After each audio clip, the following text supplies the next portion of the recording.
Moreover, whatever people may feel about his politics, they conducted themselves so well as a family at the White House. Let's just kind of sit back for a second and watch this moment as it unfolds.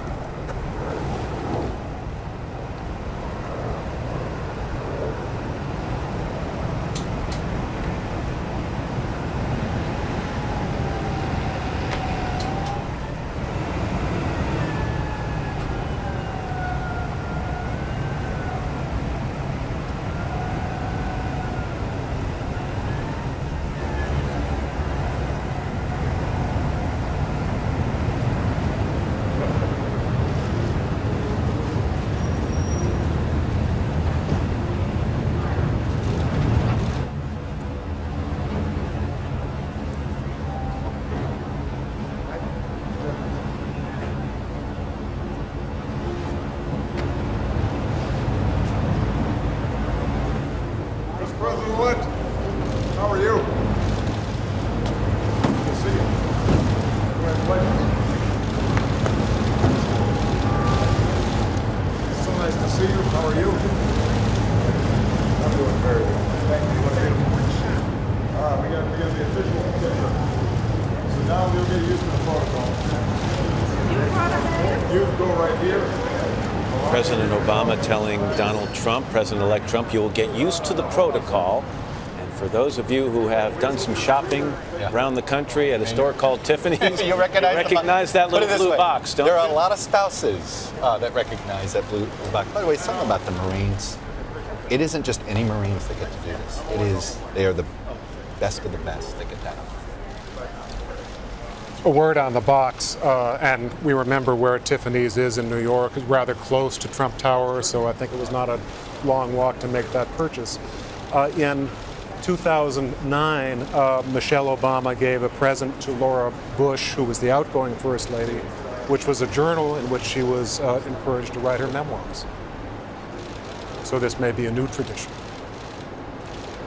Michael, it's not always just the president-elect and future First Lady and the President and current First Lady at these gatherings. There have been times in the past where it's been expanded to include a Vice President. Some children of the presidents and President-elects have also been present. Right. Speaker of the House sometimes, the chairman of the inaugural committee, and even sometimes a dog. When George H.W. Bush was coming out of the White House to greet Bill Clinton, who had defeated him, Chelsea Clinton walked up the stairs and patted the Bush's dog, and George H.W. Bush, with that enormous bonhomie and civility of his, said, "Chelsea, welcome to your new house." By the way, you brought up something. You know, one of the things that this tremendous White House staff does during this move-in day is they have to de-pedify, essentially, the place because they don't know, they want to make sure there isn't any allergies or any, and that the process of, and you know, the Clintons, you had to get rid of the cat stuff with, you know, dogs and this or that. We don't know what the allergies are of the Trumps, but it is funny. That's among the things they are doing today. You know, and that move is they're given 5 hours to do it, basically, from the time the procession leaves the White House to the time at the end of the inaugural parade. Peter Alexander's piece was pretty thorough a little while ago, but they basically change some of it has already been moved out of the White House. One moving van will leave on this day. That is tradition. But they change everything, Michael, from the toothbrushes to the brand of shampoo that the incoming first family desires to have in those bathrooms. And they do it effortlessly, and the first family comes in and opens the refrigerator and finds all the foods they like from the places that they like, with one exception. In 1969, when the Nixons came in, they asked for ice cream, and turns out all they could find was butter brickle ice cream, which was apparently the favorite of the Johnson girls. I was thinking about, there's a McDonald's about a half a block from the White House, and as we all know, the incoming president loves him some fast food. And that McDonald's, we've had a White House that hasn't been pro-fast food, I think. Outgoing president does enjoy it. I know. But I have a feeling that McDonald's going to get busy. They don't always get it right in the transfer. When Lyndon Johnson left office, he left behind the shower that apparently, if it were not regulated, could take out the west wall of the White House. And he told Richard Nixon, "You're going to love this." And Nixon went in there, got blown into the far wall, and came out and said, "Get rid of this thing." And he also left a recording device, which gave Nixon an idea, maybe I should be recording things. Not the best idea in the Nixon presidency, it turns out. Well, Michael, I was just thinking, he brought up the things that Nixon and Johnson.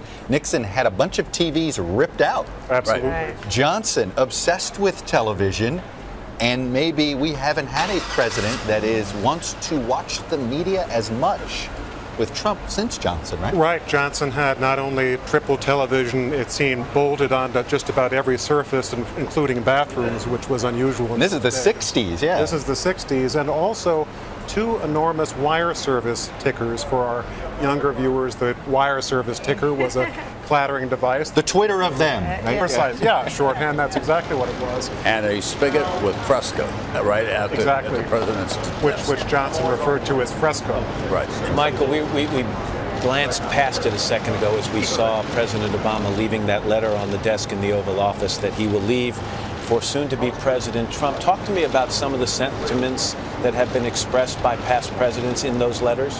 That's another very new tradition, goes back to Ronald Reagan, who left a letter for his vice president, George H.W. Bush, when he was coming in 1989, on a piece of stationery that said at the top, "Don't let the turkeys get you down."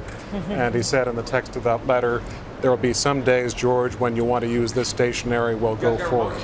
And after that, every outgoing president has written a similar letter to his predecessor. There was a kerfuffle, as you'll remember, between outgoing Bill Clinton and incoming George Bush 43 about the condition of the White House. That there were, it turns out to be spurious reports that things had been lifted and that there had been trash in parts of the White House where there ought not to have been, and kind of snarly messages that left in different Missing areas. W's? Wasn't that the missing Missing W's? W's on on the keyboard. How real was that, Nicole? Yeah. Well, listen, we got to the business of getting to work pretty quickly, and George W. Bush, I think, tried to pay it forward and ensure a very smooth and gracious transition between himself and President Obama. We've talked that at shortly after noon, then President Trump will deliver his inaugural address, perhaps undoubtedly the most important speech that he will have ever given in his life. Does he have any chance between this moment and that moment to sit in some quiet room and go over those remarks before he delivers it to the world? Not much. I mean, you look at presidents to see, did they, for instance, just before they walked onto the Capitol steps, did they step into a telephone booth? Again, I won't describe what a telephone booth was to and make a few notations, and they really don't have the time. Can I just mention we have George W. Bush and Laura Bush there arriving at the Capitol, making the trip to Washington despite the fact that his father and mother are in ill health, but saying they're coming to represent the Bush family. And again, the good news is that George H.W. Bush and Barbara Bush are said to be doing better. And not only that, we even got to hear some stories we won't share of how much better he's doing. So it was really good news to hear. That's a tease, Chuck. You're not allowed to do that. What goes on in commercial stays in commercial. Another great Reagan story is after he left office and he came back and he described to a public audience what it was like for the first time to return. And he said, we made the slow turn over the nation's capital, saw the Washington Monument, the Jefferson Monument, and David Gergen in the Rose Garden. Yeah, okay. David Gergen, an old joke from back in the day, who served in, 4 or 5 straight presidencies, it seemed like, Democrat or Republican. It is inevitable that in the hours that follow, somebody will post an aerial view of the mall in Washington and overlay this scene with what happened 4 years ago and 8 years ago for Barack Obama and try to compare the size of the audience and equate it to enthusiasm. Isn't that inevitable? It is inevitable. And look, this is a different... He comes in very divided, but let's also remember, had Hillary Clinton won, she also probably would have been the most unpopular and incoming president at the time. This was a divisive election. It's a divided country. So you're going to have a different level of enthusiasm. And I go back, I do think that in the Trump transition, I think they've missed some opportunities to little moments that could have brought the country together in a bigger way. Yeah, I agree with that, and that's especially important for a president elected without the popular vote and with a very narrow, relatively narrow electoral vote majority. I think if he had done a little bit more of that, I think that we would probably see numbers higher than they are today. I think about what your boss did, Nicole, George W. Bush. He spent a shorter transition constantly worried about the asterisk, as I call it. And he erased it. But can I tell you, I'm watching these pictures and I'm imagining they're saying, honey, did you pack my golf clubs? I don't know. Do you have my tennis? And I just can't, this is the last time they will stand there. And it's remarkable. You know, this is tape. I want to make sure people understand it's just a different angle. Of him waiting for them to walk in. That was what I was thinking. They were waiting for the car to pull up. And you want to hear the inside of these conversations. And I think he's saying, hey, hon, what's for dinner tonight? Maybe. Or like, what do you want to do tomorrow? We're free. I'm sitting there just like thinking, I hope those Marines didn't lock their knees. It's a long time to wait. Yeah. We saw that video that Michelle Obama posted a couple of nights ago of her taking her last walk through the White House with the dogs. Yep. And then she tweeted, it has been the honor of my life to be your first lady.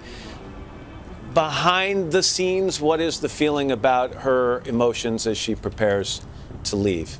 I think that President Obama pulled back the curtain on that in that press conference, too, when he said, our daughters saw this election as Michelle described it, when he talked about her saying she'd been shaken to her core by Donald Trump's statements in the Access Hollywood tape. And I think that they took this campaign very personally, and their graciousness is, you know, despite their feelings that were very real during the campaign. You know, when he was running for office, when Barack Obama was running for office, there was a fleeting time in Chicago when she was described as not a sister because she'd gone to Ivy League schools and she'd done well. And then the Chicago Sun-Times had a wonderfully revealing front-page story about her in which she said, what do they expect from me? I came, my father was a municipal worker, he was handicapped in many ways, and I went to Princeton and Harvard. Isn't that what we're supposed to do? We're now seeing that's Donald Trump Jr., along with his wife and their children, arriving at the Capitol. And it occurs that we're going to see a very different first family in the White House. Although Barron Trump is 10, he's not going to be moving to Washington immediately. He'll stay back in New York with Melania and finish the school year.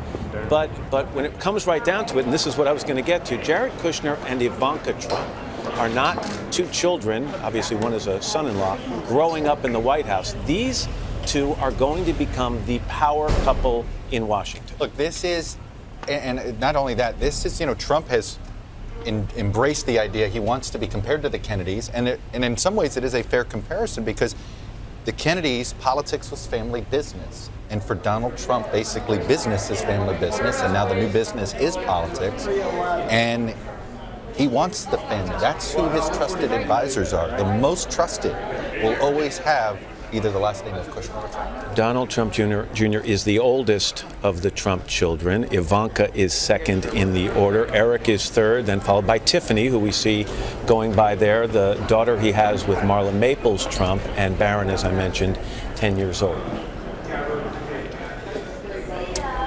You have to stop and think about how, and we've seen this with, obviously, Jenna Bush Hager and her sister and Sasha Malia, but how life is going to change for Barron Trump, and yet I don't think it's going to be the traditional change that we've been used to seeing. And you always have to cut the family the most slack. They don't ask for this life. Most of them don't want this life. We know that Melania was sort of a reluctant participant in many of the same ways that Laura Bush was a reluctant, and it sounds like Michelle Obama as well. So I think when you have a 10-year-old child who's in the middle of a school year, you're very wise to sort of keep his interests first as your first priority. You were asking about Michelle Obama. She is looking forward to civilian life, I think, more than any of the out of the bubble. Out of the bubble. Look, she has been on stage for 8 years, and the most she had a rough time during early parts of that 2008 campaign. And so she really sort of, decided, okay, she wasn't always going to speak her mind. It really wasn't until this campaign that you saw her speak her mind more so politically than ever before. It'll be interesting to see the role she carves out for herself because, and I've heard others close to Obama say this, that he is mindful it's her turn. What she wants to do, he wants to support that. And there was some talk about some people in Democratic circles saying, Michelle, maybe it's your turn in a different way next. She shot that down pretty quickly. I mean, 3 seconds. But she does leave incredibly popular, and most first ladies are always more popular than their husbands, but she does have quite a platform. And usually their books outsell the memoirs of their husbands. Exactly. More people are curious. Right. That's the thing. We'll really know what they were talking about at that moment, probably more in Michelle's memoir, not President Obama. Right. Stands at the Capitol are filling up. That's the VIP section you can see there at the west front of the Capitol. The area in front stretching out onto the mall, filling up as well for the ceremony that begins at about 11:30 this morning, with the swearing in taking place at just about noon and the inaugural address coming shortly after that. There's Kellyanne Conway, Stephen Bannon arriving at the Capitol. He shaved. Bannon is one of those guys. God love him. Hey, we're all for the facial hair guy. Nothing wrong with that. He always seems to have 3-day growth, but I think he's got 0 growth. It's a big day. Well, the arrival of those two in the campaign, by the way, was very important to The know. beginning of the comeback that delivered a victory. I am going to turn things over to my esteemed colleague Lester Holt in just a couple of minutes. Michael Beschloss, Nicole Wallace, Chuck Todd, Tom Brokaw, all sticking around. Long day for you guys. Thanks so much for being a part of our coverage this morning. NBC News continuing coverage of this inauguration. Right after this, we'll take a quick break.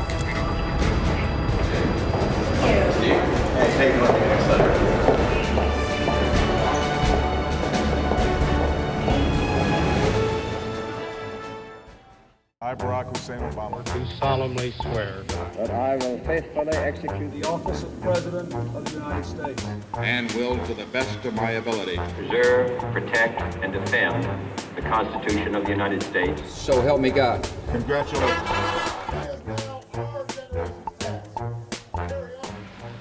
that the only thing we have to fear is fear itself. Nameless, unreasoning, unjustified terror.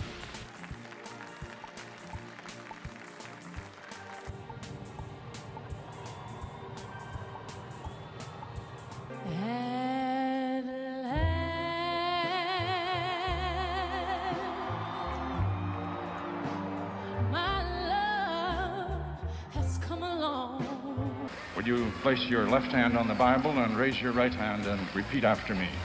execute the office. I will faithfully execute the office.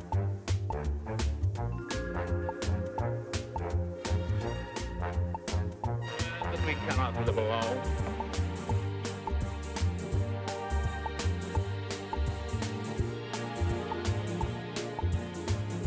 Governor, are you prepared to take the constitutional oath? I am. Thank you, Mr. Chief Justice. Thank you so much. Thank you. What your country can do for you, ask what you can do for your country.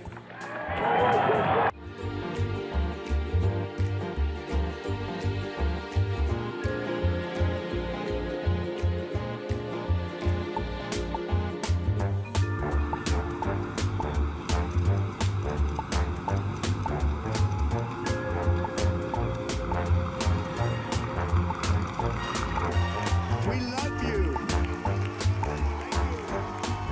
Thank you.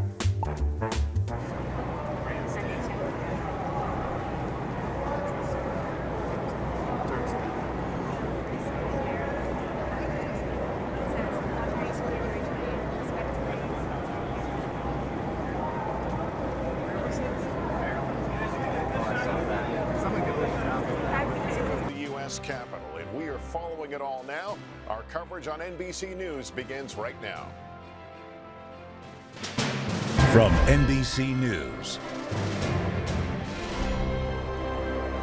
the inauguration of Donald Trump. Live from Washington, here's Lester Holt. And there's a live picture of the White House, at the Capitol, actually, of course. And there is the White House. In a short time, President-elect Trump and President Obama will begin their trip to the U.S. Capitol, where Mr. Trump will be sworn in around noon Eastern time. It'll be the start of a new era in Washington and this country, what many see as a clean break from the last 8 years under President Obama.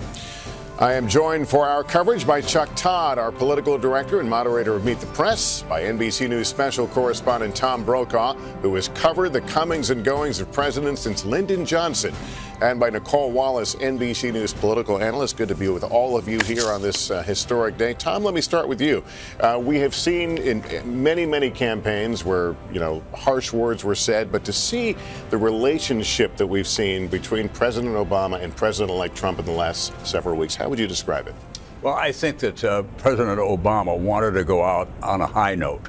He's got very good approval ratings as he leaves office. I think he has a great sense of the dignity of this moment and the importance of it. And the country, he also understands, needs to be healed. And perhaps he's thinking we can begin the process, the two of us, for all the division that went on during the campaign. Now it's time to find ways that we can work together. It's a symbolic act, but it can be very important in my judgment. And Chuck, they're sitting down having coffee right now at the White House. President Obama called Donald Trump at one point unfit, woefully unprepared. We know that Donald Trump questioned, his citizenship. Talk us through this. Look, it is, in some ways, it may be remarkable that they have forged a relationship, but they have, and it's out of necessity.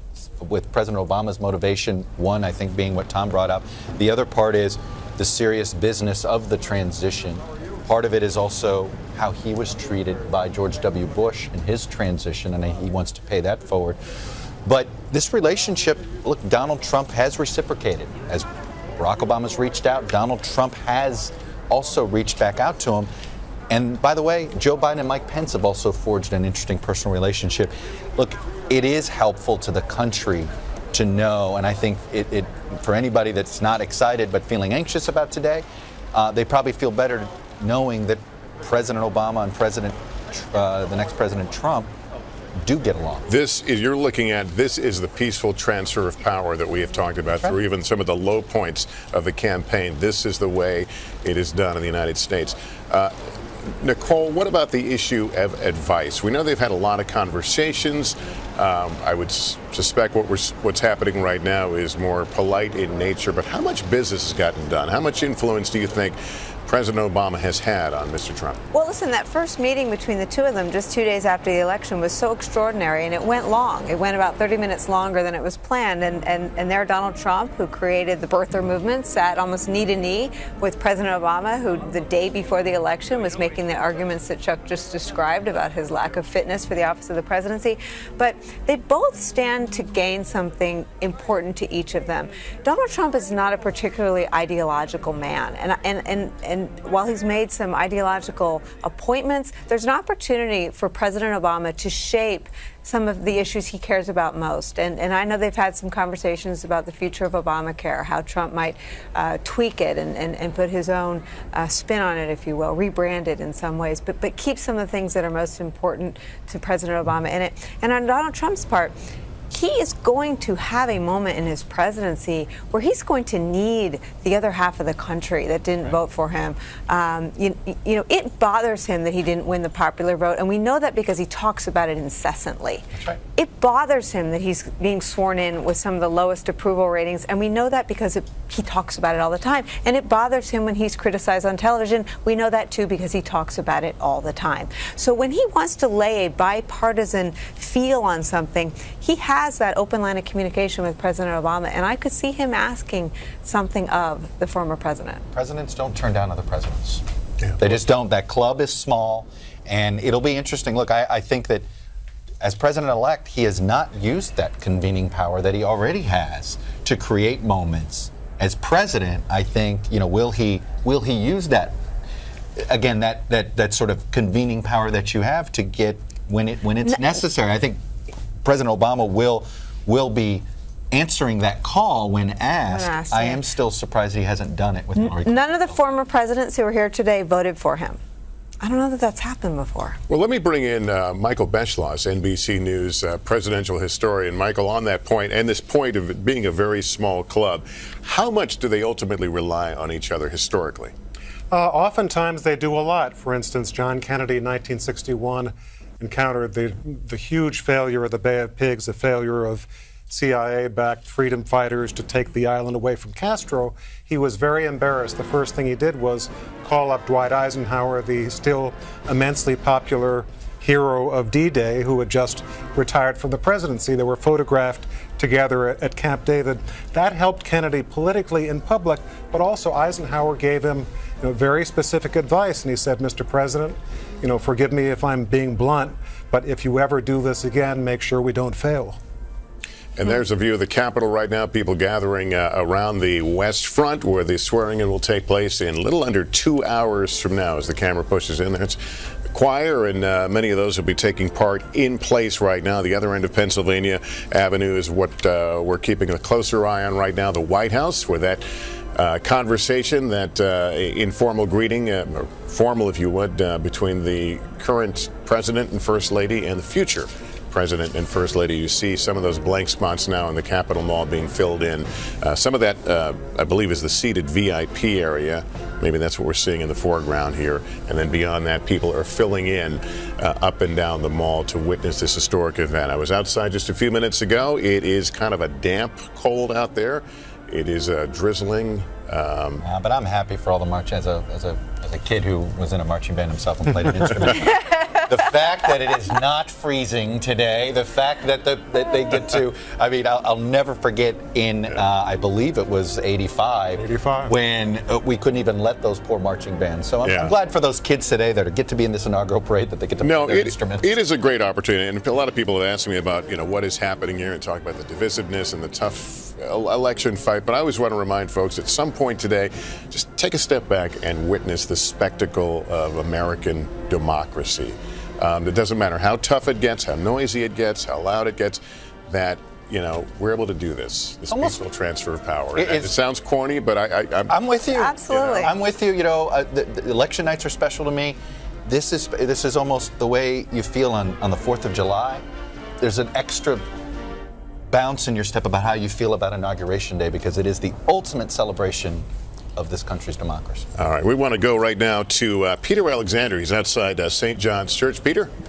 Lester, good day to you. We've had an opportunity to see the president-elect and the vice president-elect here a short time ago as they came to St. John's Episcopal Church. Had an opportunity to speak very briefly with Mike Pence about the sermon, which he called very moving, and about this day that he said was very humbling.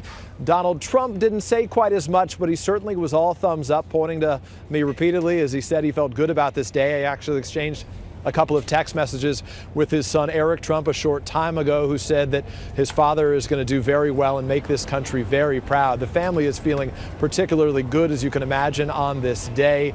And what was notable as they arrived here was just how big that circle is that sort of grew into this office with them. We saw Steve Bannon, the chief strategist, Reince Priebus, the chief of staff, as well as so many of the family members, including Ivanka Trump and Jared Kushner as well. In terms of what's happening inside that White House this morning, at about roughly 8:30, I should say, in the morning, the president was in the state dining room with his family. It was their opportunity for the last time to say goodbye to their staff. And as is tradition, he was presented with a gift. We have learned exactly what that gift was. It was a hand-carved wooden box with the flag that flew above the White House on his first inauguration day, as well as the flag that flew above the White House on his final day in office. That is a tradition that dates back decades here, as well as they meet right now during that tea, that coffee taking place. As soon as they depart, President Obama and Michelle Obama leaving for the last time, that's when the chaos of the day begins. It's at that moment that the transition of property, as it were, the peaceful transition of power. This is the peaceful transition of property. That begins in earnest. They have roughly 5 hours in total to swap out all of the property within the residence that belong to the Obamas and ultimately replace it with stuff that the Trumps prefer. That even includes redecorating in the West Wing, specifically the Oval Office today as well. Lester, back to you. Yeah, and Peter, we've heard a lot about that quick transition, but what about the business of governing in terms of the key offices in the White House? Do people go right to work? No, that's a good question. In fact, at 12:01 today, we were told that some of those key individuals, those closest advisors who are already appointees, who are already in these roles, Sean Spicer was telling us about this morning, will go directly into their offices. What was notable this morning is that overnight, in fact, we saw some pictures from inside the West Wing that was basically barren. It's something that I've never seen before, having worked in the White House as a reporter, of course, for the course of the last 4 years. The walls are usually filled with photographs, a gallery of photos photos of the Obamas are there. When President Trump arrives a short time from now this afternoon, the photos will already be replaced outside his office by tradition with some photos from the inaugural ceremony today. And by the time he arrives, many of his aides and staffers will already be in place to assume their positions and responsibilities.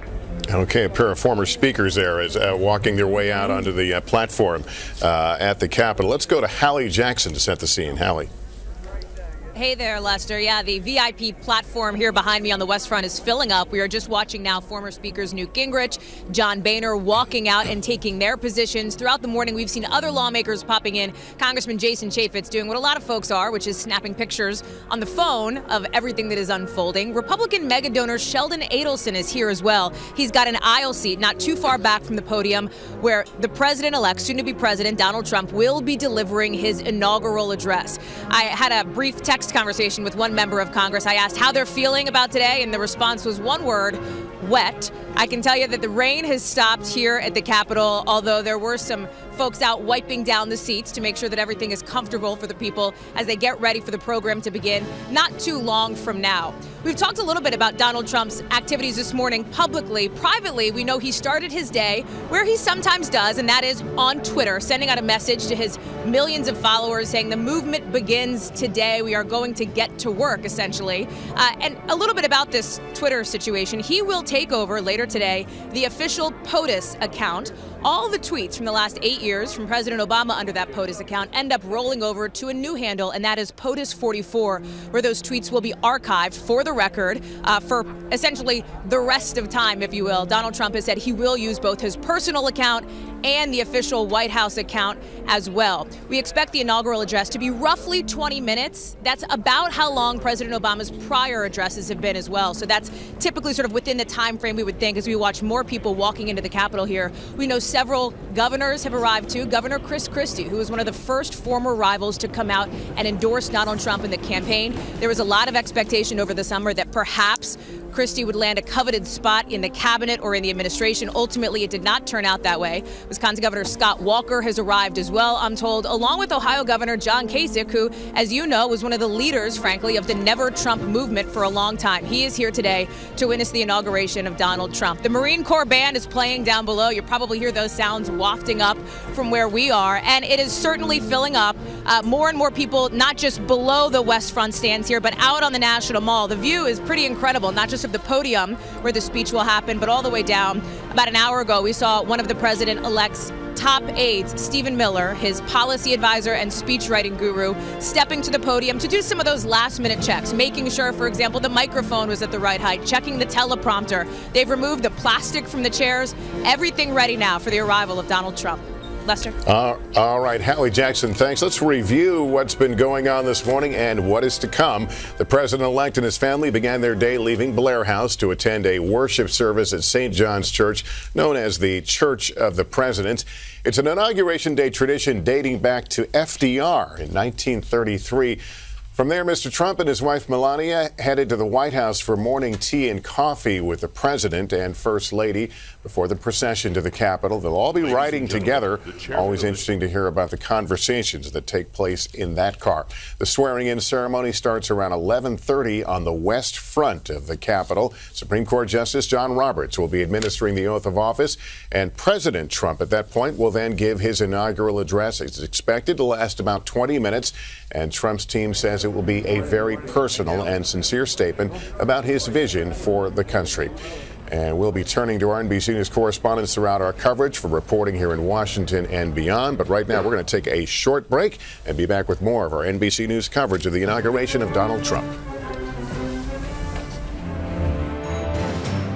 I'm gonna fight. I got this huge standing ovation after I used this term. Make America great again. He speaks very simply. And how simple is it? He's often vague enough about things that you can project into it whatever you want. These are non-partisan parts of psychology. These are just parts of how our minds and brains are organized. A person in authority repeatedly tells you this is the way the situation is, then you come to believe that because you say, well, that's an authority about this form of knowledge, so I'm going to accept that belief. all of this with the global warming and that, a lot of it's a hoax. It's a hoax. I mean, it's a money-making industry, okay? It's a hoax, a lot of it. Anything that is repeated a lot becomes cognitively more available. If I say inner city crime, for instance, if you keep saying it over and over, that conceptual combination becomes very frequent and becomes kind of stored. We may not even remember where we heard it before. So we lose the source, but we know that it is there and it is familiar. What about if I want to talk about inner city diversity, inner city opportunity, inner city architecture, and so on? That becomes now overridden by the relentless and repeated expression of inner city crime or bad. That's part of the belief fixation.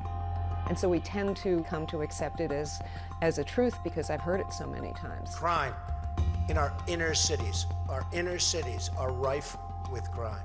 This kind of pairing of relatively straightforward concepts, typically with a negative adjective, is very powerful. It speaks to your intrinsic and intuitive fears or worries about concepts. We are going to make America great again. Great is simply saying some aspirational abstract thing. We want to know great because ABC. So I think if it can be expanded in that way, this communicative style can possibly bring in a broader audience. The particular communicative style that President-elect Trump cultivates, there is not much actual range here. I don't think this is constructed. I think this is a very gut level instinct. This is actually the man and how he speaks.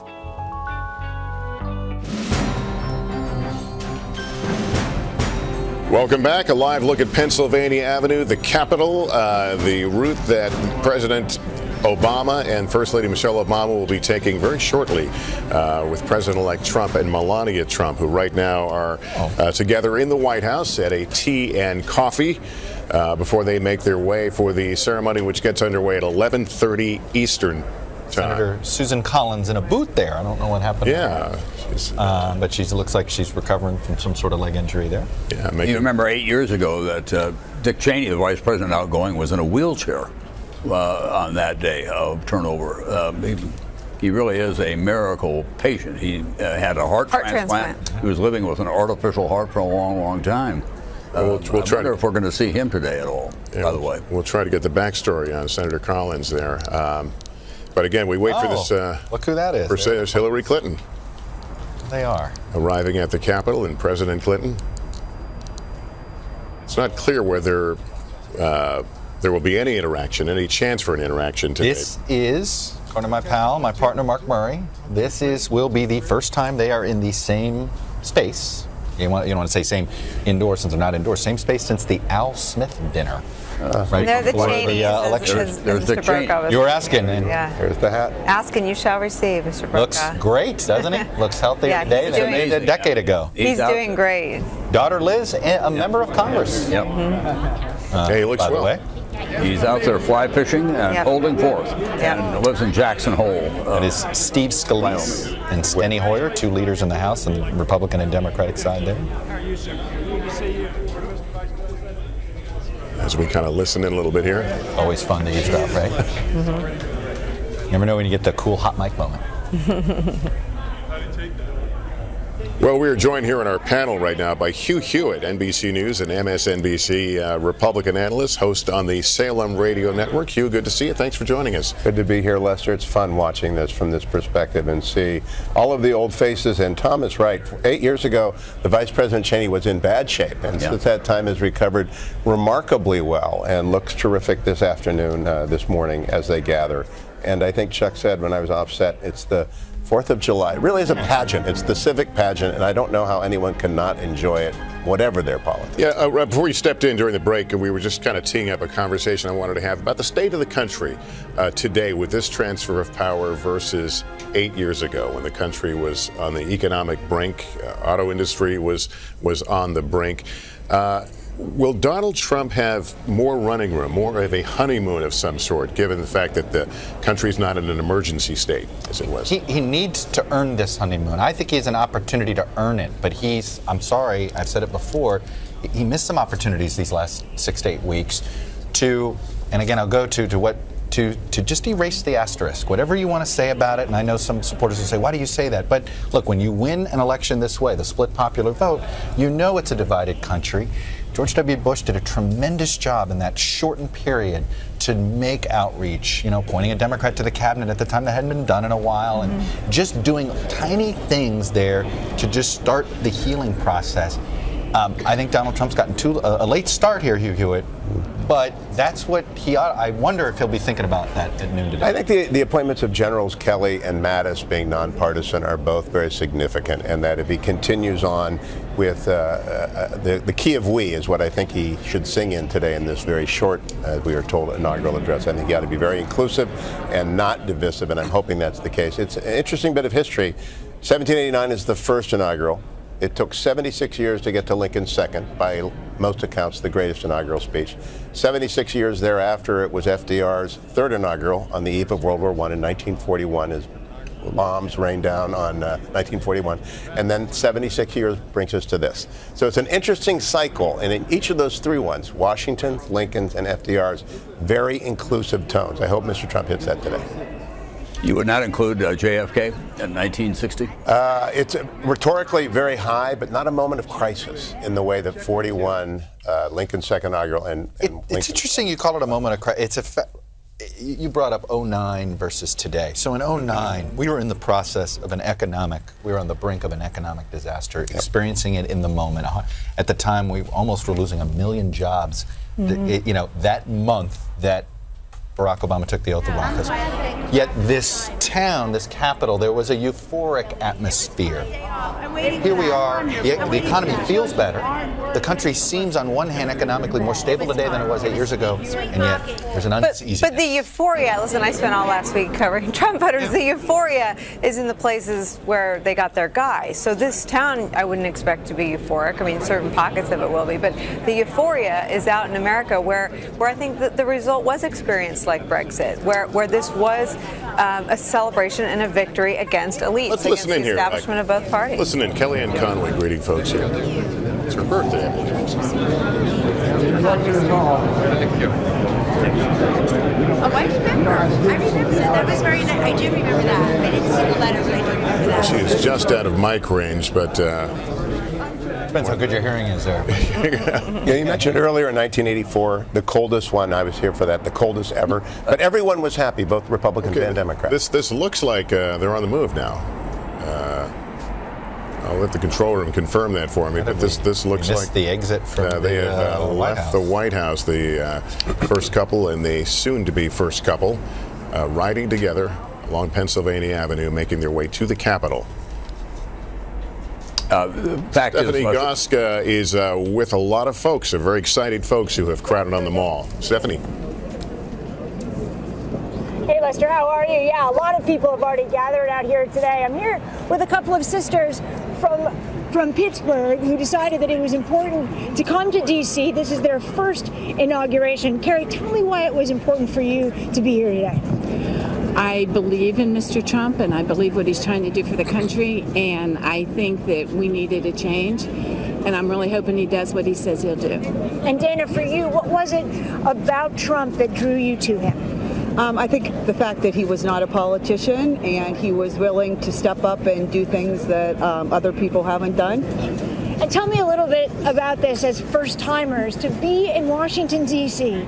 on Inauguration Day. What does it feel like? It's really exciting. I love the atmosphere.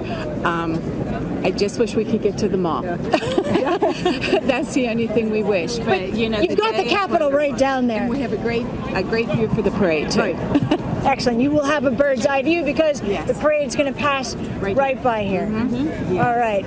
Nice talking to you. Thank you very much. Lester, back to you. Go Steelers. All right, Stephanie, thanks. We were watching the presidential motorcade there just a few moments ago as they make their way here for the Capitol. Things getting underway in about an hour. The actual ceremony and the swearing in will be around noon Eastern time. Vice President, I think, actually gets sworn in before the president. So for a brief moment, I think we will technically have President Obama and Vice President Pence. That'll be for about 2 minutes. A very brief moment. All right, we'll take a break. We'll continue with more of our coverage of the inauguration after this.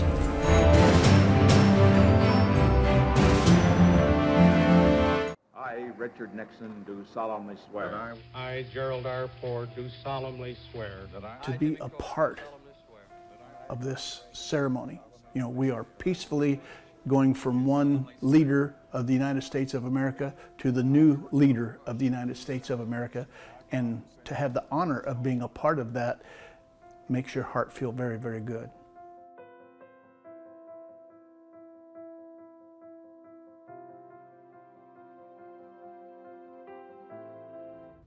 I received the medal on November the 19th, 1968, and then January 1969, we had the inaugural ceremonies to attend, and that just blew our minds totally.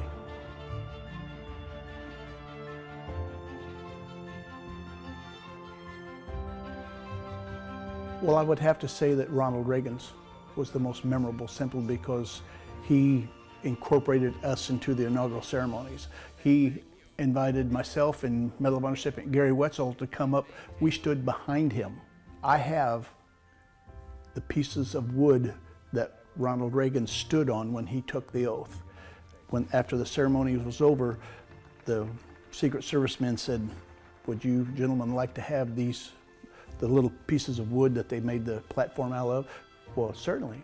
So Gary Wetzel, Medal of Honor recipient, has a hook, and he reached down in and popped one up, and then the rest of them came up easily. So I don't know what I'm going to do with them, but every time I look at them, I go, wow, that's cool, man. That's where Ronald Reagan stood to take his oath of office. In attending the inaugural ceremonies, all of them touch your heart, which they're designed to touch your heart. And I can remember sitting there and standing there listening to my president reminding us how important it is to all of us stand up firmly for what we believe in this nation. And that's what keeps America free, and what keeps America strong is that we all stand up for what's in your heart.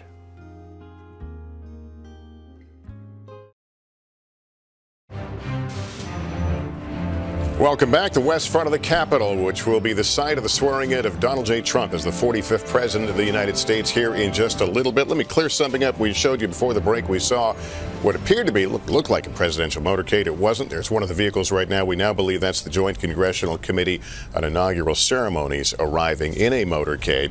So we did not miss the exit from the White House of President Obama and Michelle Obama and the new president-elect. We were tricked by those Cadillacs. We were tricked. The Cadillacs, there are a lot of them in town today. A fleet of those beasts. Who knew how many they had? GM makes for specifically with these armored doors and everything specifically. So I was thinking, how did we miss the exit? But we did not. So we will show that to you when they do leave the White House. And one other bit of business to clear up: we saw Senator Susan Collins walking in a medical boot a minute ago. And Chuck, you checked on what? She broke her ankle, slipped on ice. It's Maine, slipped on ice at her house in December. January. Broke her ankle in 2 places. So actually, it's a tough recovery, as anybody knows, because you got to keep moving and keep off your feet. Good luck with that as a senator. All right, and there she is right there. Thank you, Dr. Todd. Well, we wanted to clear that up. We did see her being escorted in there. Always in such a great mood and optimistic. All right, it is January in Washington, and that can sometimes mean brutal, brutal cold. We don't quite have that, but we had some drizzle, and Al Roker is watching the weather for us. What's it going to be like for the next couple of hours out there, Al? Well, the good news, Lester, is that we are going to see a very quick line of showers move through. Right now, things are dry, and that's okay. We've had some drizzle, as you mentioned. Temperatures are in the mid-40s. That's not so bad either.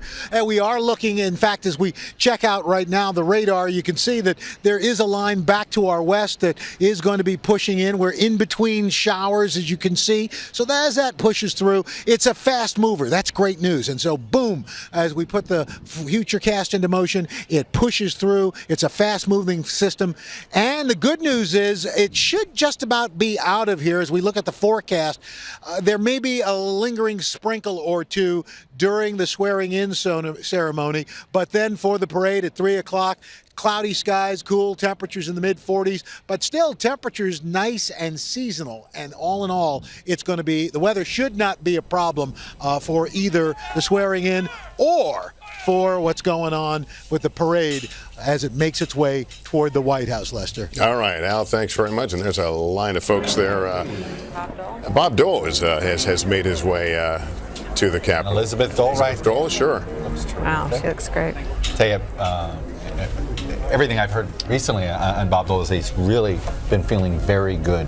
And I've been spending a fair amount of time with him, and he's working very hard on the Eisenhower Memorial for the mall, raising the money. The family finally has signed off on the design. That has taken way too long. But the family signed off on the design, and the old warrior is out there raising money for it, talking everybody that he can find. Mrs. Senator Dole, Elizabeth Dole, has created a very good program for supporting veterans' families, which need a lot of help. Not just the veterans themselves, but they need help. She's gotten Congress involved. The Today Show is deeply involved in it. She had a big ceremony down. These two people are public servants every day of their lives. And my favorite thing about Senator Dole is he is as up to date on the political gossip as anybody. When I interviewed him, he had already that day a couple of presidential candidates who were about to announce. He had already called him. And remember, as Mr. Republican, he was the only living nominee that said, I'm going to the convention. Right. He has been very loyal to the Republican Party and Donald Trump as the nominee since he got the nomination. And also his client, of course, was in China. Yeah. Taiwan. That's true. And that was an important He got something there. Yes. Let me just set the scene. What you're looking at there on the left side, that is the entrance to the White House, where we expect to see the Obamas and the Trumps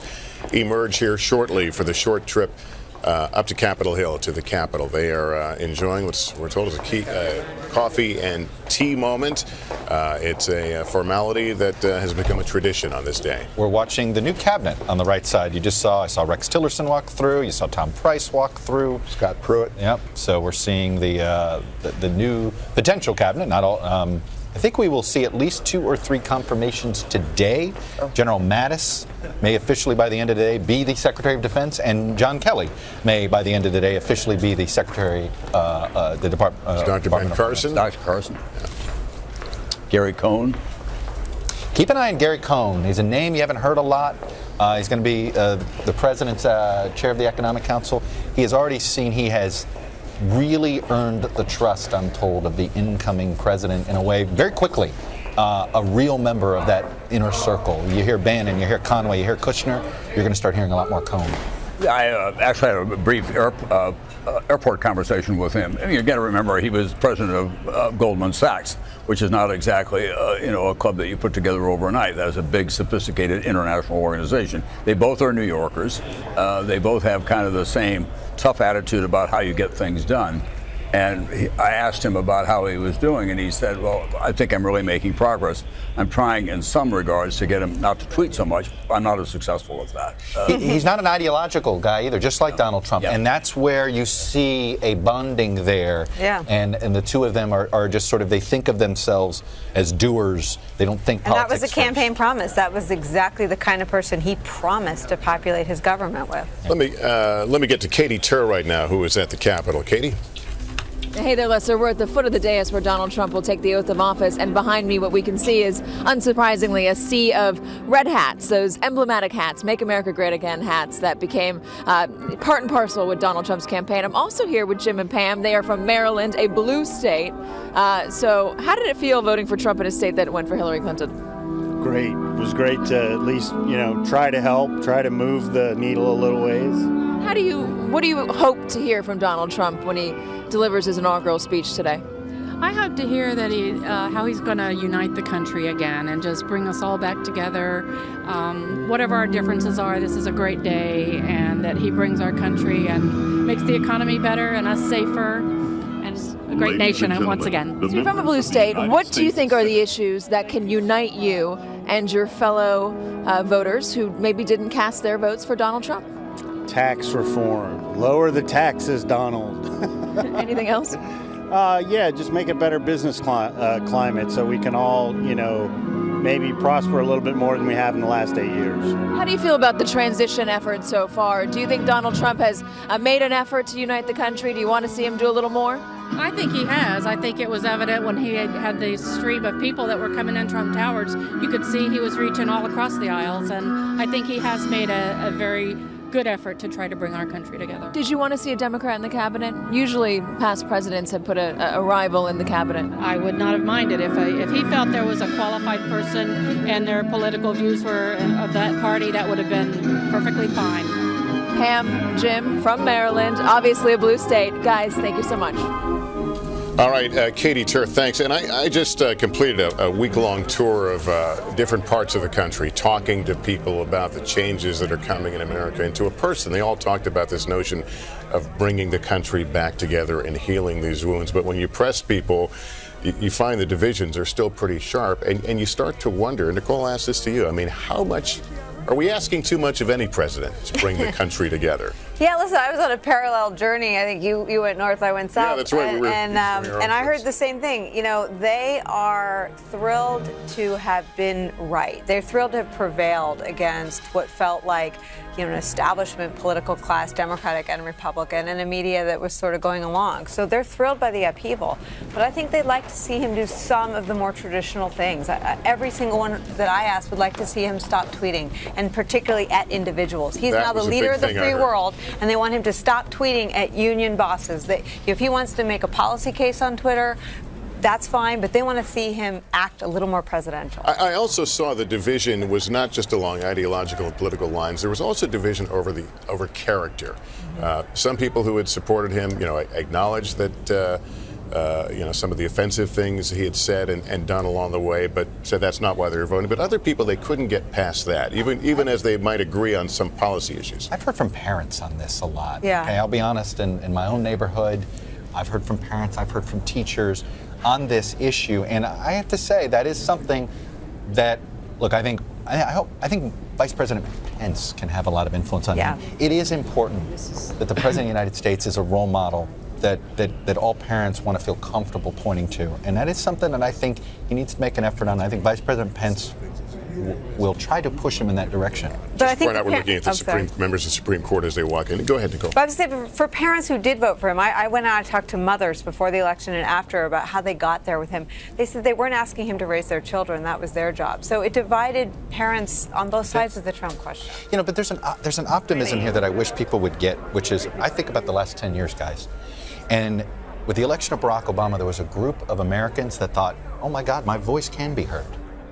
And in this election, you ran into these folks, Nicole and Lester, who thought, oh, my word, I didn't think I could be listened to anymore. And they thought, oh no, I have been heard. Let's look at it from 30,000 feet over the last decade, and all Americans have felt as if their voice can get heard at the ballot box. That's the upside of all of this. It is now on the shoulders of our leaders, both the next president, Trump, as well as it was with President Obama, to sort of grab that and grow it. Grow it. You know, that's where there is commonality between Obama and Trump. They both came in as outsiders, as populists. So is there a way to forge that? A successful politician, if Donald Trump can learn to be a successful politician, he'll do that, Hugh. You know, the most intractable institution is the Senate. We had a brief picture of Mitch McConnell, who has waited his entire professional life for a unified Republican government. Here's Senator Schumer walking in now. And Schumer would be crucial to this as well. If things work, that will bring the country together. If Chuck Schumer and Mitch McConnell can make the most intractable institution work with this most unusual president, that would be very optimistic. You know, the irony could be, Mr. Beschloss, that the way that Everett Dirksen and LBJ had a bipartisan relationship, and in many ways LBJ found himself closer to Dirksen than with some of the Senate Democrats, Trump may have a better relationship with Schumer than McConnell. May well do, and that was a feature of those times where, for those who don't remember that as a household word, the name of Everett Dirksen, he was the Senate Republican leader of the minority. Johnson was very close to him. They disagreed about almost everything, but they would horse trade around the clock.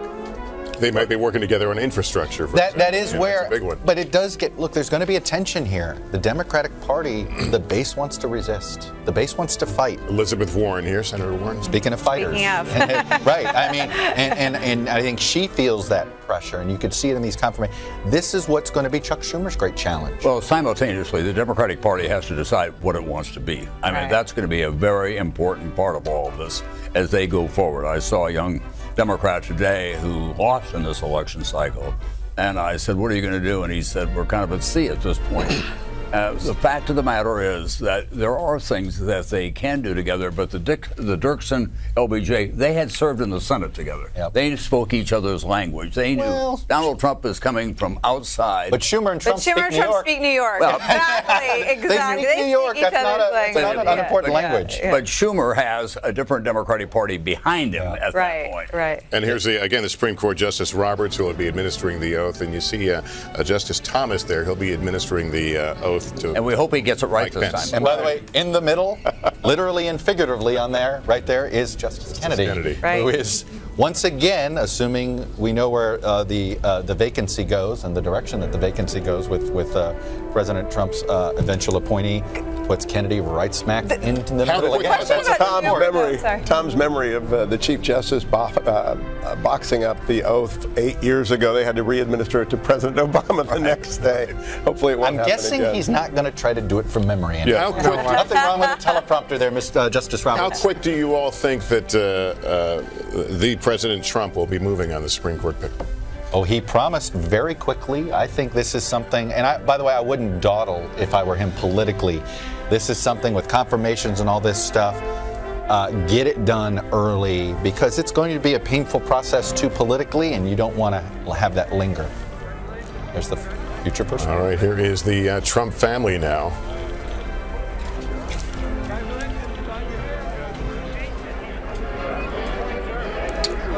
It's very unusual. Jared Kushner, who is the son-in-law and a very successful New York businessman, is going to be in the White House with an official role. The question then is, who will listen to him, beginning with the president?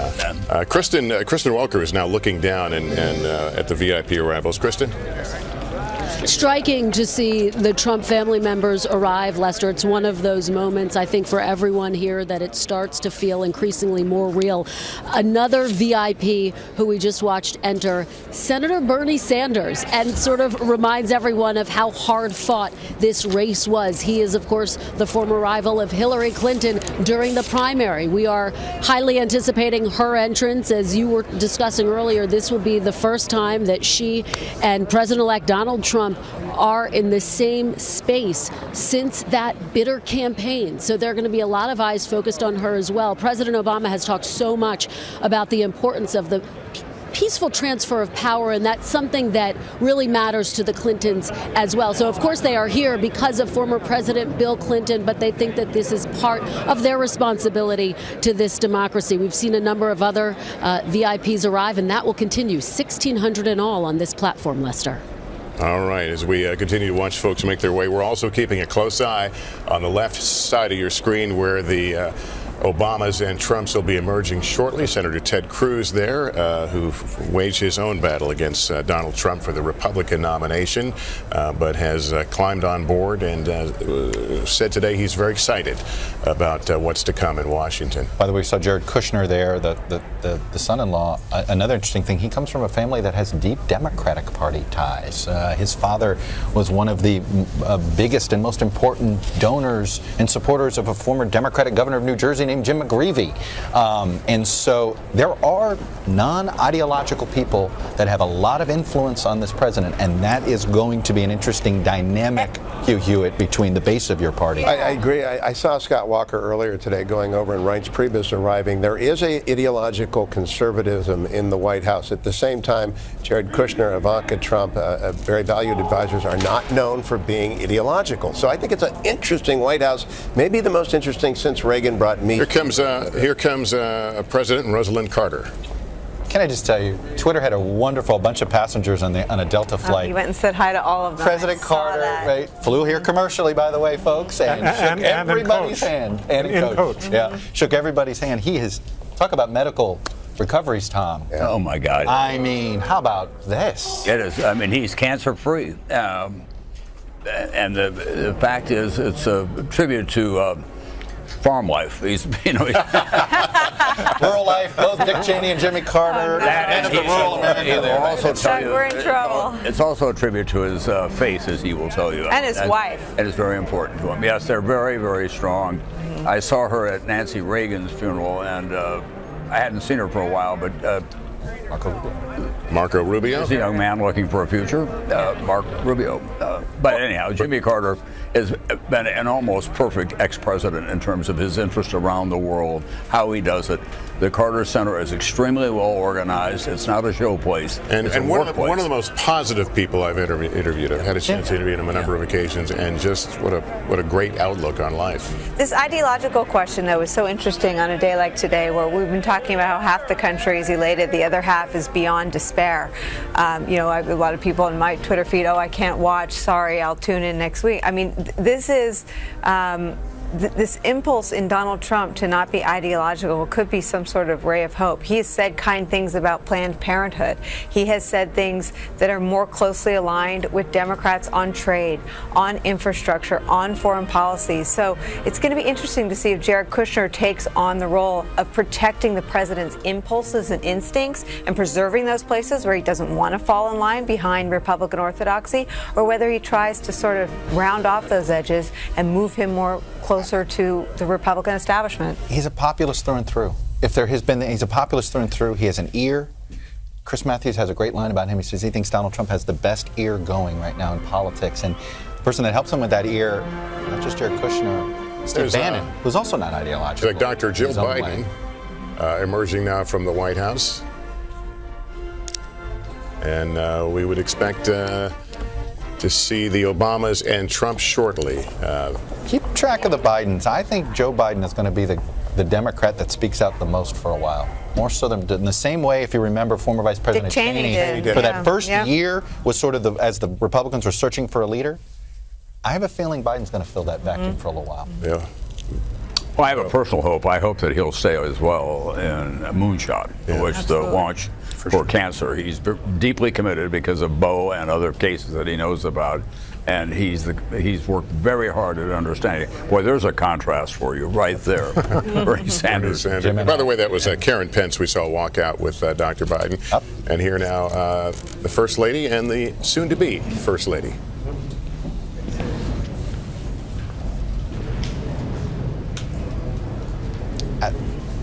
This is the stuff that's just sort of a history junkie. I love that split screen we were just showing, people coming to the Capitol. It's living history. And reading the expressions and body language. I put my own. Figuring out what was said behind the scenes. Don't you put your own thought bubbles on there? Right. But let's remember that Melania Trump, for all the talk that he had about immigration, is the American story. She's an immigrant. Melania Trump. Melania Trump, who came here as an immigrant, married Donald Trump, and is now going to become the First Lady of the United States. That doesn't happen anywhere else in the world, and you have to keep that in mind. And we're waiting for President Obama and President-elect Trump. But first... and they're matching blue ties. Almost. Vice President Biden and soon-to-be Vice President Mike Pence. They've known each other, obviously, because Pence was in Congress, and Joe Biden has a good regard for him. Oh, and the two of them have gone. Vice President Pence said they've. It's not perfunctory. They have spent deep amounts of time with each other. You know, Vice President Biden giving him basically his own tour of the world to the next Vice President Pence. I heard another one of Donald Trump's principal economic advisors said yesterday he had a very good meeting with Valerie Jarrett, who called him in and gave him kind of a brief on what you can expect and what the difficulties are. You know, one thing I think might be said is that, you know, we've heard a lot in this campaign about technology and what that does to people's jobs all around the country. And just to give you a sense of the pace of technology, 100 years ago this year, Woodrow Wilson was inaugurated for a second term, and he came out of that front door and he got into a horse-drawn carriage and rode it all the way up to the Capitol. Just 100 years ago. And here the door swings open, and there is President Obama and President-elect Donald Trump. Now, he arrived in a armored SUV. He is about to step into what's affectionately known as the Beast, the presidential limousine. Another reminder of the transfer of power. He arrived in Washington on an Air Force plane, not his private 757. So it is all becoming very, very real in small steps, and about an hour from now, one large step with the swearing in. Those ties mean that they're the leaders of red and blue America. Looks like it, yeah. President Clinton and Secretary Hillary Clinton. But their wives are wearing the reverse, so there you have it. Outreach. So, Michael, have we heard any stories along the way of what occurs in this short car ride? Usually people getting along pretty well, and that was particularly the case in the first one of these, which was 1837, when Andrew Jackson was riding with the new president, who happened to be his vice president, Martin Van Buren. They were on great terms, but it has not always been that way. Franklin Roosevelt defeated President Herbert Hoover. 1933, they rode up to the Capitol. Roosevelt kept on trying to engage Hoover in conversation, and Hoover so detested Roosevelt and was so depressed he barely spoke. And so finally Roosevelt was reduced to saying, "Look at that building being built over there, what wonderful steel." As we look at this picture of Hillary Clinton, your mind just can't help go there to what she's thinking.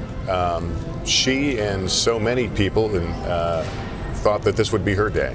And at the same time, what an important symbol this is of what I keep coming back to, this peaceful transfer of power.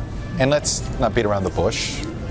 I don't know if she's over it. I know it took her a long time. I know that, and I don't think she is in some respects. And especially when you pick up your New York Times today and you see that story about the idea that the Russian investigation continues, and every time one of those stories hits, you hear through that grapevine that it stings her a little bit more. She got more votes than any losing candidate in history, almost 3 million more in the popular vote. And you're right, it's got to sting. Her choice will be very interesting, how she lives the next 4 years and what she decides to involve herself in the politics of the day. And no clues yet, I don't believe, from anyone as to how she intends to do that. And the motorcade is on the move now, leaving the White House grounds, making the short drive to the Capitol, where a very short time from now, Donald Trump will become the next president of the United States. There's former President Bush. You know, the Bushes and the Clintons have become friends, and one thing that might make it a little easier today on the Clintons is that friendship between George W. Bush and Laura Bush and the Clintons. And, you know, I said this before, none of the former presidents on that stage will have voted for Donald Trump. So when you said that before, Nicole, I have to say it was sort of like, it was a wonderful observation, but it really hit me like a sledgehammer. It is such an, I mean, it did. I mean, this is why I think there has been a difficult time to unify the political world around this moment. And probably very healthy, because I think the people that voted for Donald Trump and put him over the edge wanted a shakeup of establishment politics, not just Republican or Democrat. A big, big piece of why they voted for him, quite honestly.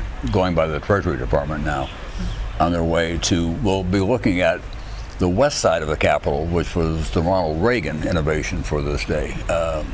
You want to be sworn in with the Capitol looking west as a son of the West. This is a round trip for Donald Trump. The next time he'll be going the opposite direction, and he will be President Donald Trump. I must say that as a reporter, of course I was never in that, but I would go as part of the pool to the Capitol for the State of the Union address. It was very exciting. I mean, it was one of those things you look around and say, wow. I picked the right profession after all. You know, all the excitement of going up to the Capitol, the anticipation, and you're in the presidential limousine. I've ridden with presidents before in the back, and you're knee to knee with the Secret Service there as well, because they slip in and they've got a jump seat. So, and it's not as private as you think it is. And by the way, in a moment he will be passing his new hotel, which was I believe his first stop when he arrived in Washington yesterday. We're talking about the limo. It's called the Beast because it's so heavy, and when presidents fly overseas, they have to take the Beast with them. There's a cargo plane that literally flies the motorcade to any foreign country, but yeah, they are. I had a chance to step inside the one that preceded this one. Yeah. When that door closes, there's a steep thump, and you feel like you're in a sealed chamber. So Michael, they don't go down. Tamron Hall is right by the Trump Hotel. Tamron? Hey there, we are right by the Trump Hotel. Within a few minutes here, we should see what you were referring to as the Beast carrying the president-elect and President Obama. The next route back from the Capitol, Donald Trump will be the 45th president of the United States, with his hotel perhaps being the first time that the president steps out to greet some of the people who are just to my left who've strategically placed themselves in front of Trump Hotel, formerly the main post office for Washington, D.C. I'm now hearing cheers here. So as the motorcade passes with the president-elect, his family, the soon-to-be First Lady as well. We see Dr. Jill Biden there, and there is Melania Trump with First Lady Michelle Obama, and you see there Mike Pence. I'm trying to step out of the way so you can see more here, and there you have it. The president-elect and the current president headed now to our nation's capital. When they make this or when the route returns, we will have President Donald Trump. All right, Tamara, in that hotel, not a small matter in the broader conversation about potential conflicts that this president will face from the moment he takes the oath. He takes the oath. No, there's a reason they can't do a direct shot on Pennsylvania Avenue, Michael, and it has to do with a president that maybe Donald Trump is most modeled after, Andrew Jackson. Andrew Jackson, and he did so much to change this capital. And that's the argument that the Trump people make, that this is a new Andrew Jackson, and there is a lot about Andrew Jackson, I guarantee you, that does not remind us very much of Donald Trump. But one thing does, and that is that Jackson was the one who said, essentially, elect me and I will end this period in which the White House has been held by the elites, the aristocrats. I will bring in the common people, to the point that on Inauguration Day, they opened the White House to everyone. They came in and trashed the place and broke the furniture. Apparently, the Trump transition at least inquired about doing something similar. There is an affinity, but they were for Jackson. They were breaking the windows and having fistfights on the lawn. Exactly right. It was the frontier all over. We saw a picture a moment ago of the crowds passing by. Imagine what life is like as a president. Your whole view on the ground is in a motorcade. And everywhere you go, you will see people waving.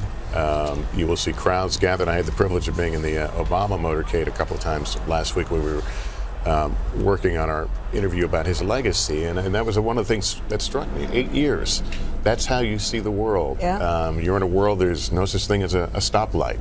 There's no such thing as waiting in line. There's no such thing. When after 9/11 and TSA started making you take your shoes off, George Bush he was already president, obviously, and I ran into the Oval Office. I was late. I said my flight was late. It takes forever now to take off my shoes. Thanks a lot for that, Mr. President.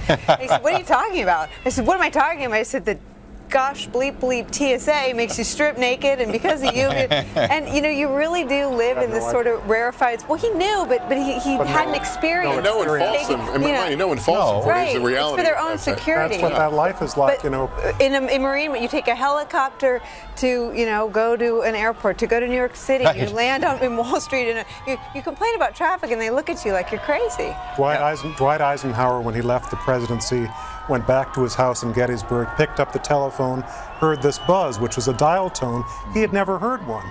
For the previous 20 years, he would pick up the telephone, there would be an operator, and he'd say, get me Joe Smith. Right.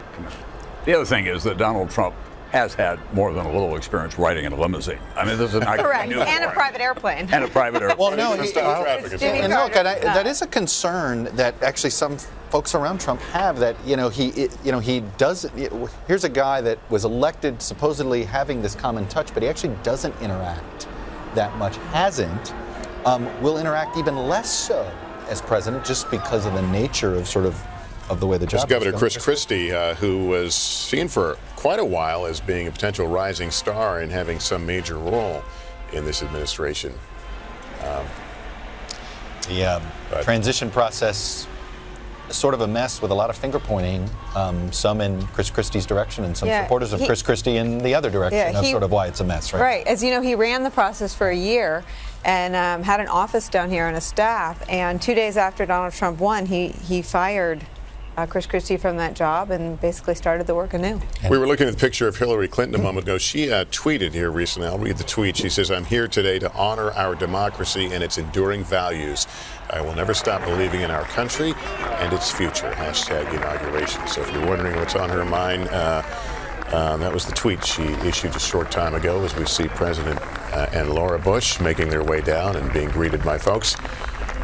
And actually, her tweet echoes the words of Al Gore when he conceded the election of 2000, when he said, "For the sake of our democracy, I offer my concession." And our thoughts, of course, with President H.W. Bush, who remains hospitalized in Houston after a health scare this week. But obviously, we've heard nothing but good news from Jenna earlier today on the Today Show. So we're very excited to hear that. And obviously, the situation is such that that President Bush could make this journey. I'm sure they're watching.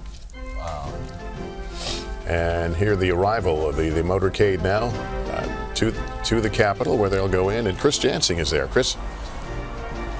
Dramatic images of the peaceful transition of power with the current president and the president-elect now arriving at what is known as the carriage entrance. This is a practice that dates back, Lester, to 1837, with the current and soon-to-be president riding together in the same vehicle.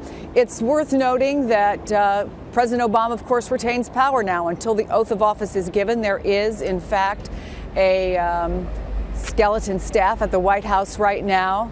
But this is the moment that we have been waiting for.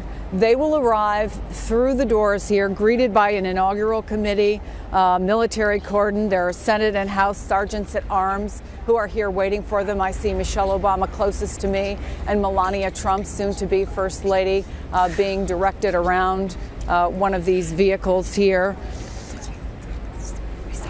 They will go up these stairs and through the door, and this is a very finely timed event. They will go into holding rooms. Anyone who has ever been to the Capitol, who's taken a tour of the Capitol, there is a place in the center of it that has 13 statues representing the 13 colonies. It is called the Crypt. They will go in those holding rooms and wait for the symbol, the sign, to go out. But they're having a conversation right now. You can see the First Ladies together, getting some directions from people, also some pleasantries. They've worked closely with members of this inaugural committee and obviously the transition committee. They will go up the stairs, through the doors, down the hall, and once that hold is over, of course, the last person who will go out will be President-elect Donald J. Trump. He will walk down a set of 35 stairs. I walked it just the other day. There will be, right before he goes through the red curtains, a mirror that is hanging on the wall. A member of the inaugural committee said to me, that's the last checkpoint where he can see how he looks. There's Pete Souza. And then he will go to take the oath. And here we see them entering inside the Capitol. President-elect Trump, President Obama. Speaker Ryan. Let's listen, see if we can pick up some of the. Hello. Hello, everybody. Are you going to reverse the immigration order in the next few days? God bless our fellow colleagues here, getting that shouted question in.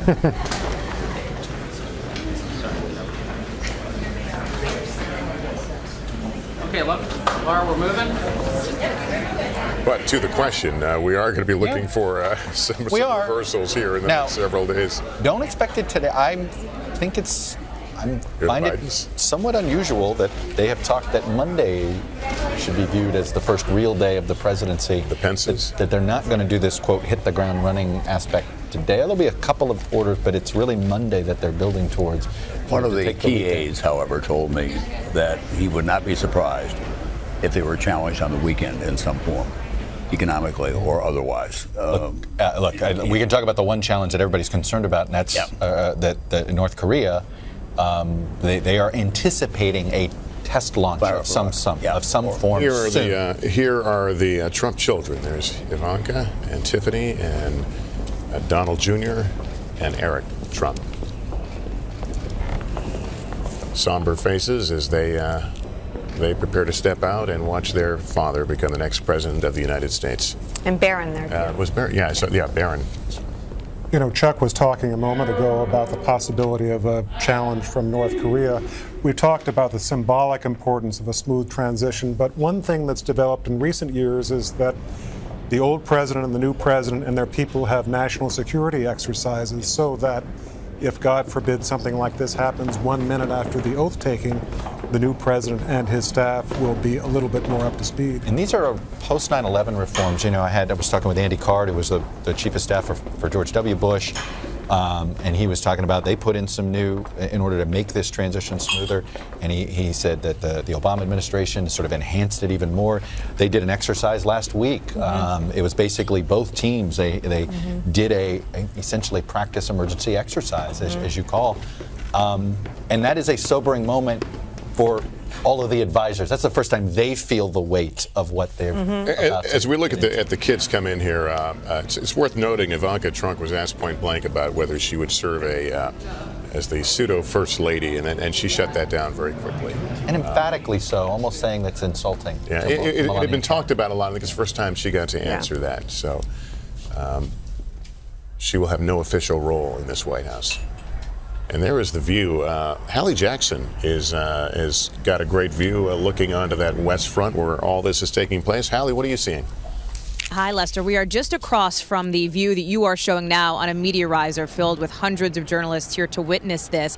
Just a little bit of color from the ground here. As people are watching on the monitors, every time they see a shot of, for example, the president-elect or his family, a big cheer goes up. There have been announcements now as each of the former living presidents has walked in, President Carter and then President Bush and President Clinton as well. I'll tell you that the senators who have gathered here on the platform are doing what a lot of folks in the crowd are doing, and that is picking up their phone and taking pictures and selfies. Lester? Okay, and here I believe it's the first time the public is seeing the Trump children. I believe they're about to walk out into the public view. There they are. And you can hear that applause. Let's listen. See, even the chief of staff is doing photos there. That's pretty good.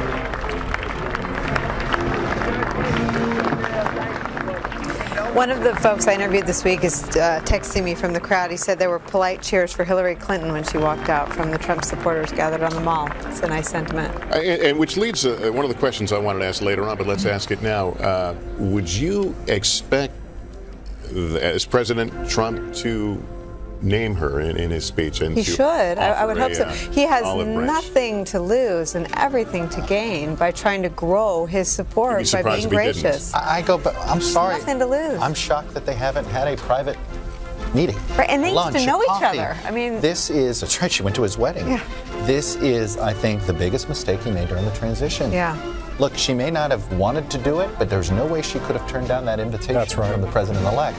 His decision, the fact that they haven't done it yet, I just think was keep in mind, as a mistake. Keep in mind, he never fully closed the door on prosecuting her. He said, it's not something we're to deal with now. But remember, he had thrown that out before the election. And well, it is. I'm glad to hear that about the crowd. I don't, I think we were discussing earlier, with the crowd, how would the crowd, would it feel like a Trump campaign rally? Would we start hearing some chants that we'd gotten used to during the campaign? And my feeling is no. I think I don't care who you are as an American citizen, you walk into this Capitol this week and democracy is just raining on you. Yeah. And you start thinking as an American, not as a partisan. And Nicole, I don't know if you heard this, but when I was touring the country, and one woman said it so articulately. She is against Donald Trump. She was for Clinton, but she said, I hear all this, not my president. She goes, he is my president. Yeah, we all. She says, I've got to root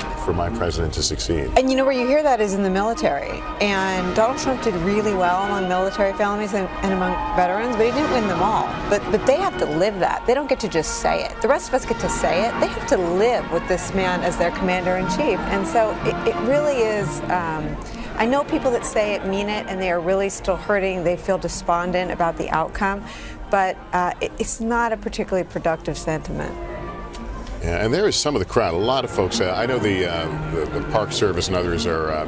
They don't like to get into the crowd counting business. I think there was talk of anywhere from 700,000 to 900,000 to come and witness this. There are protests in various parts of town. There were threats to. We'll get a crowd estimate from somebody. Somebody will get. I think Donald Trump. I think the president will. That's who I was referring to, Nicole. We'll get an official estimate, perhaps from the podium. We may get some new poll numbers, you guys. A report on how we're doing in the coverage of the event. I mean, he's still Donald Trump. Yeah. Katie Tur is down in the crowd right now as we look at the Eric Trump. Katie, what is the mood down there like that? People have been staked out for a while? Yeah, they've been here for quite a while, and they're covered in ponchos, they're wearing hats, they're cold, but they're clearly very excited. You know, I was wondering as well what the reaction would be when Hillary Clinton and Bill Clinton walked down. And while there wasn't a large cheer in the same way there was for George W. Bush, there was not anybody who was jeering in any way at Hillary Clinton. They said to me that they believe that this was probably a pretty hard moment for her. They acknowledged that. But these people are Trump voters. They're the ones that put him into the office. They're the ones that they feel defied the odds, and they feel very vindicated right now. And now they're going to start chanting USA, which is obviously what we heard quite a bit of on the campaign trail. Hey, what can you see with the naked eye from where you are? People mainly seeing this on a jumbotron, or can they see anything? So so we have a really good view. I'll show you. We're like at the foot of the dais. So we have a bird's eye, not bird's eye. We have a direct view of Donald Trump, easy to see. But there's also a big screen over here so they can see people that are walking down the stairs. They can see faces a little bit more clearly, faces of Donald Trump's cabinet. There was a number of cheers as Donald Trump's cabinet took the stage. They asked people to move out of the way so they could see the big screens. But they have a great view of Donald Trump and how he will be taking the oath of office. In terms of the crowd and how far it extends, guys, you have a better idea of that because you're going to see it on various shots. But it does look pretty filled to me here. These folks have been waiting now for hours. They are excited. Of course, this is a day that they hoped they would see come, and it's a day that they feel they deserved. Back to you.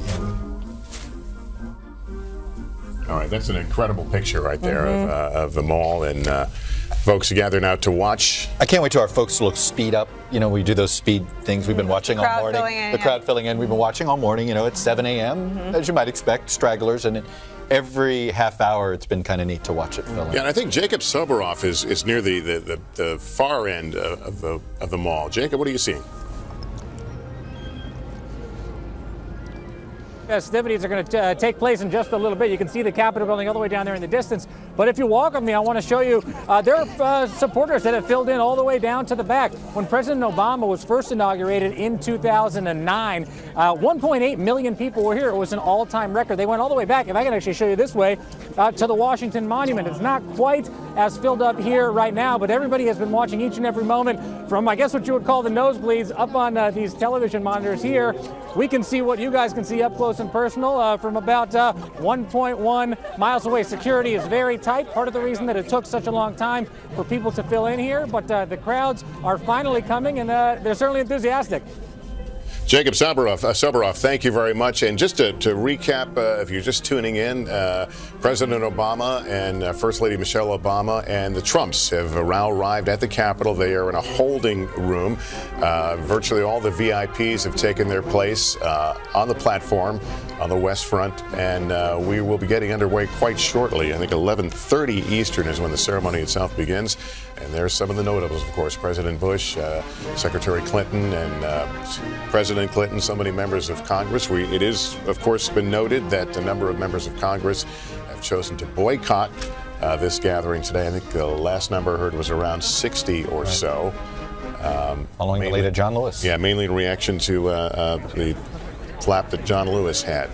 And his comments he made to you originally about that's right. the legitimacy of the event. And an untold number of people around the country, before we get to Kumbaya here, are not watching and are still very angry. There's going to be a large protest in this town tomorrow. Yeah. Okay, and not an insignificant one on that same mall. Apparently they're beginning the women's to march all over the country. Women are marching all over. So let's not forget there are people who look at her 3.5 million or 3 million vote margin and the whole Russian hacking episode, and they have not given up. And here is First Lady Michelle Obama being escorted now, along with Dr. Jill Biden.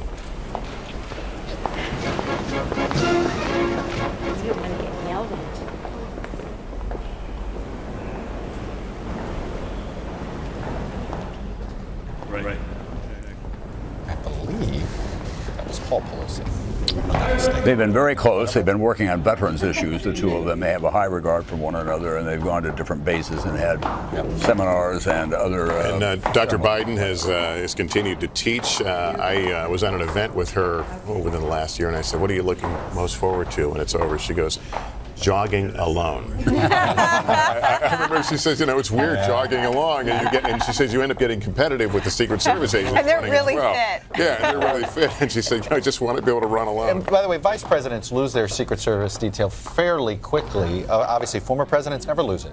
So Michelle Obama and Barack and former they'll never fully be alone again. And that is a hard thing for former presidents to. We should check this. I thought there was at some point they were going to limit. I'll have somebody check into the limit how long, how many years. At Kenny Bunkport, there's still a full complement of Secret Service. I had a college classmate who was a Secret Service agent for President Ford.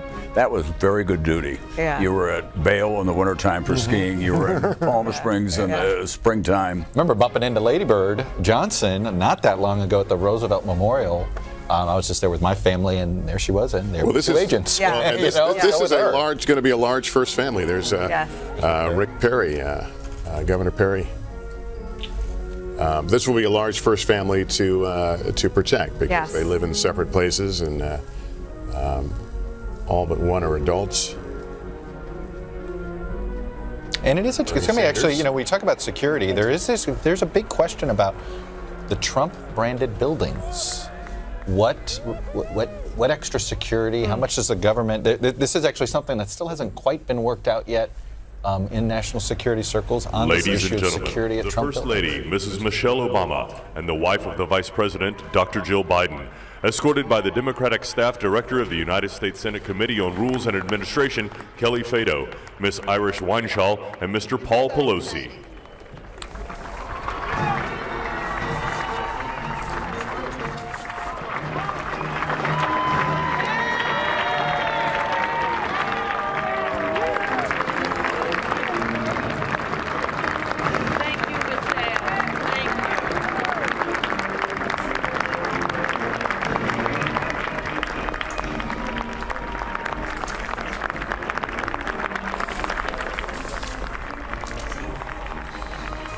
As they take their seats, Michael Beschloss has been looking at the security around the Trump Hotel, which is apparently very strong with barricades and hundreds of police officers and Marines. This is a remarkable picture, isn't it? Yeah. This is the stuff I love. And Michael, you must just get you. Trust me, there's no Twitter feed to follow like Michael Beschloss's feed because of the wonderful photographs, the images you share with such a great eye, and I could just picture you tweeting out this image in 5 years, right? In 10 years, or 25. Can't wait to know what's on all of their minds. What you were saying earlier, Chuck, we're imagining those thought bubbles, and you can imagine pretty hard, but I'm sure the reality will be different. Well, we talked about the Clinton and Bush relationship. Mrs. Obama and George W. Bush were last together at the memorial service in Dallas, and they were holding hands and swaying to some of the hymns at the end. So the Bushes have gotten to know Clintons and the Obamas quite well. I have to say something about Mrs. Obama and her contributions to fashion because I'm sitting next to 4 men in blue suits. Non-fashionable. Yeah. No, I didn't. You look great, but you were all wearing the same suit. But Mrs. Obama has been an occupational hazard, Nicole. She's been known the world over and watched the world over for picking out designers, young and upcoming designers. And Melania Trump is a beautiful woman and obviously a fashion icon, a former model. But it'll be interesting to see if that is her practice. Women care about stuff like this, you guys. Okay. Y'all looking at me dumbfounded. Come on, I want Nicole. I'm not. Get a thumbs up from the women in the studio. But name the designer she's wearing. I'll know you really have a good eye if you can name them. I don't know who Michelle Obama, but she wears a lot of. She wears J. Crew. She wears high end. That's why people love her.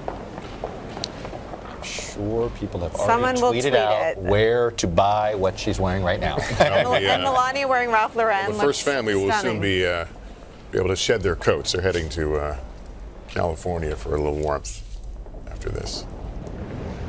And that echoes Gerald Ford, who in 1977 did exactly the same thing. Got on the went to Palm Springs, right? Went to Palm Springs and was in a golf tournament that afternoon. Yeah.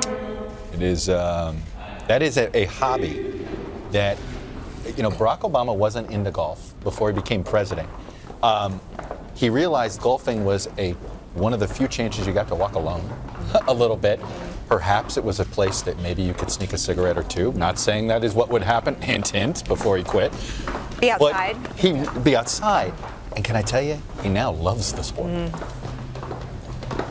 We haven't seen a lot of Melania Trump. She did not make many campaign appearances. She famously spoke at the Republican National Convention, but has kept a rather low profile during this entire campaign and the transition. Remember, she's going to step out on the world's biggest stage. She has a 10-year-old son, and I think she's worked really hard during that campaign to make sure, you know, she was mother to her son during this period where, you know, his father was having to travel the country, so I think she was. She's also very shy, and her foray at the convention was a wonderful performance of a halfway plagiarized speech. It was a humiliating experience for her, and really not her fault. It's a staff's fault to protect a principal from stuff like that. So I'm sure she's hoping that Take Two is more successful. And there's their youngest son, Barron. And it's our understanding they'll probably finish the school year in New York. Totally understandable.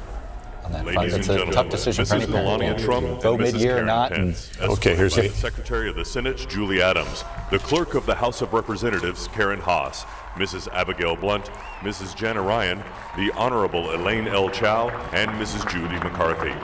Looking at the juxtaposition of former Vice President Dick Cheney, and just in front of him, just to his right, is Mrs. Obama.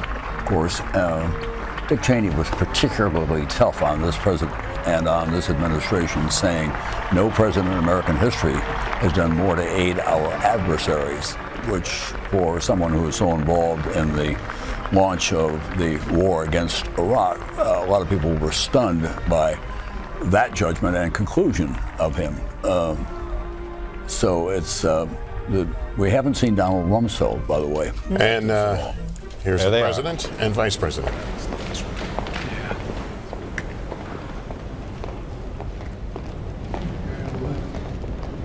Speaker and the Democratic leader of the Senate.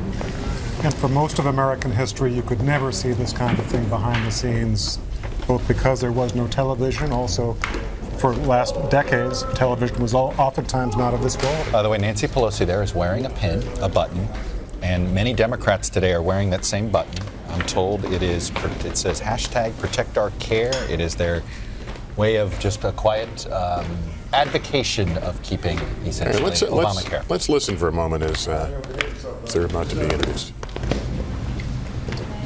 Donald Trump always wears a red tie. Are you noticing that all the Democrats have blue ties on today? And on the day that she conceded, Hillary Clinton wore purple and her husband wore a purple tie. Let's listen.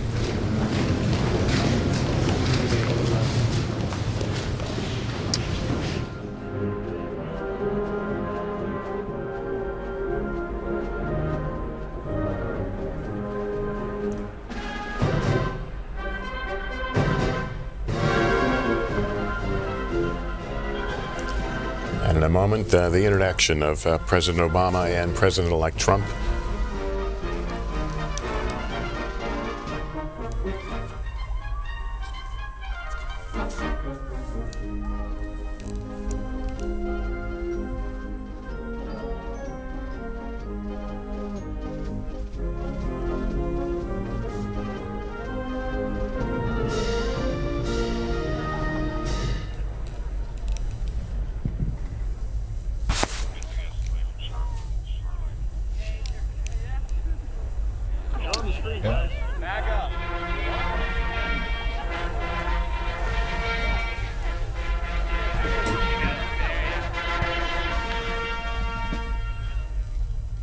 Ladies and gentlemen, the President of the United States, the Honorable Barack H. Obama, and the Vice President Joseph R. Biden, escorted by Senate Democratic Secretary Gary Myrick, Senate Democratic Leader and Rules Committee Ranking Member Charles E. Schumer, and House Democratic Leader Nancy Pelosi.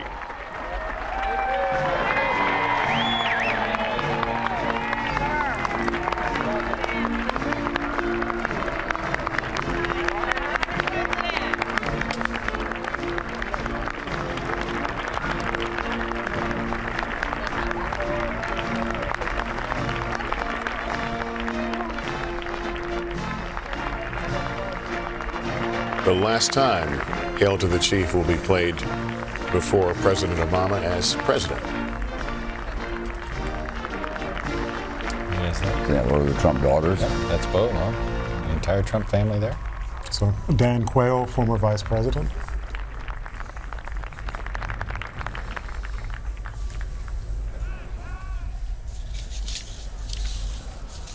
We actually are going to hear from Barack Obama one last time today.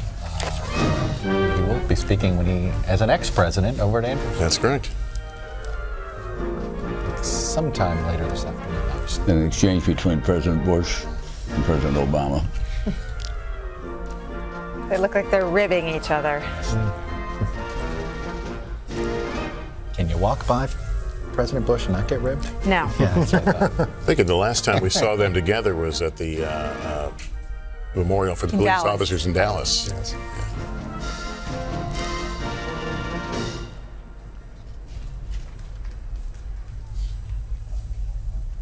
You know, President Obama has talked about the president-elect and says there's a big difference between campaigning and governing. And in just a few moments, think about it, in just a few moments, the weight of the world will be on Donald Trump, and he will know what governing is about. Well, in defense of that, it takes presidents a long time to get out of campaign mode. Longer than you think, doesn't it, Michael? Yes, it does. Listen to the crowd.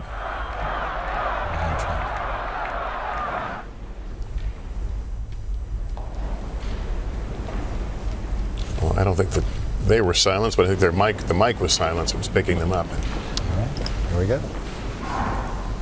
There's some blue ties there on some Republicans, Tom. Yeah. All right. Here is President-elect Donald Trump. Let's listen.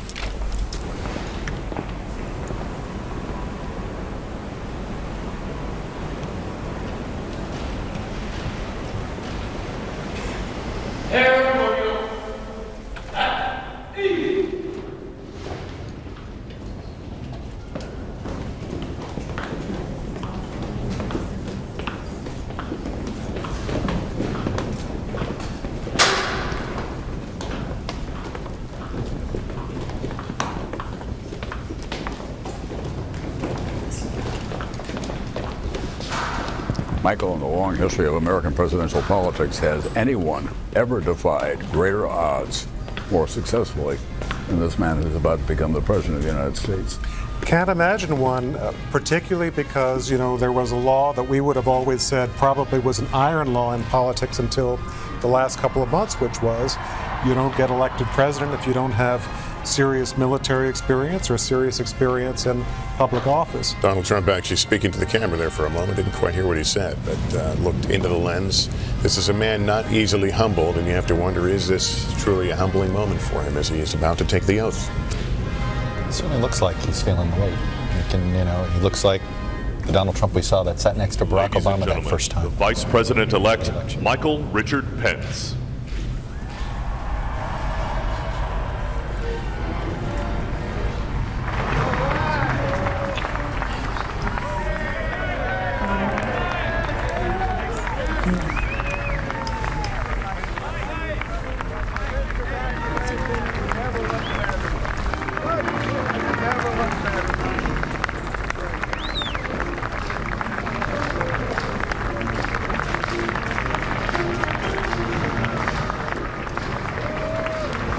Vice President-elect greeting folks as he's about to take his place. And just a point of fact, I mentioned that Barack Obama and President Bush, last time they saw each other was in Dallas. I stand corrected. They were at the opening of the African American History Museum. And I made the same mistake, so your correction counts twice.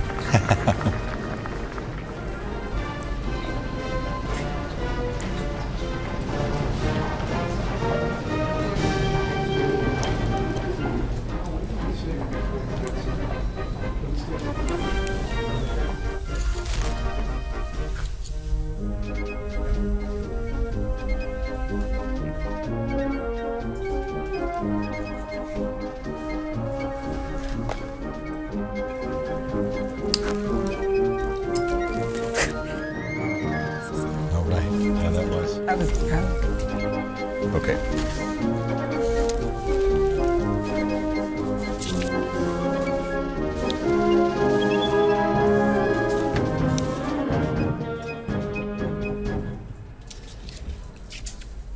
I think they're running so on time, they're actually waiting to make sure they hit their marks. Ladies and gentlemen, escorting the President-elect, the Staff Director for the Joint Congressional Committee on Inaugural Ceremonies, Stacey McHatton McBride. The Senate Sergeant-at-Arms, Frank Larkin. The House Sergeant-at-Arms, Paul Irving.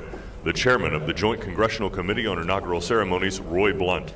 Rules Committee ranking member and Senate Democratic leader Charles E. Schumer, the Speaker of the House of Representatives Paul D. Ryan, Senate Majority Leader Mitch McConnell, House Majority Leader Kevin McCarthy, and House Democratic Leader Nancy Pelosi. Yes, they've had to do this twice. They escorting people and then they get introduced. You actually got to hear from a couple of them. I have some remarks here before the oath. Michael, is there anything magical about the time? We talk about noon, the swearing of the oath. Constitutionally? It's the moment that goes all the way back. And an interesting thing is how hard a moment that is, because in 1981, when Jimmy Carter was the outgoing president, as you know, he was trying to get American hostages released from Iran. Right. And at 12:01, one of his aides called the Situation Room to ask for a report. And they said, "I'm sorry, you're no longer cleared for secret information." Ladies and gentlemen, the President-elect of the United States, Donald John Trump.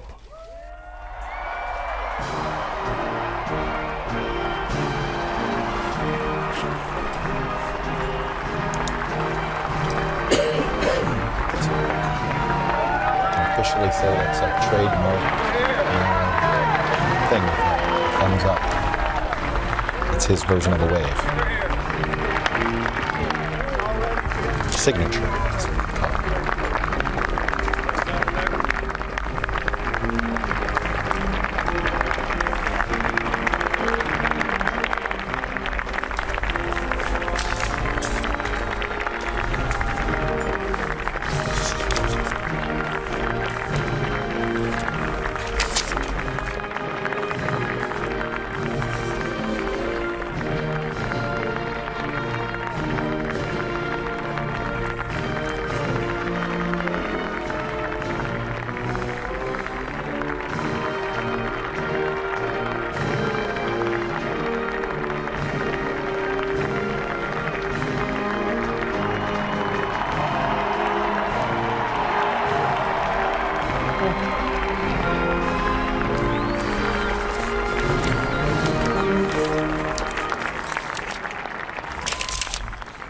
Ladies and gentlemen, the chairman of the Joint Congressional Committee for Inaugural Ceremonies, the Honorable Roy Blunt.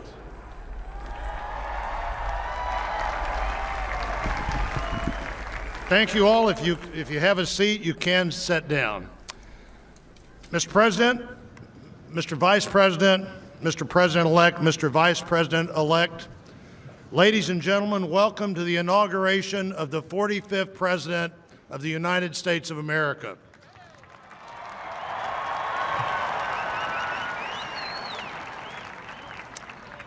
Today, the legislative, the executive, the judicial branches of our constitutional government come together for the 58th inauguration of the President of the United States. Millions of people all over the world will watch and will listen to this event. 36 years ago at his first inauguration, it was also the first inauguration on this side of the Capitol, President Ronald Reagan said that what we do here is both commonplace and miraculous. Commonplace every 4 years since 1789, when President George Washington took this exact same oath. Miraculous because we've done it every 4 years since 1789, and the example it sets for democracies everywhere. Washington believed the inauguration of the second president would be more important than the inauguration of the first. Many people had taken control of a government up until then, but few people had ever turned that control willingly over to anyone else. And as important as the transfer of the first transfer of power was, many historians believe that the next election was even more important. When in 1801, one group of people, arguably for the first time ever in history, willingly, if not enthusiastically, gave control of the government to people they believed had a dramatically different view of what the government would, should, and could do. After that election that actually discovered a flaw in the Constitution itself, which was remedied by the 12th Amendment, Thomas Jefferson, at that inauguration, beyond the chaos of the election that had just passed, said, "We are all Republicans, we are all Federalists." After 4 years of civil war, Lincoln's second inaugural speech tried to find reason for the continued war when he pointed out that both sides prayed to the same God. He'd earlier written about those fervent prayers that one side must be and both sides may be wrong. But in 1865, he looked to the future, and the memorable moment in that speech was "with malice toward none and charity for all." In the middle of the Depression, the country was told that the only thing we had to fear was fear itself. And President Kennedy talked about the obligation in democracy to country. The great question that day was, ask what you can do for your country. So we come to this place again, commonplace and miraculous, a national moment of celebration, but not a celebration of victory, a celebration of democracy.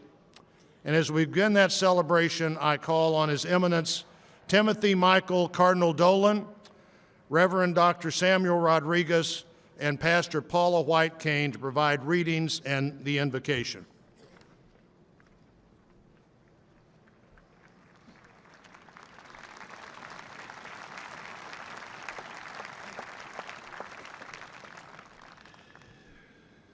The prayer of King Solomon from the Book of Wisdom. Let us pray. God of our ancestors and Lord of mercy, you have made all things, and in your providence have charged us to rule the creatures produced by you, to govern the world in holiness and righteousness, and to render judgment with integrity of heart. Give us wisdom, for we are your servants, weak and short-lived, lacking in comprehension of judgment and of laws. Indeed, though one might be perfect among mortals, if wisdom which comes from you be lacking, we count for nothing. Now with you is wisdom, who knows your will and was there when you made the world, who understands what is pleasing in your eyes, what is conformable with your commands. Send her forth from your holy heavens, from your glorious throne dispatch her, that she may be with us and work with us, that we may grasp what is pleasing to you. For she knows and understands all things, and will guide us prudently in our affairs, and safeguard us by her glory. Amen.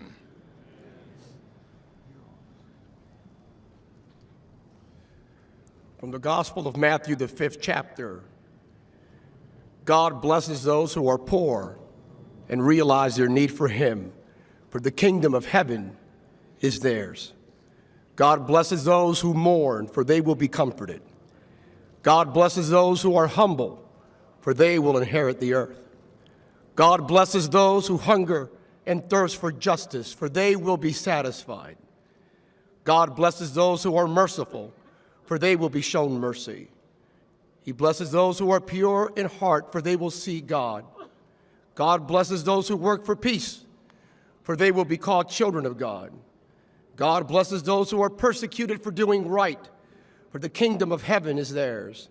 And God blesses you when people mock you and persecute you and lie about you and say all sorts of evil things against you because you are my followers. For you are the light of the world, like a city on a hilltop that cannot be hidden. No one lights a lamp and then puts it under a basket. Instead, a lamp is placed on its stand where it gives light to everyone in the house. In the same way, let your good deeds shine out for all to see, that everyone will praise your heavenly Father. Respectfully, in Jesus' name.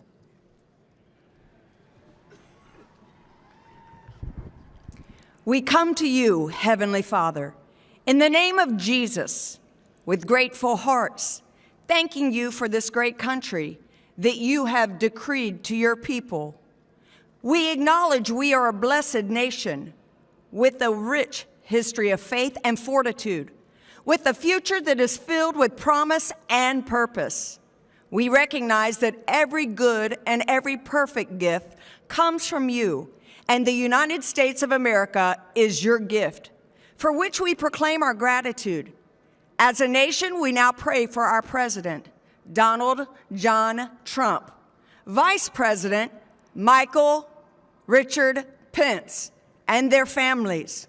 We ask that you would bestow upon our President the wisdom necessary to lead this great nation, the grace to unify us, and the strength to stand for what is honorable and right in your sight. In Proverbs 21:1, you instruct us that our leader's heart is in your hands. Gracious God, reveal unto our President the ability to know the will, your will, the confidence to lead us in justice and righteousness, and the compassion to yield to our better angels. While we know there are many challenges before us, in every generation you have provided the strength and power to become that blessed nation. Guide us in discernment, Lord, and give us that strength to persevere and thrive. Now bind and heal our wounds and divisions, and join our nation to your purpose. Thy kingdom come, thy will be done. The psalmist declared, let your favor be upon this one nation under God. Let these United States of America be that beacon of hope to all people and nations under your dominion, a true hope for humankind. Glory to the Father, the Son, and the Holy Spirit. We pray this in the name of Jesus Christ. Amen. Ladies and gentlemen, the Missouri State University Chorale. Here are the voices of every creature. Here are the heart. Here is the place of strangers welcome. We who once walked in strangers' shoes. Once we were strangers, we were welcome. Once we were strangers, we were welcome. In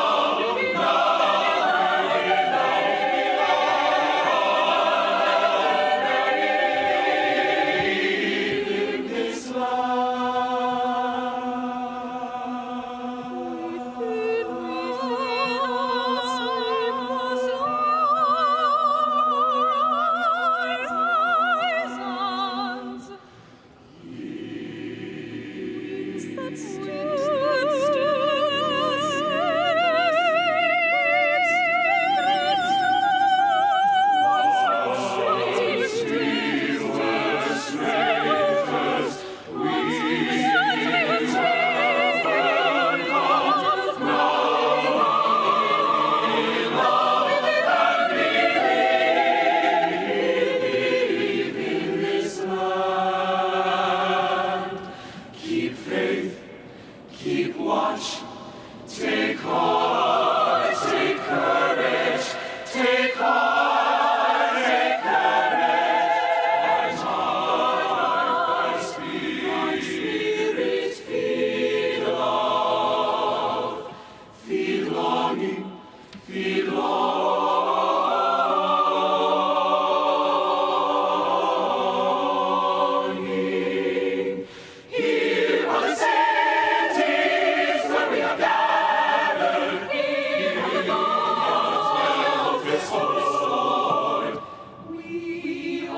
Well, the Missouri State University Chorale practices and performs about 2 blocks from my home in Springfield, Missouri, so it was easy to find them, and we're pleased they're here.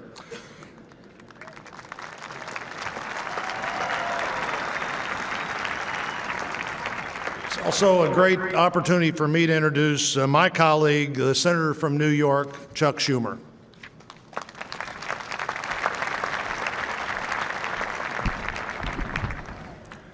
My fellow Americans, we live in a challenging and tumultuous time, a quickly evolving, ever more interconnected world, a rapidly changing economy that benefits too few while leaving too many behind, a fractured media, a politics frequently consumed by rancor. We face threats, foreign and domestic. In such times, faith in our government, our institutions, and even our country can erode. Despite these challenges, I stand here today confident in this great country for one reason: you, the American people.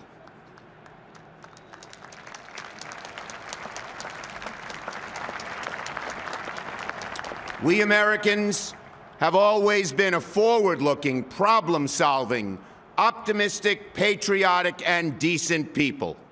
Whatever our race, religion, sexual orientation, gender identity, whether we are immigrant or native-born, whether we live with disabilities or do not, in wealth or in poverty, we are all exceptional in our commonly held yet fierce devotion to our country, and in our willingness to sacrifice our time, energy, and even our lives to making it a more perfect union.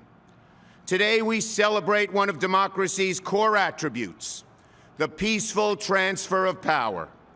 And every day, we stand up for core democratic principles enshrined in the Constitution: the rule of law, equal protection for all under law, the freedom of speech, press, religion, the things that make America, America.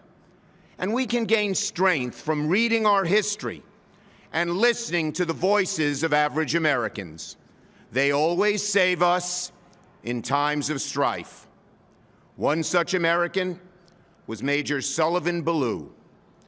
On July 14, 1861, when the North and South were lining up for their first battle, a time when our country was bitterly divided and faith in the future of our country was at a nadir, Major Ballou of the 2nd Rhode Island Volunteers penned a letter to his wife, Sarah.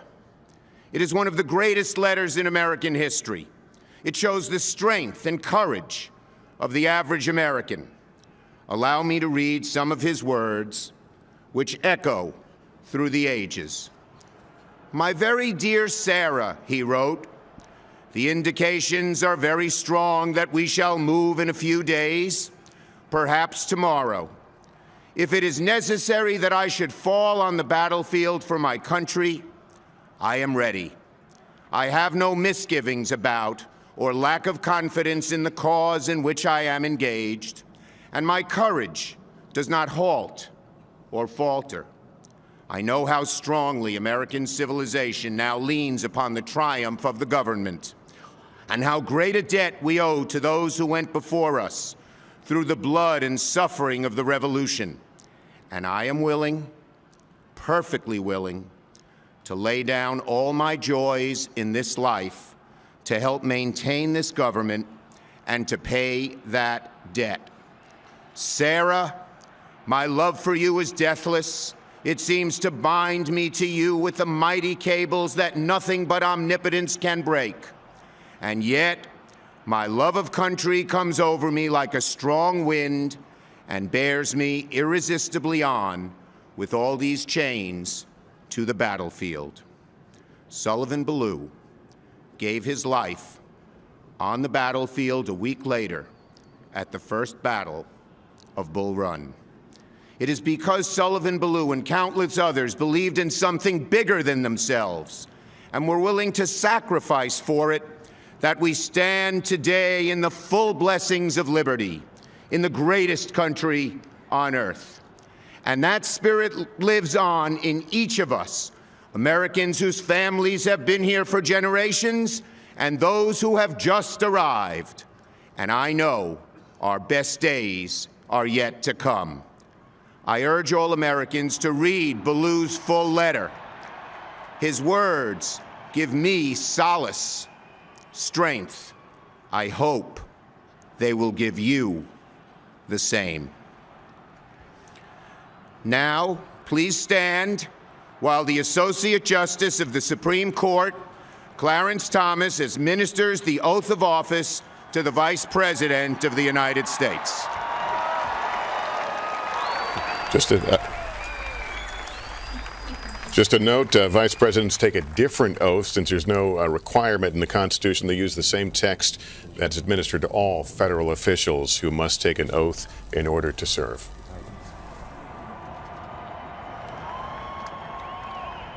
Mr. Vice President-elect, would you raise your right hand and repeat after me? I, Michael Richard Pence, do solemnly swear.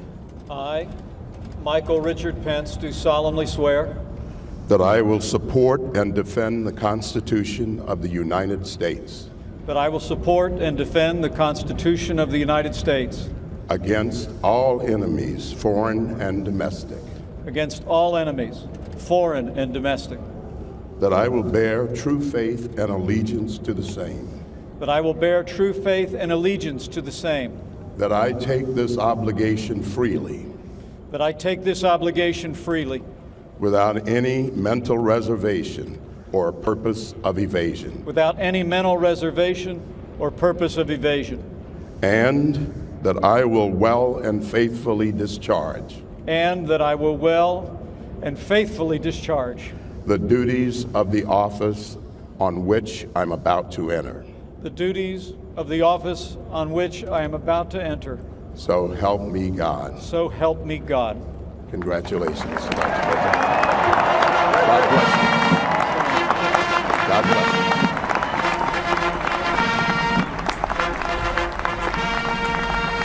you. Mike Pence is now Vice President Mike Pence.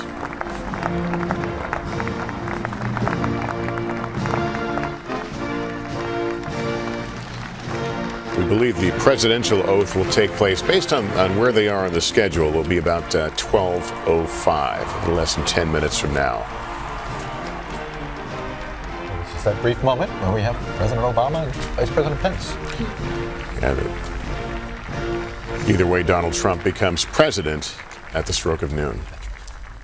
It was very fortuitous for Governor Pence. He was governor of Indiana when Donald Trump's plane broke down. Almost ran for president himself in 2012. Right. Many people think that if the only person that might have been able to beat Mitt Romney in a primary that year would have been Mike Pence. Getting a congratulations from President Obama.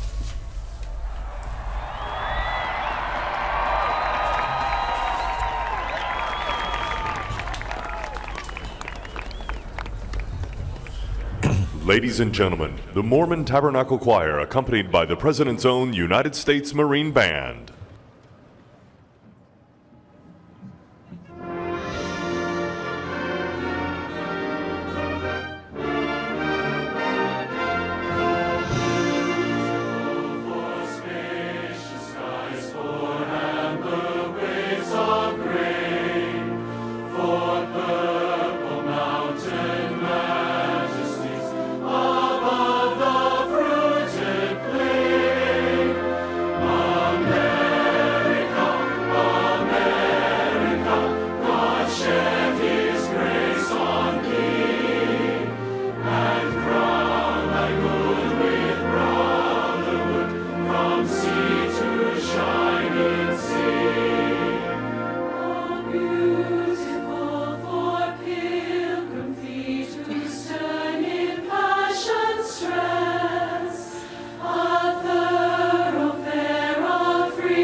In a moment, Chief Justice John Roberts will be introduced to administer the oath to Donald Trump. Chief Justice of the United States John G. Roberts, Jr., who will administer the presidential oath of office. Everyone, please stand.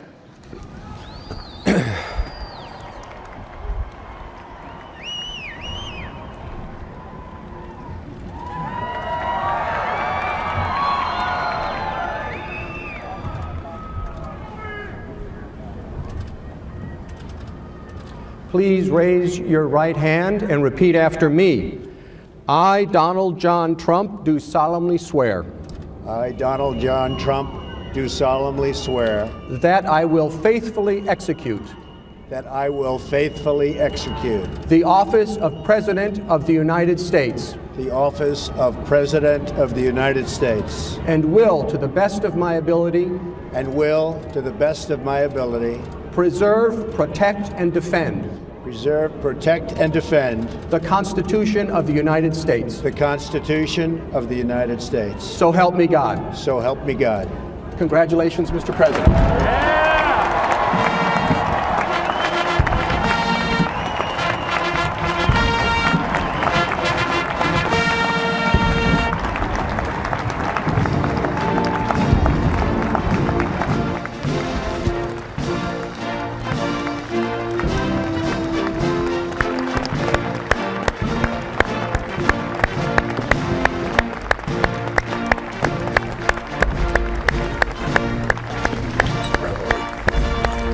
Heretofore, he is President Donald J. Trump, and the sound of cannons and a 21-gun salute sounding across Washington, D.C. right now. Ruffles and flourishes followed by Hail to the Chief. First time Donald Trump hearing Hail to the Chief as Commander-in-Chief, the President of the United States.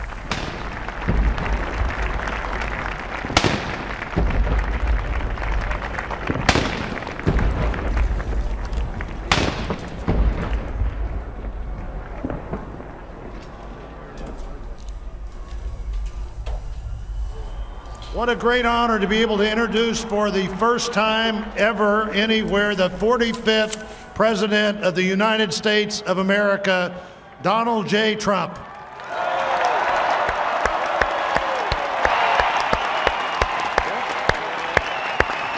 I get that one right, Tony?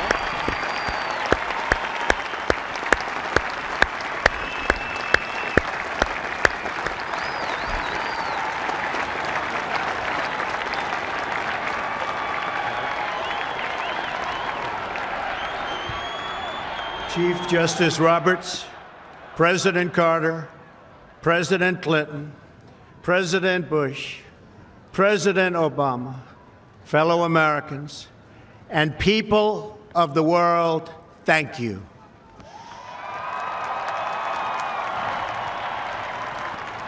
We, the citizens of America, are now joined in a great national effort to rebuild our country and restore its promise for all of our people. Together, we will determine the course of America and the world for many, many years to come. We will face challenges. We will confront hardships, but we will get the job done. Every 4 years, we gather on these steps to carry out the orderly and peaceful transfer of power. And we are grateful to President Obama and First Lady Michelle Obama for their gracious aid throughout this transition. They have been magnificent. Thank you.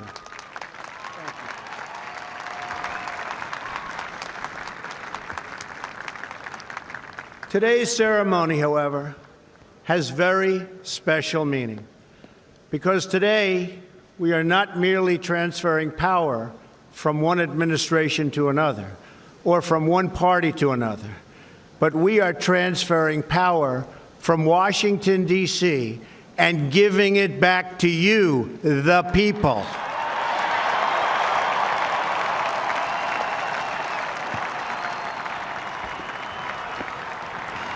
For too long, a small group in our nation's capital has reaped the rewards of government, while the people have borne the cost.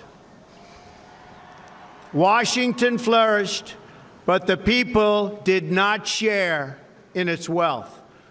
Politicians prospered, but the jobs left and the factories closed. The establishment protected itself, but not the citizens of our country. Their victories have not been your victories. Their triumphs have not been your triumphs. And while they celebrated in our nation's capital, there was little to celebrate for struggling families all across our land.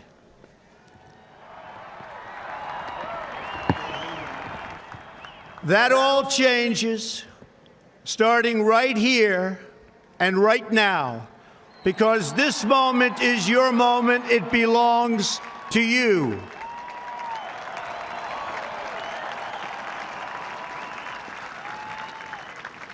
It belongs to everyone gathered here today and everyone watching all across America.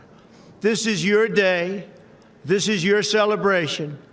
And this, the United States of America, is your country.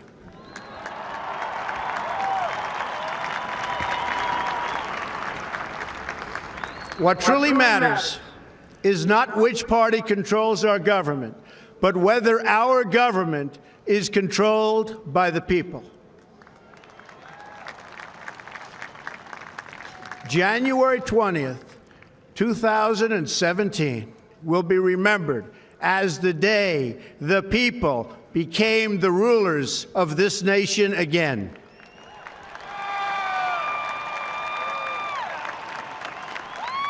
The forgotten men and women of our country will be forgotten no longer. Everyone is listening to you now. You came by the tens of millions to become part of a historic movement, the likes of which the world has never seen before. At the center of this movement is a crucial conviction that a nation exists to serve its citizens. Americans want great schools for their children, safe neighborhoods for their families, and good jobs for themselves. These are just and reasonable demands of righteous people and a righteous public. But for too many of our citizens, a different reality exists.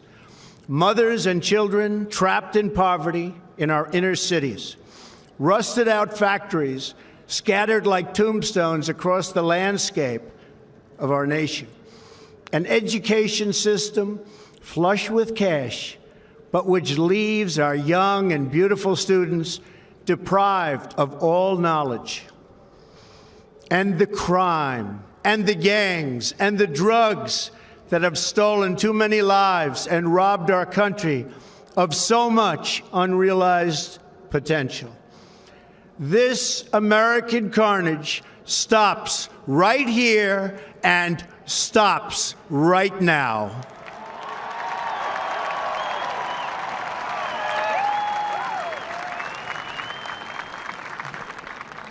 We are one nation, and their pain is our pain. Their dreams are our dreams, and their success will be our success.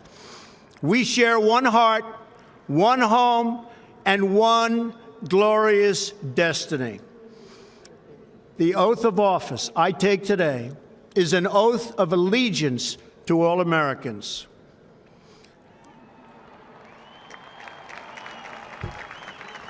For many decades, we've enriched foreign industry at the expense of American industry, subsidized the armies of other countries while allowing for the very sad depletion of our military.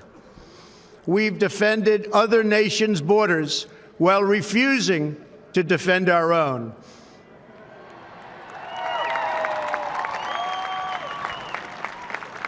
And spent trillions and trillions of dollars overseas while America's infrastructure has fallen into disrepair and decay.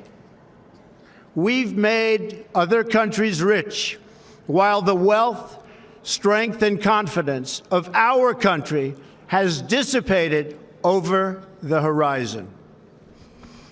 One by one, the factories shuttered and left our shores, with not even a thought about the millions and millions of American workers that were left behind. The wealth of our middle class has been ripped from their homes and then redistributed all across the world. But that is the past, and now we are looking only to the future.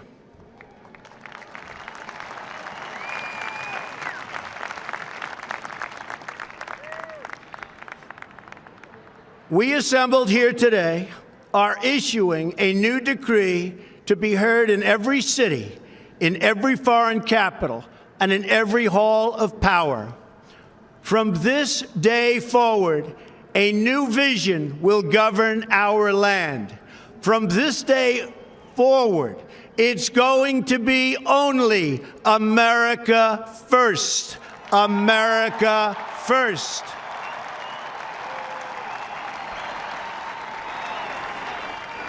Every decision on trade, on taxes, on immigration, on foreign affairs will be made to benefit American workers and American families. We must protect our borders from the ravages of other countries making our products, stealing our companies, and destroying our jobs.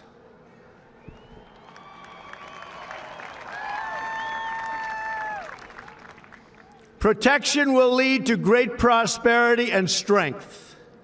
I will fight for you with every breath in my body, and I will never, ever let you down.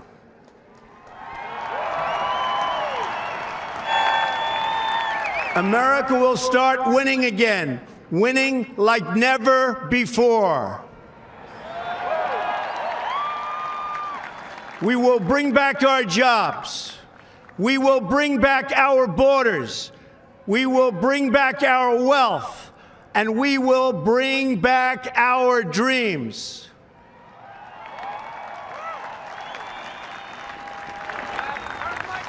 We will build new roads and highways and bridges and airports and tunnels and railways all across our wonderful nation.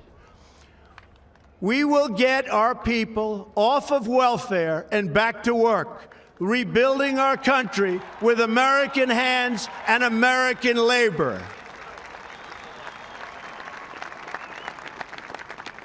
We will follow two simple rules: buy American and hire American. We will seek friendship and goodwill with the nations of the world, but we do so with the understanding that it is the right of all nations to put their own interests first. We do not seek to impose our way of life on anyone, but rather to let it shine as an example. We will shine for everyone to follow. We will reinforce old alliances and form new ones and unite the civilized world against radical Islamic terrorism, which we will eradicate completely from the face of the earth.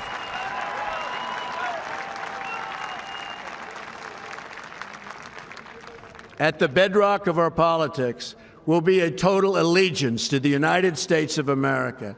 And through our loyalty to our country, we will rediscover our loyalty to each other. When you open your heart to patriotism, there is no room for prejudice.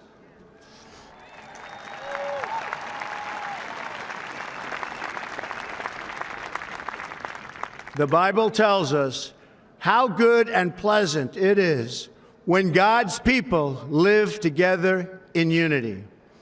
We must speak our minds openly debate our disagreements honestly, but always pursue solidarity.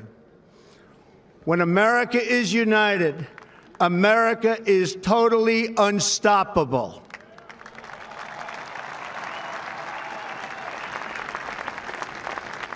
There should be no fear. We are protected, and we will always be protected. We will be protected by the great men and women of our military and law enforcement. And most importantly, we will be protected by God.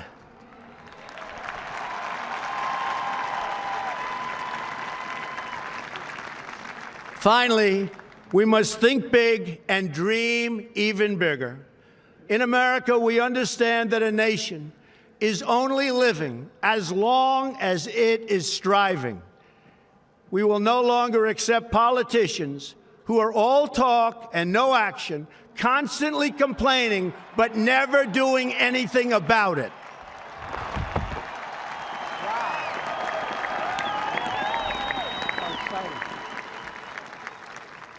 The time for empty talk is over. Now arrives the hour of action.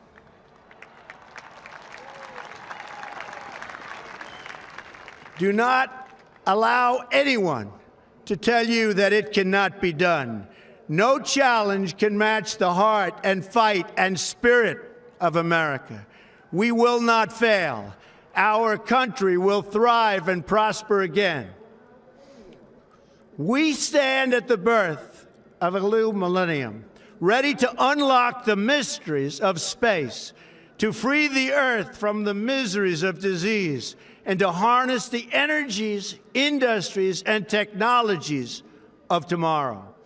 A new national pride will stir our souls, lift our sights, and heal our divisions. It's time to remember that old wisdom our soldiers will never forget, that whether we are black or brown or white, we all bleed the same red blood of patriots.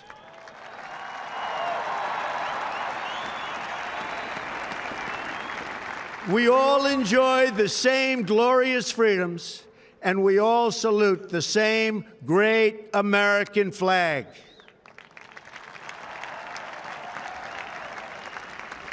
And whether a child is born in the urban sprawl of Detroit or the windswept plains of Nebraska, they look up at the same night sky, they fill their heart with the same dreams, and they are infused with the breath of life by the same almighty Creator.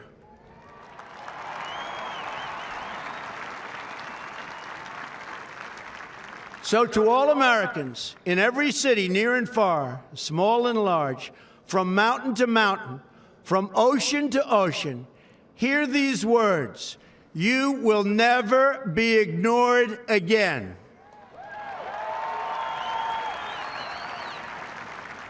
Your voice, your hopes, and your dreams will define our American destiny. And your courage and goodness and love will forever guide us along the way.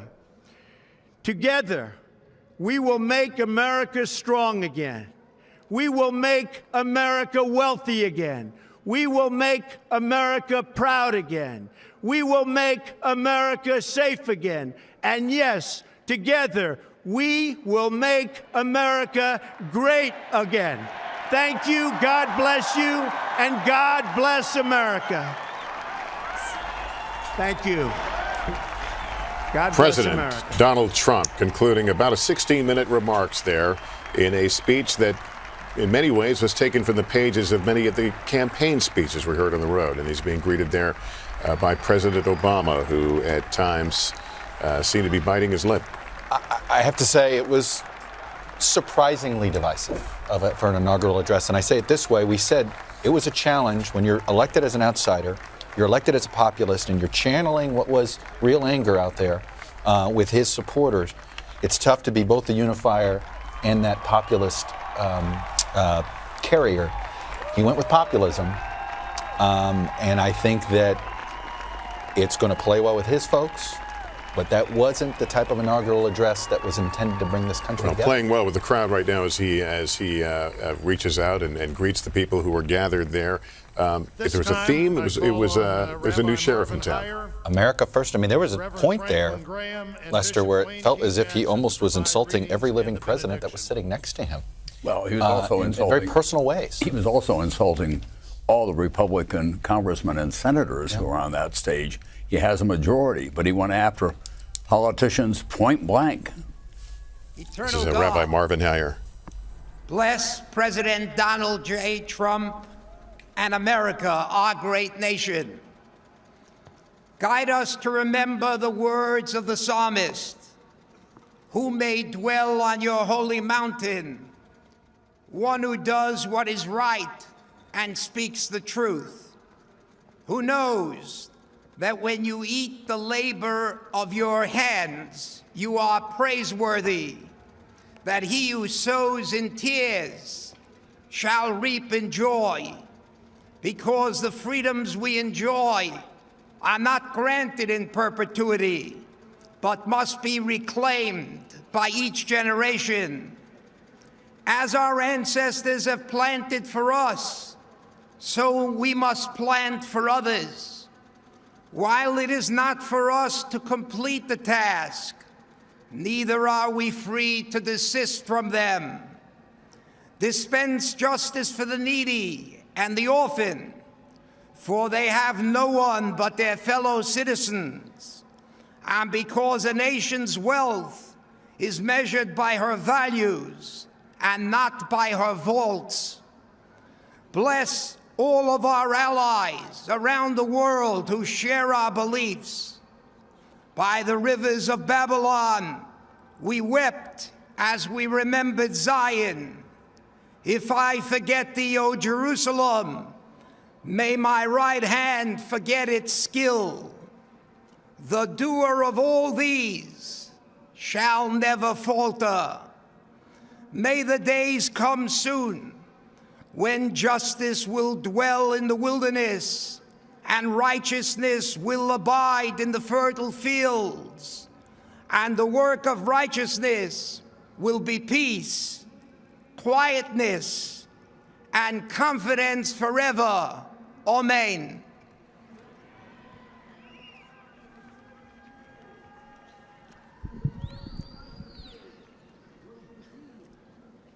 Mr. President, in the Bible, rain is a sign of God's blessing.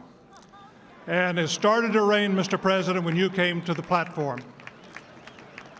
And it's my prayer that God will bless you, your family, your administration, and may He bless America. The passage of Scripture comes from 1 Timothy chapter 2. I urge then, first of all, that petitions, prayers, intercession, and thanksgiving be made for all people, for kings, for all those in authority, that we may live peaceful and quiet lives in all godliness and holiness.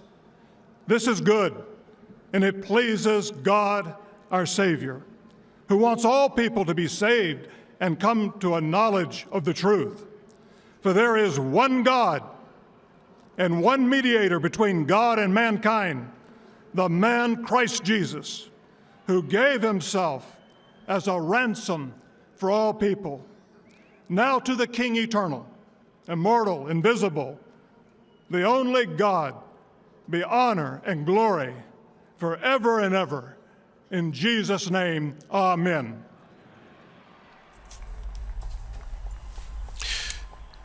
The next benediction from Bishop Wayne Jackson of the Great Faith Ministries you, International. Father, for letting us share this great moment together. Let us not take for granted the air we breathe or the life you've given us. We were all created by you with one blood, all nations to dwell upon this land together. We're not enemies, but brothers and sisters. We're not adversaries, but we're allies. We're not foes, but we're friends. Let us be healed by the power of your love and united by the bond of your spirit. Today, we pray for our 45th president, the vice president, and their families, and give them the wisdom to guide this great nation, the strength to protect it, and the hands to heal it. We bless President Donald J. Trump. We ask that you give him the wisdom of Solomon, the vision of Joseph, and the meekness of Christ. Solomon, who kept peace among many nations, Joseph, who dreamt better for the people, and Christ, who accepted us all. O Lord, mend our hearts and stitch together the fabric of this great country in the spirit of the legendary gospel songwriter Mahalia Jackson.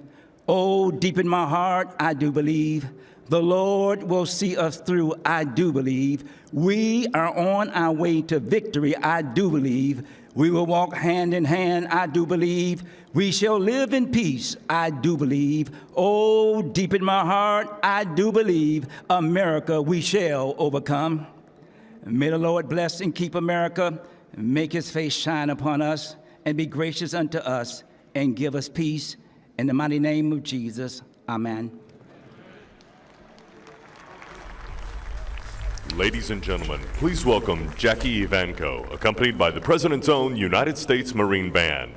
Please stand for the singing of the national anthem.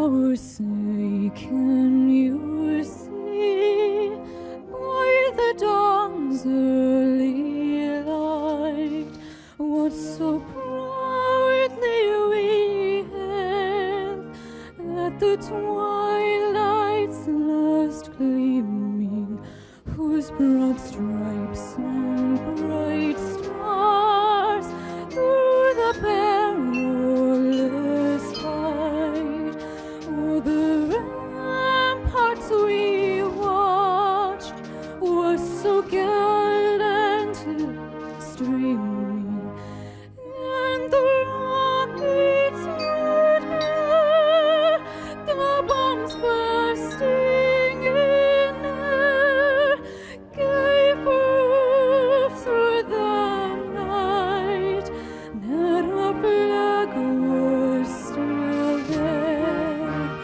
Oh, say does that star-spangled banner yet wave o'er the land of the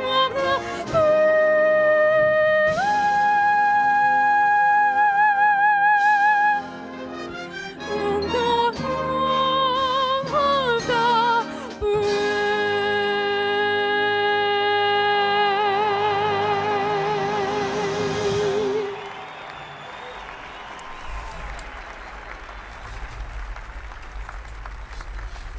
Ladies and gentlemen, please remain standing while the President and official party depart the platform. You will be released by sections shortly. So President Trump and First Lady Melania Trump will be now exiting the platform. Perhaps a few more greetings there. They'll leave along with the Obamas and Bidens and Vice President and his wife Karen Pence. The president greeting members on the platform here. What is going to happen next is they will retreat inside the Capitol, and there will be a departure ceremony for former President Obama and former First Lady Michelle Obama. They're on their way to California for vacation. They will be boarding a helicopter that will look quite familiar, but it'll have a different call sign than the one it's had for the last 8 years.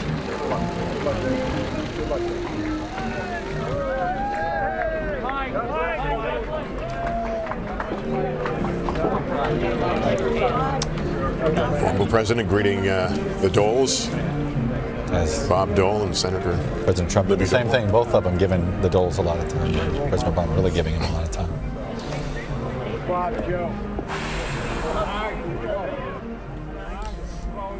And there is President Trump walking through the Capitol the first time as president. Everything today will be the first time as president.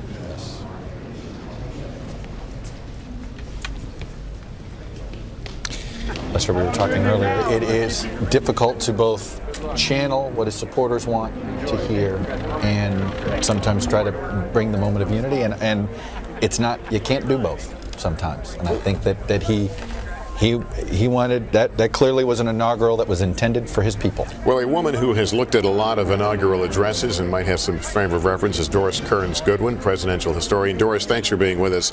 As I had noted, a lot of the themes we heard in that inaugural address were straight from the campaign, clearly true to what got him here and speaking to the base. What did you note about his speech? Well, you know, I think on the one hand, it probably was the best campaign speech he ever made in the sense that it wasn't I, as he usually talked about. He just mentioned we are part of a movement and I will fight with you for every breath of me was one of the few times he brought the I in. But I agree with you. I think a campaign speech to your supporters, they will love what he spoke. It was simple, it was declarative, but yet he made enemies as populism always does. He had to make an enemy to get his supporters roused up. One enemy was the whole Capitol Hill and the politician establishment, and the other was the world at large. Somehow he was saying America is getting itself lost by helping other countries become rich while our middle class is being squeezed. No mention of a redistribution of income within the United States. And then I think America First is a troubling memory. Obviously, isolationists before World War II, and to use that as a slogan conjures up those scary notions of our not having alliances, even though he mentioned alliances near the end. The Forgotten Man is a good slogan that FDR brought that up, but still, it was interesting.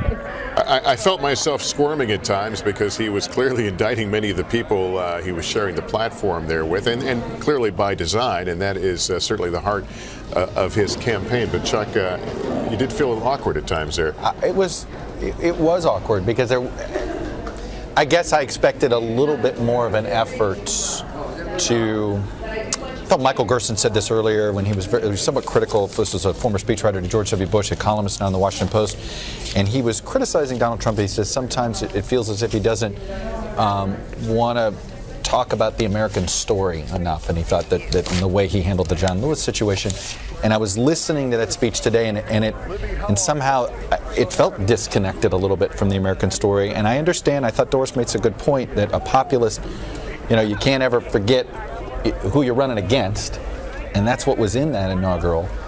But again, if he was looking to build political capital here to expand things, I don't think he did it. Tom Brokaw, was there anything there that those who have been uncomfortable with the idea of a President Trump, anything they can take as a... You'd have to talk to them. I think what he did was this was the core Donald Trump. I mean, he reached out to those people who were in Macomb County, Michigan, the people in Ohio who are out of work, the West Virginia coal miners. But America's richer than that, frankly, and I mean that in terms of its voter tapestry. The fact is that housing now is booming at a record pace. The auto industry is charging along. Oil prices are as low as they have been in the last 25 years. There is a recovery underway. It doesn't affect everybody. There's no question about that. And his Republican majority that he has in the House and Senate now, he just turned around and kind of head slapped him. Because he said these politicians in Washington, they just want to take and they don't want to give you anything. That seems to me a very hard door to open. It goes right back to what happened when he came to see the Senate leadership, when it was clear that he might get the nomination. And the Senate leadership said he was pretty good at the beginning. And then when we said to him, we'd like to talk about some issues that we have to do, he said, no, I'm not here about that. I put on a show. That's why people, and this is a quote from somebody who was in the room, a senior member of the Republican Senate leadership. I put on a show. You guys, you don't get me. So I see what he said today was put on a show for his core group who did get him there. But how you put the country back together again and get everybody moving in the same way. Am I off base here, Hewitt? No, I resonate everything you say. I was surprised again. I'm as surprised today as I was on election night. I expected a lot more joy. It was disciplined, it was authentic, it was quintessentially Donald J. Trump, but it was grim. And on inaugural day, there is typically more joy on the podium than there was today, and typically more coming together. In fact, Hugh, I think many people were hopeful that he would take a page out of your old boss's book, Richard Nixon in '69. Lift up a driving dream. It was a divisive campaign. It was a divided country, an angry country. No doubt a moment like this, and he decided to go up. Let me ask you this. For a long time, President Obama would look back and say, well, the economic problems were started before I got here. He would remind us of what he inherited. Donald Trump gave a very full-throated speech there about that America is going to be great again. How long does he have before he owns it? He gets 9 months to legislate. I believe that Chuck and I have talked about this a lot. You get 9 months to do things, and that was definitely a call to arms to the members of Congress there. We are not going to screw around. This is not kumbaya. But it was very bracing for people, even like me, who believe much of what he had to say about Washington being the center of elites and perhaps the Davos man not understanding the average American man. But you can sometimes put a little honey on there and make it more palatable. And just to note, you're watching certainly the role reversal there in all its glory. There is President Trump now walks the other way with former President Obama, and they will soon be sending the Obamas off. So we're going to watch that play out here. He just painted a picture that I think many Americans don't recognize. There are some Americans who think that's the picture, and some will say he's painting a warped picture or a different reality. And this goes to the whole thing, this idea that there have been two Americas. It was, and he only painted a picture of one of them. Here's a very important distinction that he failed to make. He's not the president of the Electoral College. He's the president of the whole country. And the fact is he came up short by almost 3 million votes. And the wins that he had in the important Electoral College states were reasonably narrow. And a lot of those states, things are beginning to come around a little bit. And it wasn't just the economy, it was also the fact that they did want some change. But is this the change that they want? But let me just quickly point out what you're looking at. There's the helicopter that's often known as Marine One when the president's on board that will take the former First Family away. You can see the folks gathering for the official send-off as we watch that. Let me go to Kristen Welker. She's still on the platform there with some reaction to President Trump's speech.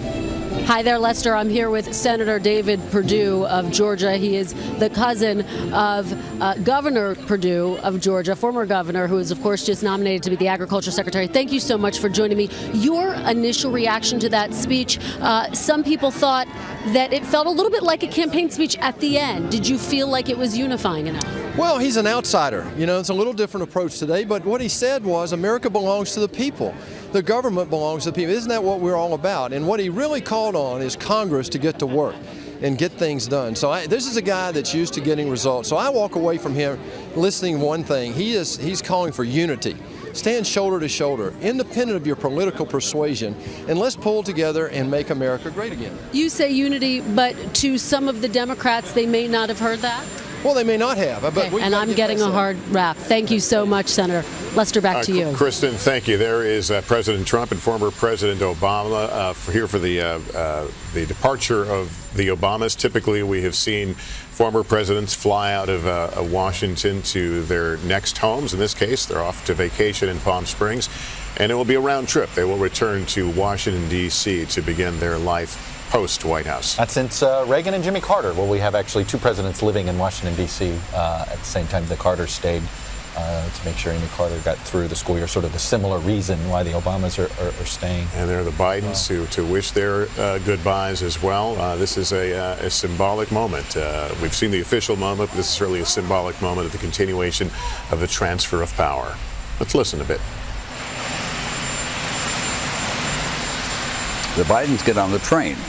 They have the best commute in Washington for a power couple. They get on Amtrak and ride it to the, second stop, I guess, Baltimore and then Wilmington. Joe has been doing that throughout his Senate career and also his vice presidential time. Hugs and kisses all around, and we certainly know that the Obamas and the Bidens have become lifelong friends. There is a very, very close bond there, and we saw that with the Medal of Freedom with distinction that was awarded by the president, the former president to former vice president. I'll get this right. This is like when you get the new year, you keep writing the Still writing the same check. Yeah. I'm going through that process now, so forgive me. But it appears that the Bidens will be departing first in a motorcade. He's going to be setting up shop a couple places, University of Delaware and Penn.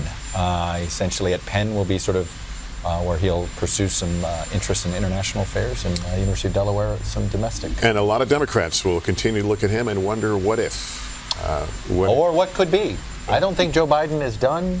You know, there was a time where people thought that if you're in your 70s, you're not going to be, it's going to be tough to run for president anymore. Donald Trump got elected at 70. And the oldest to be... But Joe's older than 70. He is. He'd be 78 in 2020. Donald Trump would be 74. I have to say, I didn't think we would have 3 straight baby boomer presidents, or let alone, I guess, technically 4. Although I don't count Obama fully baby boomer. As someone who's the same age as Joe, I'm going to tell you there's a difference between 70 and 78. Tom, I think there's going to be a lot of run, Tom, runs for you there. So you never know there, buddy. Also, the Democratic Party is going to have to raise a new generation. The fact is that what they've got to do is find the next generation of leadership in the Democratic Party, even with new ideas. And the same way Bill Clinton came up. And Joe Biden, in fact, was part of that reinvention of the Democratic Party. That's the case before the Democratic Party. They have some energy. Kamala Harris, the senator from California, Chris Murphy, the senator from Connecticut. They have some very good, talented young people, but they don't have the talent of that couple. President and Mrs. Obama are uniquely gifted, and so there's always going to be a gap between what follows them. And President Obama just kind of seems to be taking it all in as he prepares, he and the former First Lady prepare to depart the Capitol by helicopter. They'll be going the short distance to Andrews, Joint Base Andrews, to board a VIP Air Force jet. It will not be known as Air Force One, but an Air Force jet nonetheless, to take them to California for vacation. And he's likely to make some remarks there to staffers, former staffers. There has to be a lot of emotions, certainly a lot of nostalgia. It couldn't have been easy at times to hear some of the things said in that speech. But the former president has taken the high road, certainly in this transition. Here's a lead paragraph in the Wall Street Journal today. After 8 years in office, Barack Obama has a market record any red-blooded American capitalist could be proud of. U.S. shares have soared, oil prices have come down, borrowing is cheap, profits are up along with the dollar. Even those who bet against President Obama made good money with returns in their investment. Now, that's the investment group. But along with that came jobs. We know that there has been a recovery. It's imperfect. It's got holes in it. But the fact is, it's not nearly as grim as the speech that we heard here today. He was speaking to the Peggy Noonan Unprotected today. And let's take in this moment as the former president saluting crew members. And the last time that we expect he will board that helicopter and make that wave. Chris Jansing is out there on that east front of the Capitol. What have you been able to observe there, Chris? This is an emotional time, obviously, for the millions of people who love the Obamas, supported the Obamas. They now begin their post-presidential life. And it's described, this moment, in a handbook for the inauguration that dates back to 1889, which says, the president leaves the Capitol as fast as is practicable after the inauguration of his successor. What it doesn't describe is what this means to the country, this moment, this day that is all about Donald J. Trump. This moment is about 2 people who have served their country for 8 years, getting on that helicopter, as you say, for the last time, and going off on a new life at a very young age, 55 for the president, 53 for the First Lady. They will go to the former Air Force One, now called Executive One. I want to just point out that something happened here that was a tradition the Obamas started. It used to be that the goodbyes were said up on the steps, but as a sign of respect, 8 years ago, President Obama walked to the helicopter with the Bushes and not just said goodbye there, but as was noted at the time, he actually hugged George W. Bush. After what had been a long and difficult campaign, he had really made a statement that he appreciated the way that the transition was handled, just as Donald Trump has said that. So perhaps we have seen a new kind of farewell as we see the president and vice president wave that they will escort them to the helicopter as they make their way to their new life, Lester. I spoke to President Obama a little over a week ago, who said to me that he thinks the country's in a better place than when he took over. And certainly by many measures, he inherited a country with a brink of a financial disaster, shedding jobs. But he certainly has been open to critics of his foreign policy and some of the executive actions he's taken. Ironically, toward the end here, the progress that the American military has made against ISIS, particularly in Iraq, has been very impressive. By the way, even at the end here, so what he got hit for early, you might see that strategy that a President Trump keeps it in place because it actually seems to be working. But I direct you to the speech, though. He said, we will eradicate radical Islamic extremism from the face of the earth. That's a pretty bold. That was the most memorable declarative moment in the speech. Is that, and it's a big reach too. From the face of the earth. That's, especially when you're talking about an ideology. But nonetheless, he said it, and he's made some. When I did a tour this past week, talking to people around the country, both for and against Mr. Trump, President Trump, they want him to move quickly. They believe in his promises, and they want to see it. And people gave various times, but as to when they wanted to see it. And there's the picture: the Obamas leaving official Washington behind. Wait for the memoirs. We're actually watching it right over our window. It's coming. They're coming right to us. Coming right over our studio here. We'll find out in the memoirs what they're saying to each other and what they're thinking as they. And there they actually give a nice little shot. They take the president around so he gets to see. No, what they're saying. Them all. Look, there's Lester Holt right there. You think? No. There's got to be a mixture of relief and I suppose some regret. He talks about some of the regrets in office. He wishes that he had done more to organize the grassroots. When talking about the Democratic loss, the loss of Hillary Clinton, he told me he was surprised that his popularity on the campaign trail did not translate to her. So there's some regret about that. And as he said, for every president, there's always going to be something that you didn't get to or something you wished you had spent more time on.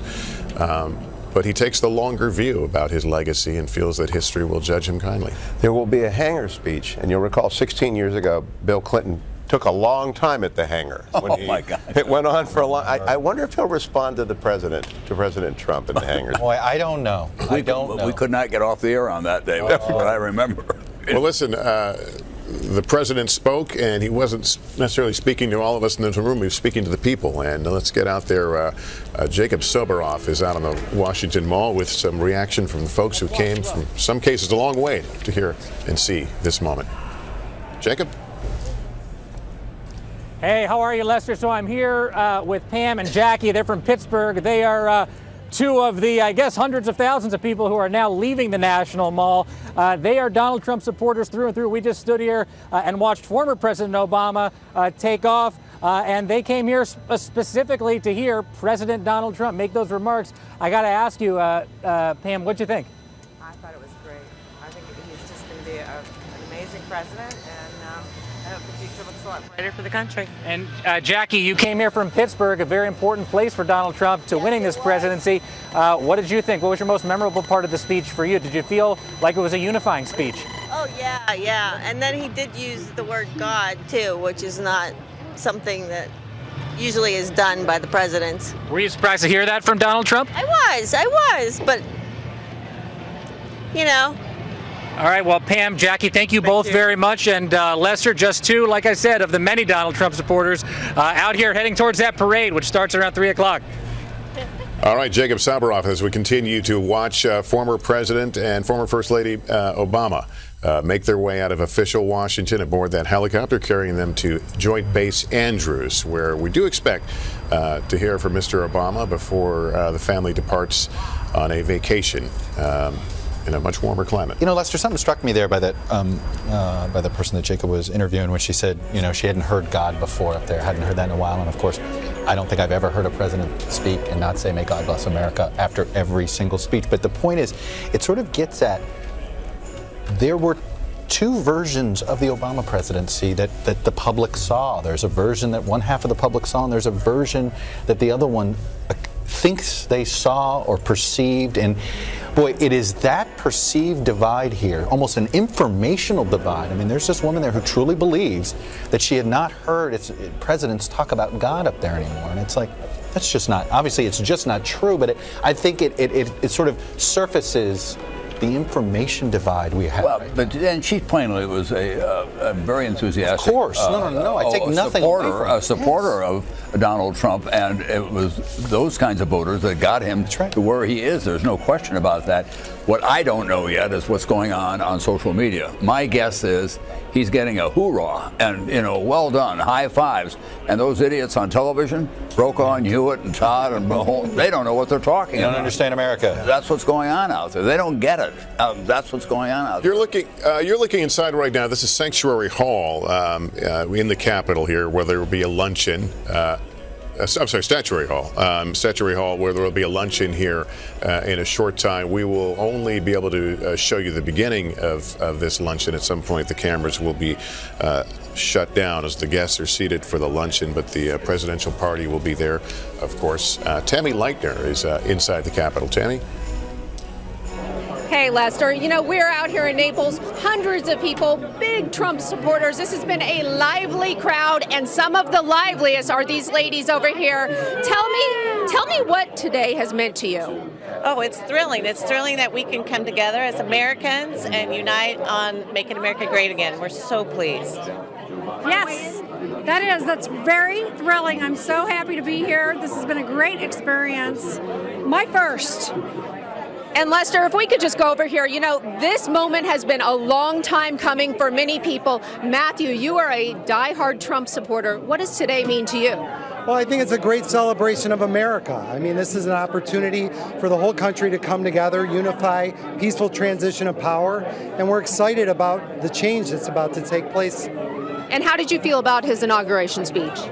I thought it was really honest, and I thought it was to the point, and I don't think that it was political, and I liked that. I thought it was blunt, and it's exactly what we elected. It's Donald Trump. There you go, Lester. A lot of people very pleased with what they heard from President Donald Trump today. All right, and Tammy, I apologize. You are in Naples, Florida. Here is the Biden, Dr. Joe Biden, former Vice President Biden, and they are about to board Amtrak. Not quite as glamorous as a helicopter, but nonetheless, that's the way as a senator he would commute back and forth to Delaware, and that's the way they're going home. And by the way, that's Chris Coons, who replaced Joe Biden, sits in Joe Biden's former Senate seat there, as well as Tom Carper, the other Delaware senator, both of whom do use Amtrak all the time. The Bidens haven't really been able. Joe Biden used to take Amtrak quite a bit. I'd been on it every once in a while when she's on it, but as vice president, they didn't. Well, Secret Service. I can tell you, it is one of. If you want to see the who's who of the political elite, just ride that train from time to time. It is. I have seen some remarkable folks on board. It's everybody Donald Trump was running against. At times. It is, but it is the Acela corridor. It is a favorite. Among a lot of folks who come back and forth. You can fly. You can fly, but of course the delays and traffic. It sometimes takes about the same amount of time. One of the things I wish that Donald Trump, the new president, had talked about today, and we're going to fix the tracks on Amtrak. Well, he did talk about railroads. He brought up the railroads. Yeah. He did bring up that, and I know he wants to fix LaGuardia. And we note they went on the business class door. They're not the first class door. As many staff members. And by the way, we told about 1,800 people are at Joint Base Andrews for the send-off of former President and First Lady Obama. So we're going to show that to you when they arrive, and we do expect some remarks. There's a lot more coverage. This day is hardly begun on this Inauguration Day, and our NBC News coverage will continue from Washington right after a short break.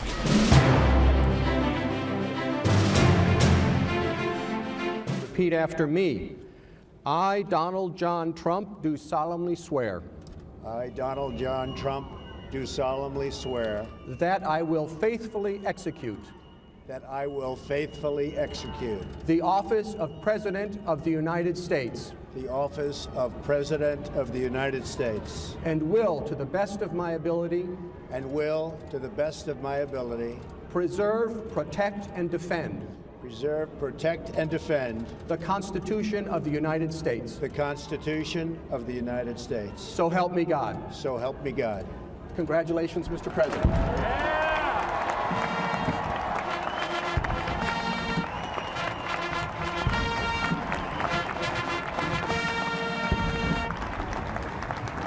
You, Mr. President. Dear Mr. President. Dear Mr. President. If I had one word to describe how I'm feeling about your upcoming presidency, it would be anxious. Perplexed. Hopeful. Shocking. Solution. Incompetency. It's hard to know what to expect right now. I think you're going to be awesome. I'm hopeful that you do not govern in the way that you campaigned. You will stand up firmly for what is right in America, for our veterans. I feel that you're totally unqualified for the job. You are going to focus on putting America first. I'm hopeful that we will not lose the progress that we have made and that we'll be able to fight for more progress.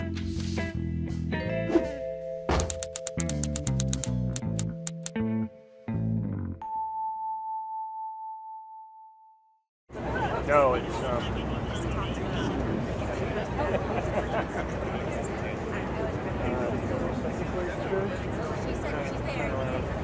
the other way.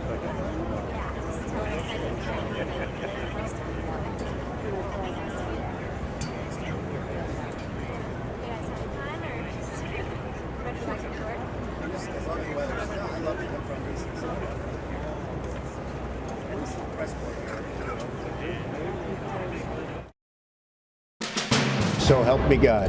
Congratulations, Mr. President.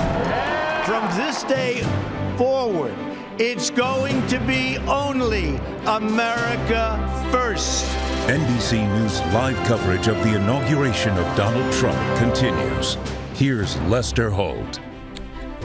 America has a new president. Donald Trump has been sworn in as the 45th president of the United States. He delivered a 16-minute stirring speech, sticking close to his values that he has talked about for all those many months on the campaign trail about America first. And you're looking at a live picture right now of a VIP Marine helicopter carrying former President Barack Obama and former First Lady Michelle Obama.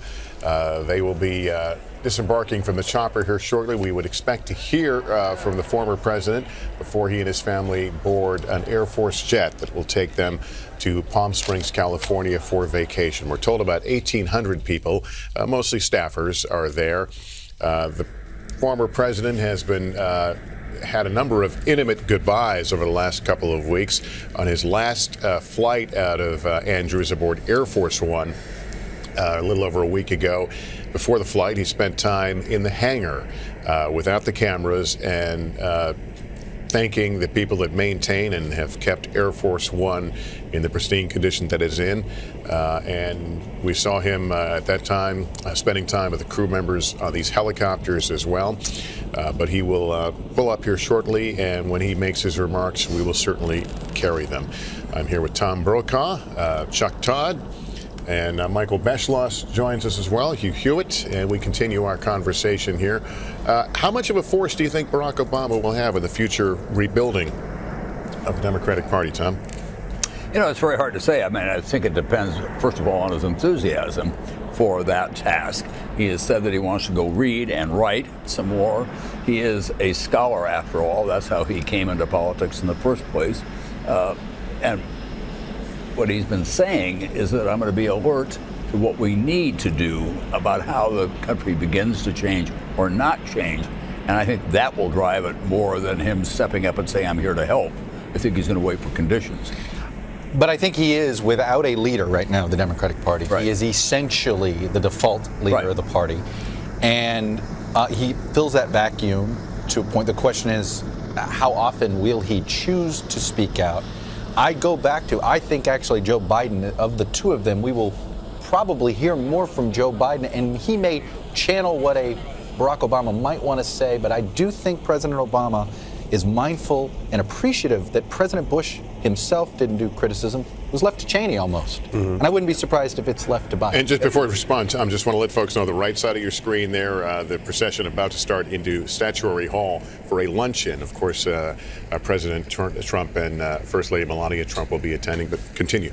Well, I was going to say about President Obama, look, he goes out on a high. I mean, he's got good numbers going out. People feel good about him. They've been graceful in how they've treated the incoming president. And anything you do back in the public arena, again, runs the risk of taking that down or diminishing it. So you want to cherish what you've got and not risk it at some point. And that's going to be, he's going to be very mindful of that, I would think. But you know what?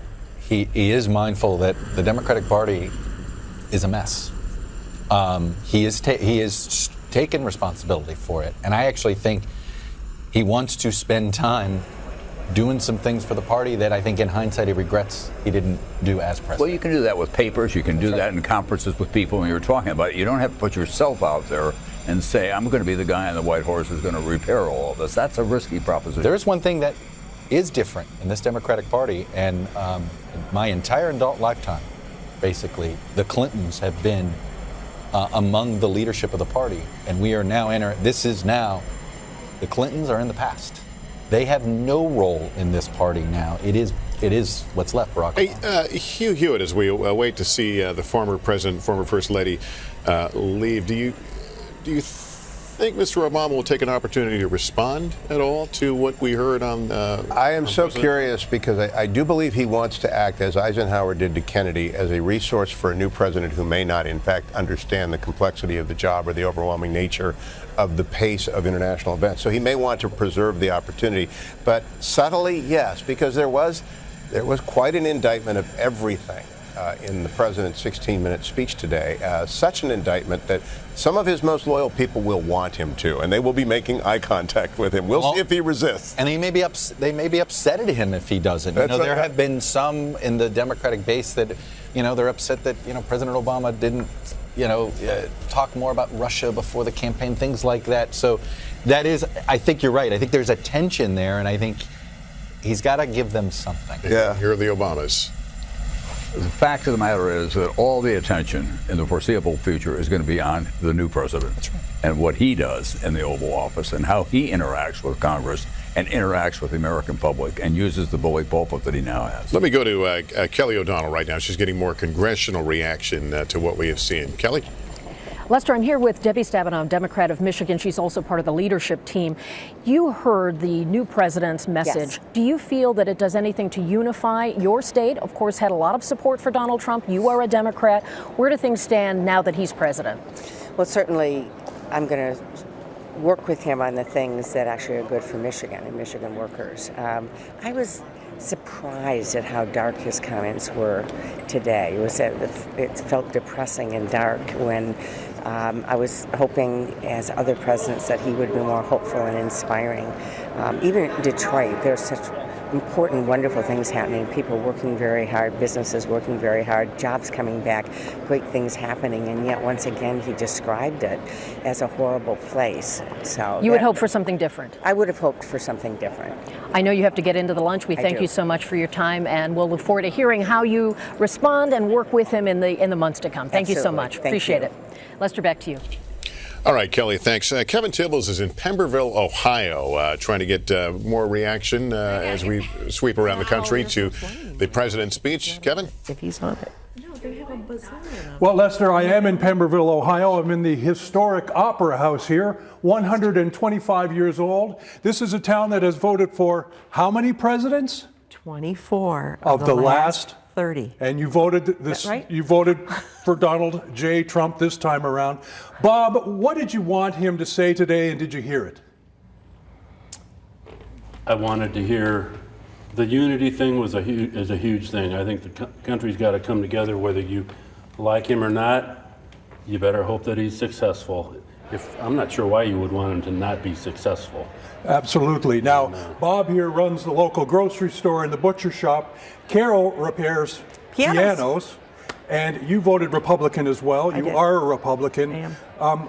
My question is, he spoke a lot about listening to Middle America. We are in Middle America. Do you believe that? I think that he's listening to the collective voice of middle America. I do. I think he hears that we want jobs. I think he hears that we want Obamacare, dealt back.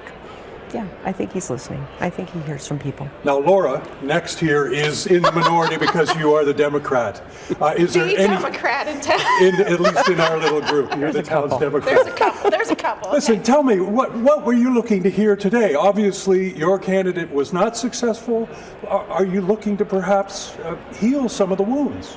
I think so. I really want our president to build on the strengths of our country. I want him to recognize and respect everyone. Everyone.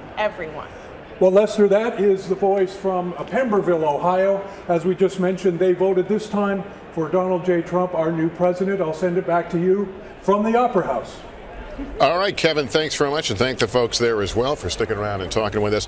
Let's go back to the Capitol. Kelly O'Donnell has got another guest for us. Yes, Lester, we're here with Rob Portman of Ohio. He was reelected in the same environment where Donald Trump won Ohio, won both of our home state. When you hear the new president speaking today, do you think he is setting a tone that he will reach out to those Americans who did not vote for him? Absolutely. He talked about unity and the fact that we as Americans are stronger and we're unified. I liked his comments about patriotism, that if you're a patriot, you look out for everybody. So I think it's a good start, but it will depend on how he reaches out, not just to Democrats and Republicans, but how he reaches out to Congress and how Congress reaches back to him to work together, because we have big problems to tackle. And I hope that this is the start of a new relationship where we can actually get things done, like tax reform and getting the economy moving, strengthening our military, which you talked about today. And now that the job is his, is there something you'd like to see him do differently, tactically, relationship-wise? How should he change, if at all, right now? He should continue to reach out. He's the president of all Americans. This is no longer the campaign. I think he acknowledges that. In his comments today, when he talked about unity, I think that's the step in the right direction. Thank you, Senator. We appreciate your time. Senator Rob Portman of Ohio. All right, Kelly. This, of course, is being covered and watched all over the world. Certainly high interest in Russia, which has become a key issue, certainly in this during this transition. We want to go to Richard Engel right now. He's in Red Square. Are they carrying this wall-to-wall on television there? What's the level of coverage, Richard? A lot of people are watching this. In fact, there is something of a Trump mania in this country. There are viewing parties, there are Trump bans. There is one town outside of Moscow where they have a branded Trump sugar. People are very excited that Trump could reset relations with Washington, with Moscow.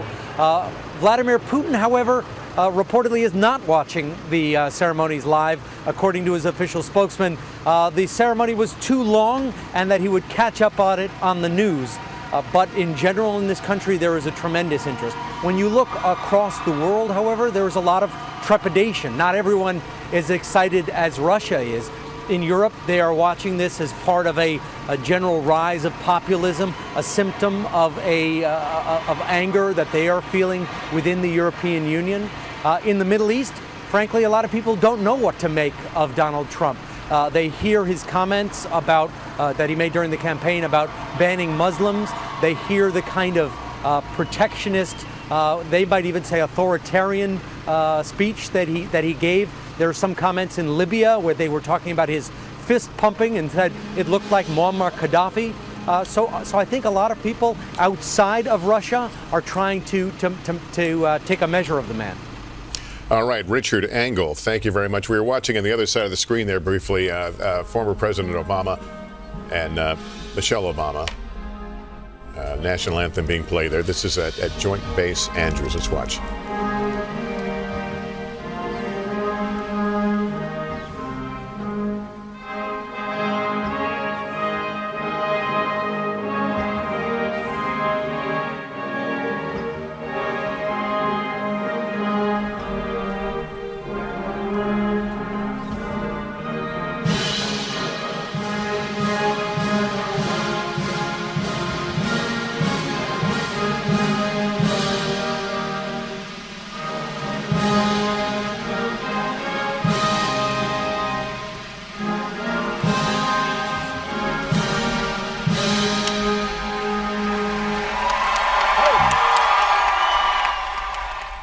The former president joining a very exclusive and small club of former presidents. We expect him to make remarks here in just a moment before he and his family depart on to vacation in Palm Springs, California. This is a view on the right side of the Capitol. Rudy Giuliani, the former New York mayor, there in Statuary Hall, where a luncheon will be held in the new president's honor here in just a few minutes. We are literally seeing the old establishment, the new establishment, sort of right there in that split screen. All right, here's Barack Obama. Hello, everybody.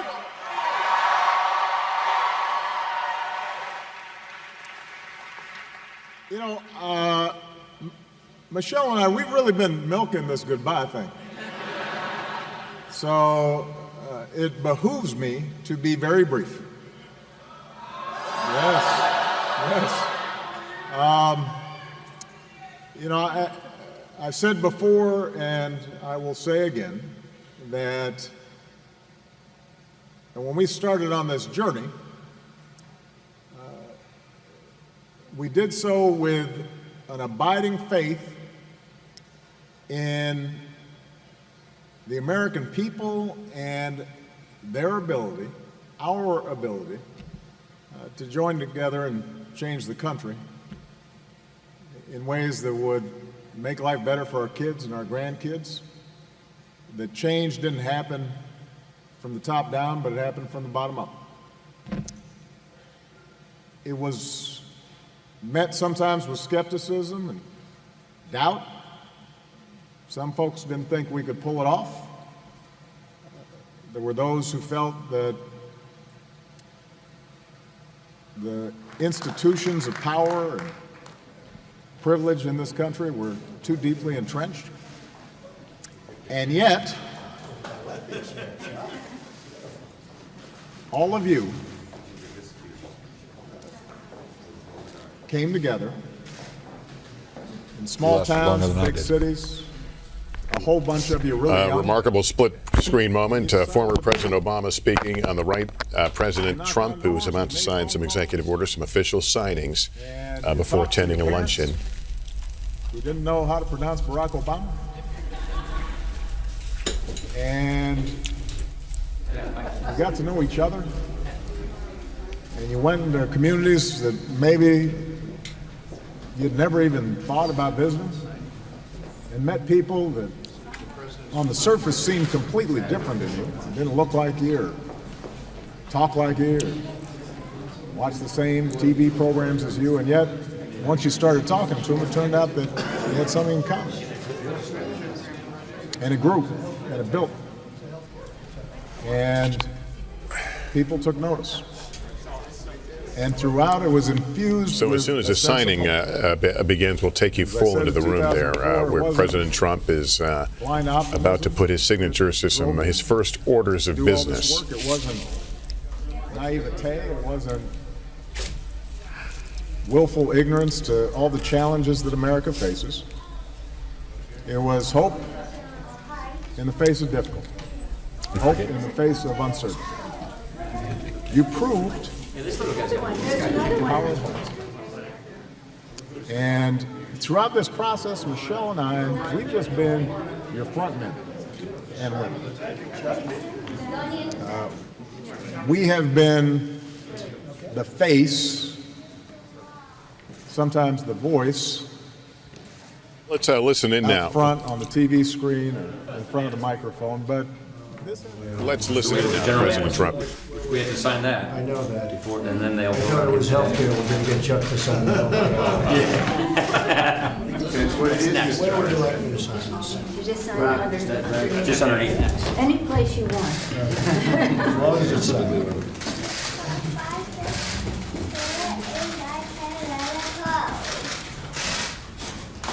You want to use a couple different pens. Good. Good. Good. Okay, very good. Thank you very much. Who's got more to say? So this is General Mattis, and that was a popular decision by everybody. Thank you, Chuck. That's your first law. Yeah, that's it. General Mattis is our first signing. It's great. Okay, and we'll take that pen with it. this one I'm signing quite a few times, folks.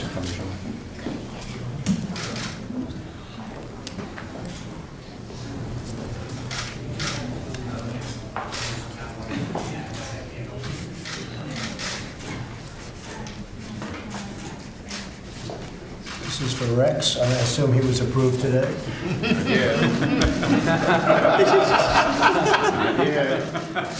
It's coming though, right, Chuck?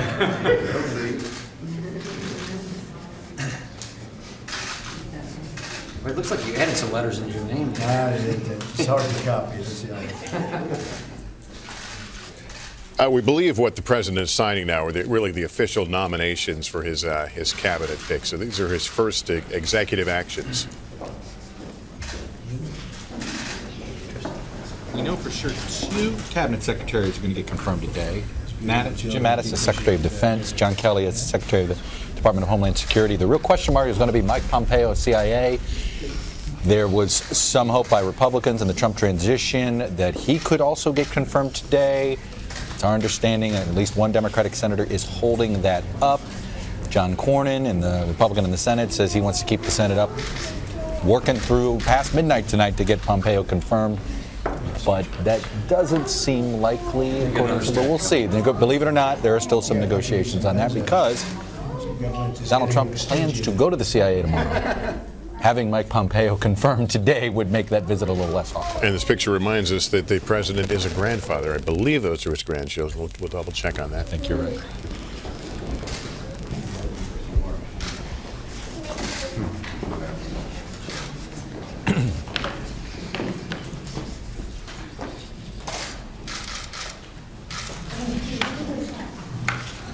That's Arabella. That's Ivanka Trump's daughter there that you see just to the right of the president.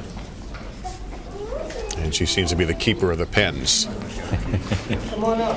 Oh, yeah. He uses a different pen for every signature, so you can give them away to friends and family, nice souvenirs. It's a long tradition in Washington. Yes, it is. Okay, I'll start doing it. How about we'll do Nancy first? Is that okay?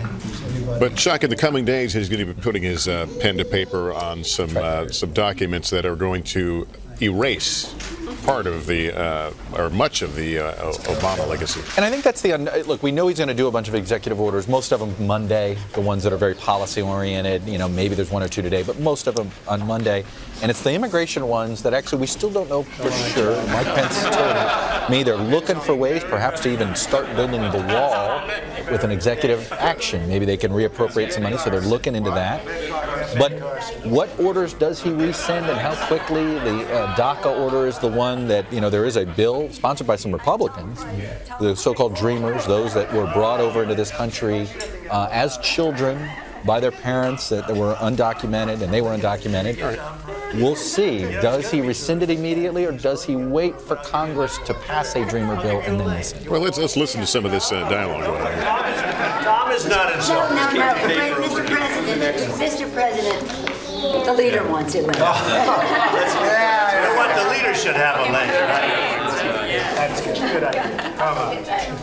You get a price back. That's good. You got a price back. I'll take them. Of course, you would be very good. I'll take them. Put them back on. This is, you did very well yesterday. Rick Perry. Yes. Look, check this. Torn. It's better than Carson. Okay, who would like? I want Rick Perry. Good. Okay, you get them ready for me? It's a tough group of people we have. They're learning the hard way. Exactly. Betsy. Education, right? Yes. Paul. I thought Chuck wanted it. Not that one, no. Thank you, Mr. President.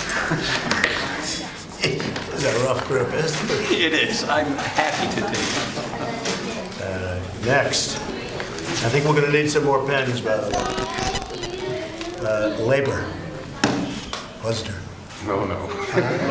Don't you? Where's Kelly? Okay. Come on, Senator. I think the senator likes that. He's going to do a good job.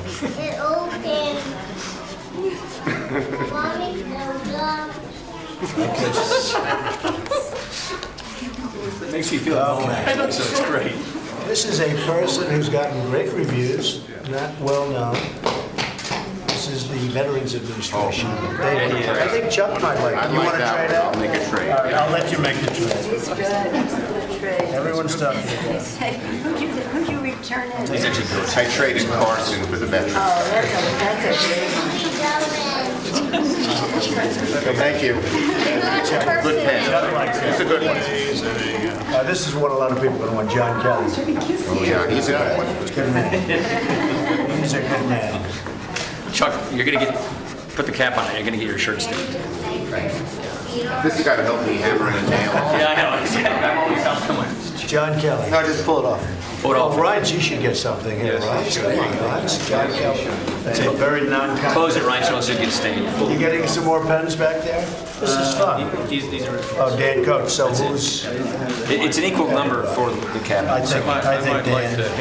I think Dan is. Vice President should get Coates. I think Dan is a good man, right? So what you're watching here is President Trump signing some of the official things he has to sign to move ahead with his cabinet, signing the official nominations, we believe, of his cabinet picks. And as these things go in Washington, the pen is very important. You see a whole row of them, and as he signs, he will pass the pens out to various members of Congress and other folks who are gathered there. And he's got able and ready grandkids helping him with that process, and he seems to be clearly enjoying this moment here. Trading like baseball cards. Carson for Kelly. One I think that Nancy would like. Again, she'd like a double. Scott Pruitt. He's trolling. Scott is going to do a great job. Absolutely. Speaker would like that. Oh, well, I think He's still working the pen. He's still working the pen. Todd just won World And by the Series way, with his team and the family. Somewhere in this process today, the new president has found time to tweet on his personal address. One says, today we're not merely transferring power from one administration to another or from one party to another, but we are transferring power from D.C. and giving it back to you. Really pretty much echoing what we heard in his speech. But if there was any doubt whether he would continue tweeting, that doubt has been put to rest. And in the rest of President Obama's speech, it's hard to classify it as any sort of response to the inaugural. He didn't do that. You're talking about the remarks he made. Remarks he made at Hangar. We've gotten the update. I know we've been watching this, and we went away from it. In case you were wondering, folks wondering what was said, more thanks to the staff, things like that, but he did not. There was no direct response. After he finishes this, we believe he'll go on into the Statuary Hall for the official luncheon. And then remember, we've got a parade that is going to follow a bit later on, the inaugural parade. So a lot of the folks you saw in the mall will be now lining that route along Pennsylvania Avenue, getting their, claiming their space to watch that particular chapter in this day of history.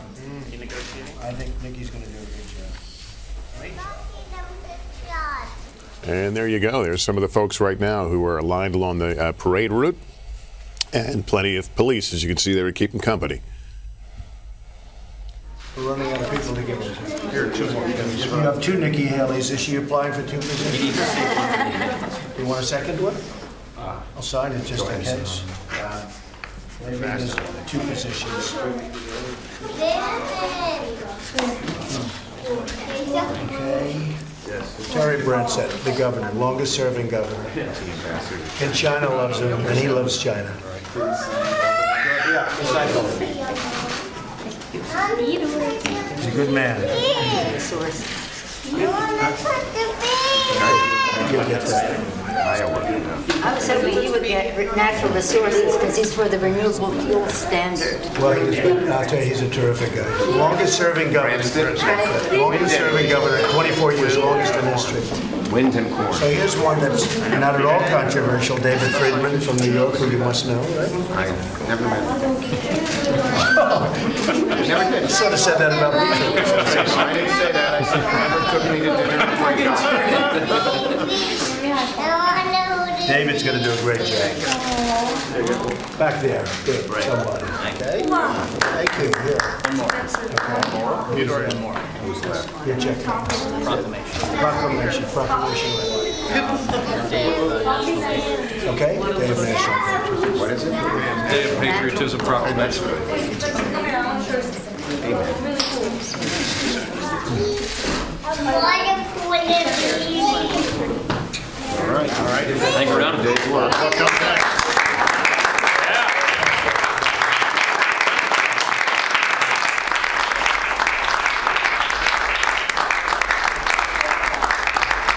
So applause all around for President Trump as he takes some of his first official, if not perfunctory, actions there as President of the United States, signing another number of documents related to his cabinet picks.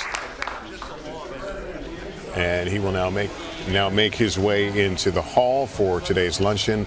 On the left side of your screen is the picture from Joint Base Andrews, not too far away, where former President Obama is saying farewell to the folks, some of the staff members, Air Force and other military people who were there, some of the staffers. A nice send-off before they head out of town. As we noted, this is a round trip. They will make Washington their residency for approximately the next year. And there's the airplane they'll be flying on, one they have logged tens and hundreds of thousands of miles on before. It'll have a different call sign. It'll be Executive One, not Air Force One, simply because he is no longer the president. But that will carry them on this vacation. It's a tradition that outgoing presidents ride on the presidential jet for their final trip out of the nation's capital. On the right there is President Clinton in the background and Hillary Clinton in the foreground there. They will be attending the luncheon in honor of the new president. Should a former president there. We got a nice update here, officially from George H.W. Bush's office, that he's been breathing well on his own, and he's comfortable watching the inauguration coverage together with Mrs. Bush, Neil, daughter-in-law Maria. They are all there, and while he's still remaining in ICU for observation, they are watching this together today. Well, we don't know if they're watching us, but if they are, we send our well wishes for a speedy recovery. Rudy Giuliani. Rosa DeLauro right next to him there, Democratic Congresswoman from Connecticut. Giuliani, another interesting figure we watched during the transition, who seemed to be a shoe-in for a prominent post, but it's Wilbur Ross. Somewhere along the line, things went south. The new Commerce Secretary there. Of course, Rick Perry. Governor Perry. Energy. Rick Perry, who went from trying to get rid of the Energy Department to heading the Energy Department. Not yet, but we'll see. I mean, most likely. Not been confirmed. Yeah, if he gets confirmed. A couple more. There's President Carter there in the background. You see them. And we keep noting how remarkably good he looks, and what a great story he has to tell about his battle with cancer. Rex Tillerson and Chief Justice Roberts sharing the table there. Yeah, the inaugurations make for some interesting pairings and groups sometimes, at least. Like I said, the new establishment establishing themselves here a little bit, putting in their roots. But the hard work begins right away. We know that the president is expecting, Dan Quayle there, former vice president, we know the president is expected to make a trip out to the CIA over the weekend and begin trying to mend fences with the intelligence community that have been damaged regarding some of the Russian allegations. If Mike Pompeo is not confirmed tonight, it would be it's my understanding, and talking to Jeremy Bash, who of course is a contributor to us now and used to work over at the CIA, it would be the number 3 person, as sort of a careerist, who's the acting director, who would be taking Josh Earnest, the press secretary for the former president, getting a hug with his son. Already looking like a civilian there, right? No tie. Probably couldn't wait to get rid of that. Listen, I rode into Washington with Bill and Hillary Clinton and with Tipper and Al Gore when they came to take bus their trip. place. We rode from Monticello on an RV. I had my camera crew with me. We were doing a special report, and it was a little unsettling. I got off at Memorial Bridge.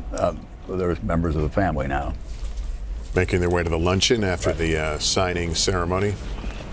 Anyhow, I got off the RV at the Memorial Bridge and realized for the first time the President of the United States and the Vice President of the United States are younger than I am. Dennis McDonough up there on the left. Outgoing Chief of Staff. To them very, very... It took the President a while to find that Chief of Staff that is basically him. But he bonded with us. They really did. These are Dennis McDonough could channel President Obama in ways that no other chief of staff. He had good relations with his chief of staff, don't get me wrong. But Dennis McDonough was on had a connection with him. He was a Johnny, a football player at St. John's in Minnesota. It's unfortunately a Vikings fan, but I don't hold that out. And it's important to point out for those of us who cover these White Houses, you have to understand how hard all these folks really work. The sacrifice of staff members, and certainly the Trump folks are about to find that out. The very, very long hours, and there's a real sense of loyalty between a president and staff. And we've seen that certainly with this outgoing White House, and I'm sure we'll see it in this new White House. Robert Gibbs once said to me, he says, this is a family-friendly White House for one family, the first family, and that's how it works. Ryan Priebus, the new chief of staff. There's Eric Trump, Tiffany Trump in the white coat.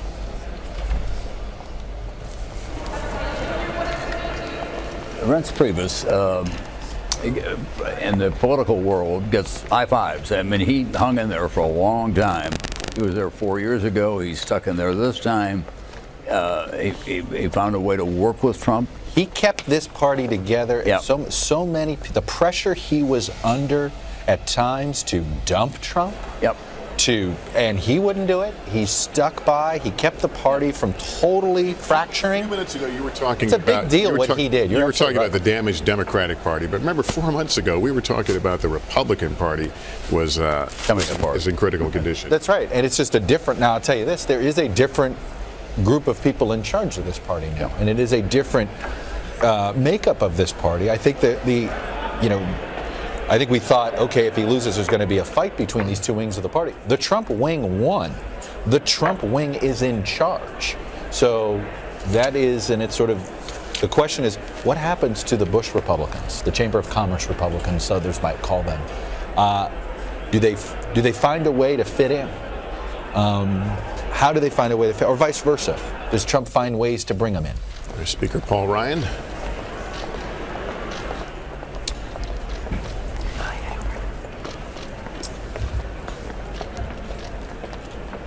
As we're talking, I look to my left and look who's dropped by, Jackie Ivanko, who we heard sing the national anthem at the inauguration. Congratulations, you did a terrific job. Thank you so much. Well done. What was what was it like? Oh, it was crazy, freezing cold, but it was amazing. It was a great experience. Well, you sang warmly. You warmed us. Oh, thank you so much.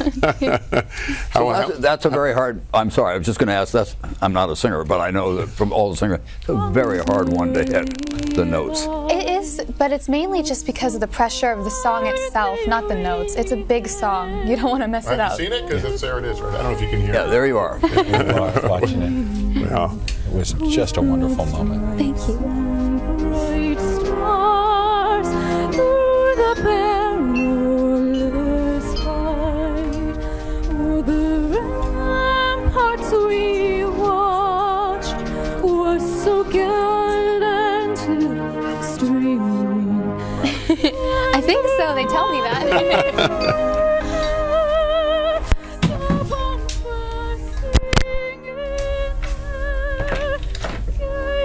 I've got my kids, I'm making them instrumentalists, so send a message. How often do you practice? Well, for this, I practice pretty much every day, so pretty often. That's right.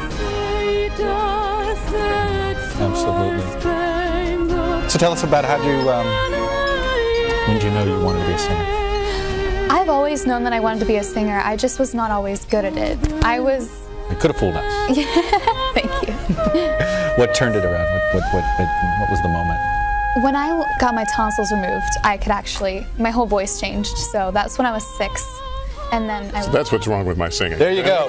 Across America right now, parents are going, let's get rid of those tonsils out of our kids. Well, Jackie, well done. Thank you so much for stopping by. And I hope you get to watch it all in a more comfortable setting. But you did a terrific job. Thank you so much. All right. Congratulations. And someone else who's done a terrific job is Hallie Jackson. So terrific, we decided to bring her out of the cold and into our studio. I have to say, Jackie, thank you guys. Jackie, I was across the Capitol from where you were, where the media was, and it was freezing, but you didn't look cold at all. You stayed warm enough? Oh, I was freezing. You can't exactly look nervous and cold when you're performing the national anthem. So. Well, you did a really lovely job. And here's the farewell for the Obamas here. They're going to walk past the the honor guards. And we'll see if he salutes one more time.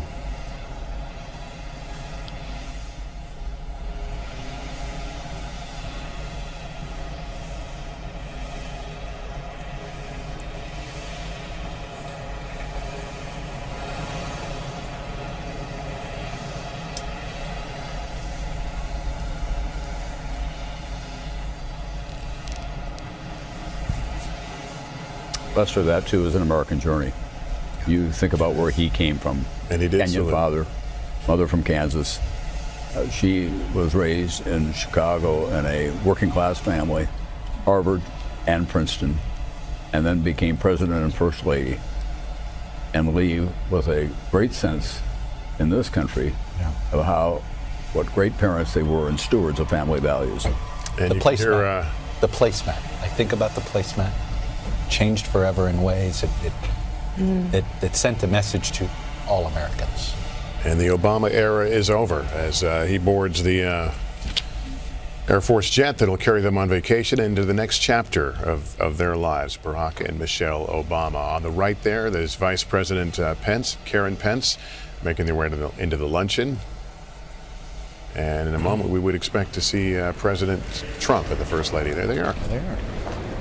And Lester, you talk about this being the end of the Obama era in Washington. It's the start, of course, of the Trump era. And that means, I think, a lot for the Republicans who are in this room on Capitol Hill. What this means for a Republican Party that for a long time wouldn't accept Donald Trump, many parts of it refusing to. Now, not only forced to, but almost excited about the possibility of what they can accomplish moving forward. His speech was very interesting. Some reviews even from one member of Congress who I was texting back and forth with, thinking that it was so similar, as we've been talking about, to a campaign speech, and wondering, is that going to be the kind of rhetoric that we're going to see from him moving forward, or will at some point he try to strike that more inspirational and hopeful tone? You had a pretty good view there. Were there many applause lines, when I say applause lines, that everyone joined in on?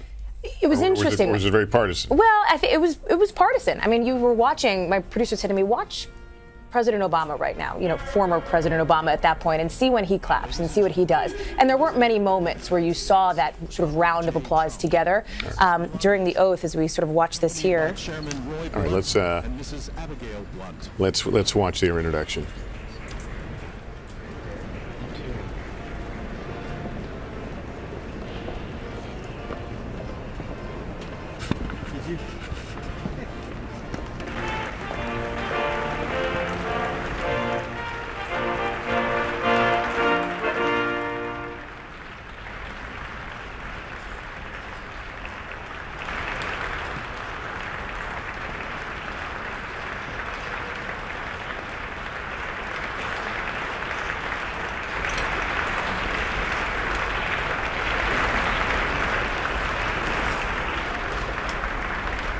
President greeting President Clinton. Well, here we go. If you could read lips there. The only thing I could read was "thank you" at the end. I thought it was "thank you for coming."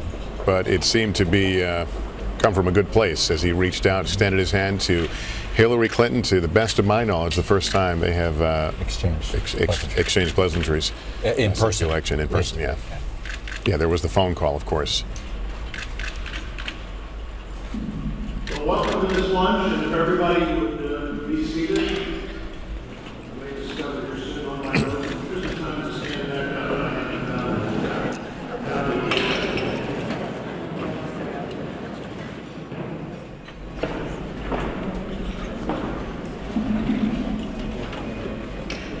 So, Mr. President,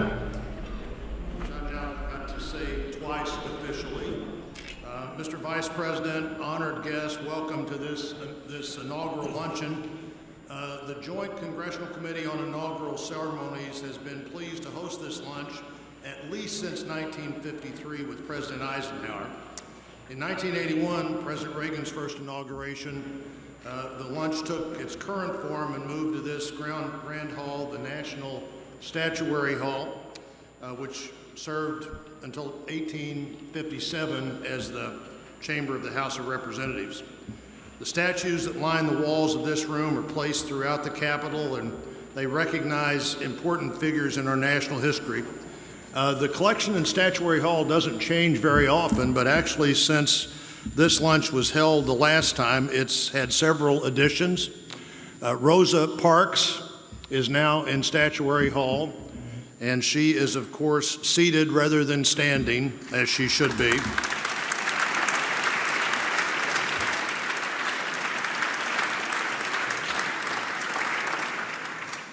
When Mrs. Parks died in 2005, one of the few people who never held any public office or served in the military to lay to honor in the Capitol Rotunda, and several of us were there that day. Another addition, Norman Berglog, the leader of the Green Revolution, though this Green Revolution was about his great efforts to feed people, the demands in food production, and he was really a leader in that area. Talking to Governor Perdue last night about what's going to happen as world food demand doubles in 35 or 40 years and the great opportunity we have there. Barry Goldwater, a real inspiration to a generation of conservatives, was added to Statuary Hall over the last few years. And Thomas Edison of Ohio, who discovered more than 10,000 ways not to make a light bulb, and until he discovered the one way to make that light bulb. The painting in the middle of the room is from a great Missouri artist, George Caleb Bingham. He did 3 election series, the painting here, a 3 painting series. One was Stump Speaking, one was the county election, and this one is Verdict of the People. In the 1850s, when this was painted, often it was several days after the election before the results were announced, and all kinds of people are in this painting, people from all walks of life, people who are excited, people who are confused, people who wonder what's happened, and people who wonder what's going to happen are all there. Actually, he painted this painting about the same time that in this very room, some of the least successful debates in the history of our country were being held. And of course, that we paid the price for not being able to find solutions. And one of my favorite statues in the building is in a room that I have here in the Capitol right now. I had it in the whip's office when I was the whip in the House. And it's one of my favorites because nobody knows who it is. And I don't mean nobody here can guess who it is. I mean nobody knows who it is, and nobody's known who it was since about 1930. Couldn't have been in the Capitol building more than 100 years before people began to wonder, who is this person? And I think it's a great reminder that what we do here is a lot more important than who we are. So we have work in front of us. It's a wonderful opportunity. It is a great day. And I'm asking Barry Black, the chaplain of the Senate, to come and give us our opening prayer.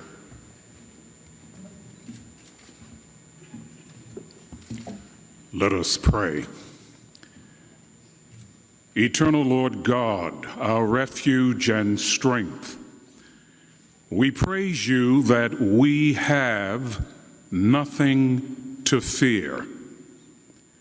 We can stand fearlessly during this season of peaceful transition because we know your providence will prevail.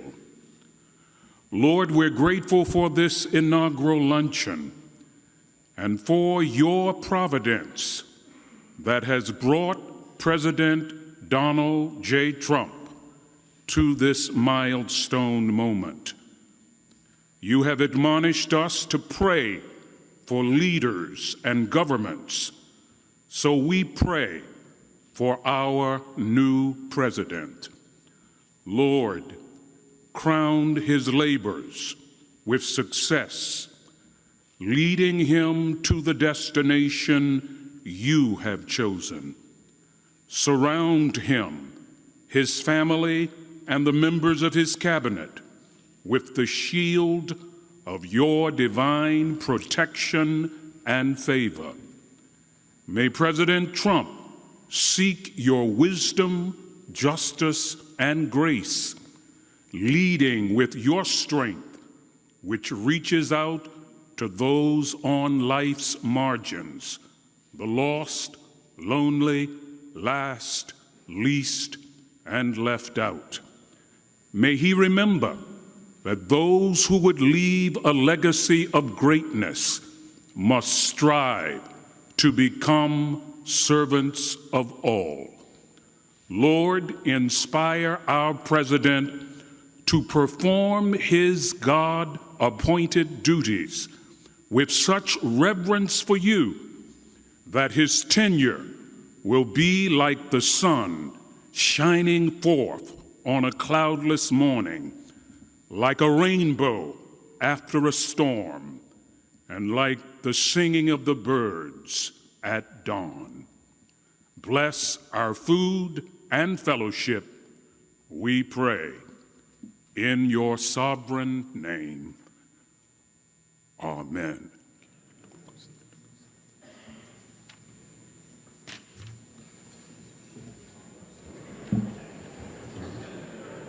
Lunch will be served.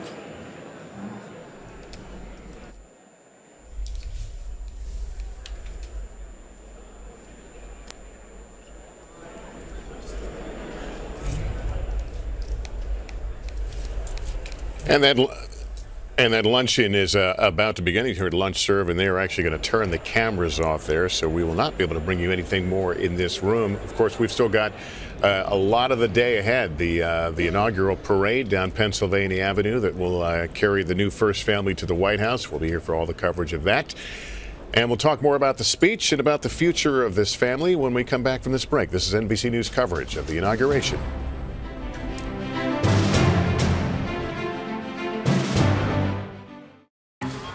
This is the food system. But what if it didn't have to be?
To you, Mr. President. Dear Mr. President. Dear Mr. President.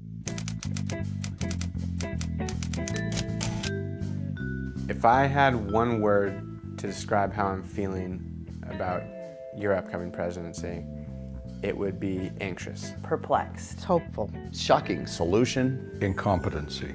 It's hard to know what to expect right now. I think you're going to be awesome.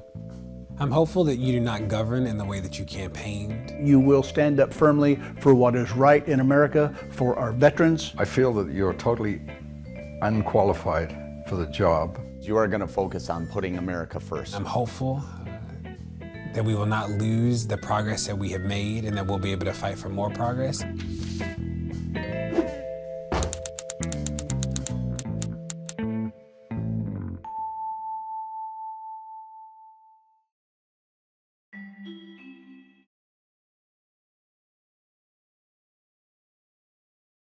Assembled here today are issuing a new decree to be heard in every city, in every foreign capital, and in every hall of power. From this day forward, a new vision will govern our land. From this day forward, it's going to be only America first. America first. The defining line, arguably, in Donald Trump's inaugural speech, President Trump. We actually have a word cloud of the entire speech. We put it up there, and one word dominates. As you can see there, Tom Brokaw, America, American. America first. There is a history to that phrase. There is, and it's checkered in a lot of ways, and he has reactivated it, and it's been an extent. This speech today was an extension of how he first began, when he first came down that escalator at Trump Tower. These were the themes that got him to where he is, and this is what he wants to do to advance the country. We do live in a different world now, obviously, and there's great concern about isolation of America from an economic point of view, as well as from a defense point of view, a cultural point of view. Right. We've always been the leader of the West, and we've reached out to Europe and to our allies, including Japan, to find our way. But there is in this White House now a really strong belief that you've got to isolate America out and concentrate on the values that make up this country and who we are and how we're going to get to where we're going to go. You know, let's bring in quickly Doris Kearns-Goodwin. Doris, America first, that there's pre-World War II, that was a phrase that sent a signal to many Americans. Oh, without a question. I mean, in those days, in 1939, 1940, 1941, the American First people really were arguing for American isolationism after the experience of World War I. And if they hadn't been overdone by FDR and the interventionists, we might have taken even longer to really get mobilized for the war, even before Pearl Harbor. And I think it's a scary thing to have those words coming back to us right now, given that after World War II, we became the world leader in part because we had alliances, and that's what we need again. All right, we want to go onto the streets of Washington now, where some of the protests are apparently getting a bit out of hand. Jacob Rascone, where are you, and what can you tell us? Hello, Jacob.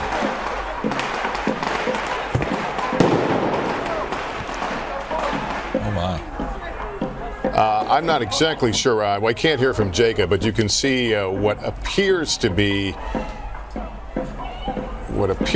a tear gas and police moving in on a crowd here. We have had reports that tear gas was used. This is 12th and L, 12th and L, if you're familiar with the Washington, D.C. area. Police have been wanting to keep away. Those sound like tear gas shells to me. They have been trying to separate protesters on either side. There were some promises of protesters to shut down some key intersections and try to block access to the parade route, but something has instigated this around the area of 12th and L here in Washington, D.C. Jacob Rascone, can you hear me? Okay, still not in contact with Jacob, but yeah, Jacob?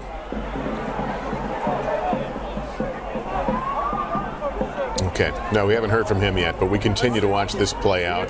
Appeared several tear gas. Yeah, okay, we got you. Go ahead. Go ahead, Jacob. Go ahead, Jacob. Lester, I apologize for the audio issues. All of a sudden, the police officers started to spray pepper spray, and they got our audio technician, and so we lost that audio. And then we were running because they were throwing flashbangs very, very loud. At the same time, they were arresting some people. These protesters that you're seeing behind us, and I'm going to stay close to the camera so you can hear me, they've been here for hours. We're talking about a dozen groups or more of protesters that were trying to block checkpoints this morning. And then maybe a couple of hours ago, they started to converge into one group, and they started to smash some windows as they were running around and throw tables. And that's when we saw a few hundred police officers come and try to corner them. They were running around for a half hour or so. They finally cornered a lot of them and started making arrests, and it was calm for a couple of hours until just now. They're coming. See us running because they're going to throw more flashbangs. And you're going to hear them as they do this. We've been trying to control these protesters again for hours, and at this point, I would guess that there are near 1,000 protesters total. You're going to see things flying because these protesters are throwing bricks or rocks or bottles. We know from D.C. police that at least 3 of their officers were hurt earlier today. We've seen protesters, of course, also injured because of the pepper spray. I should clarify that most of the protesters are not throwing things. It's a small group of maybe 50, 60 of them that have their faces covered and they're dressed all in black. We're going to look over here and you're going to see them trying to carry a gate. They're going to try to throw this at the officers. We've moved back a little bit again because we were being hit by the pepper spray, Lester. All right, Jacob Rescon, I will be honest, we didn't hear everything you were saying, but we understand it's small groups within the larger group who have been throwing objects, that police are responding with flash bang grenades, which are non-lethal grenades, and there has been some pepper spray dispersed in the area to get people to move back. And I see you have you've moved back, which we're grateful you're okay. Was this a moving demonstration, Jacob, or was it always planned for this area? So, Lester, this morning there were a dozen or more separate groups, as I said, that were trying to shut down checkpoints. And at about 11 o'clock, we had a group of maybe 100 protesters that were mostly dressed in black with their faces covered. That were not just walking, they were running around and tossing chairs and throwing tables. And then there was a couple of them. They're coming down, we got to move. Smashing windows with a hammer. And that's the group of protesters that the police surrounded, and for the last couple of hours, or for a couple of hours, I should say, were chasing. And as President Trump was taking the oath of office, they had them surrounded, and mostly it was quiet, and we were stationary in one intersection for a while until just now, until 5 minutes ago, when some of the protesters, it appears, were pushing against the police line. Police started to push back, and that's when they started to spray more pepper spray. You're going to see now the line of police officers are now close enough, or they're close enough to us where you can see them. I would say that, they're shooting right now out of what look like paintball guns. It's like a pepper spray ball that they spray, and it hits, and you can smell. Your eyes can feel it. It's difficult to breathe. We were seeing that earlier. Hey, Jacob, can you give us some sense as to how far this is from the parade route from the Capitol? Lester, 12th Street and K Street is probably 6 or 7 blocks away from the parade route. Watch here, you're going to see somebody with a hammer smashing this place. Apologize for the audio issues here. So we're probably about 5 or 6 blocks away from the parade route in the inauguration, Lester.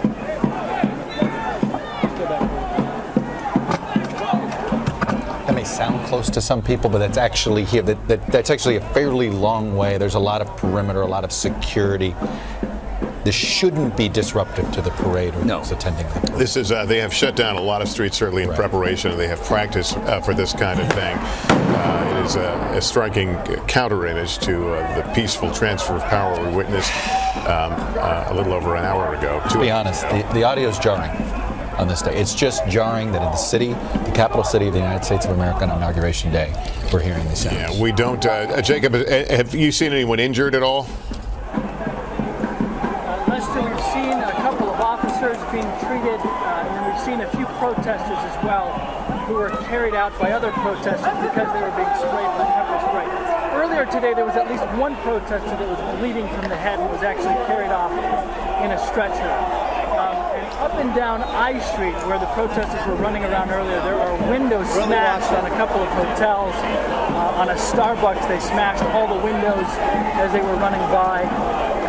All of that happened a couple of hours ago. And again, it was pretty quiet. You're seeing now a new team of officers, specially trained with their riot gear. They are moving in. And we see some objects that appear to be being tossed at the police officers, who seem to be forming almost a moving wall now as they continue to try and move the crowd farther up the street and to contain them. Again, they have certainly been rehearsing and practicing for civil disobedience and seem to have been controlling that street to some extent. But it is clearly a volatile situation anytime that police are forced to use tear gas or some of their non-lethal tactics. It is jarring, as Chuck points out. Some of these are anarchists that almost have nothing to do with with wanting to protest what's going on today, a different type of protest. I think some of these folks are, and the big protest is scheduled for tomorrow, and women are coming here from all over America. I don't think this has any connection to that one. Yeah. Pete Williams is in our Washington bureau. He's got a better handle on the situation with protests overall. What are you hearing, Pete? Well, Lester, Washington, D.C. police who are in charge of keeping the peace in the streets here. This is not a Secret Service or FBI mission. This is Washington police. They say they've arrested 95 people so far today.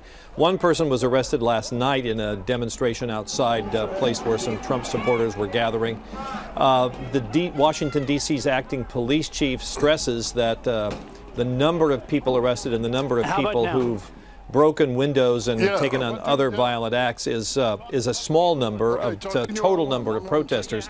But this is pretty much the image that that these violent protesters wanted. They wanted these encounters with the police to demonstrate their unhappiness.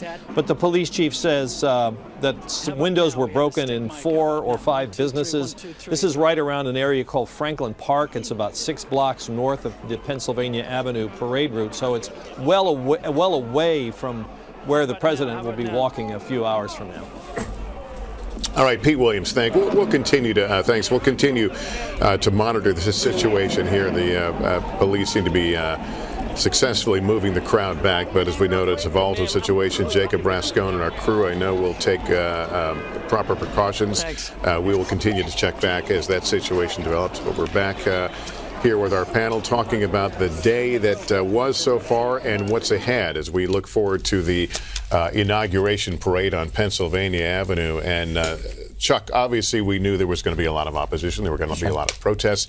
How much of a, since we're on the subject, how much of a galvanizing force will it be for the left in general to move some of that passion into the political arena looking forward to the next election? Look, I think, though, for every action there's a reaction, and there's going to be a reaction to that. I mean, and I have to say, part of me believes that when you think about some of those folks around Donald Trump who believe that, you know what, this is a galvanizing moment, and that we may view this, that he made a mistake not trying to unify, they see it as almost cementing their base and realizing this is going to be a political war for 4 years.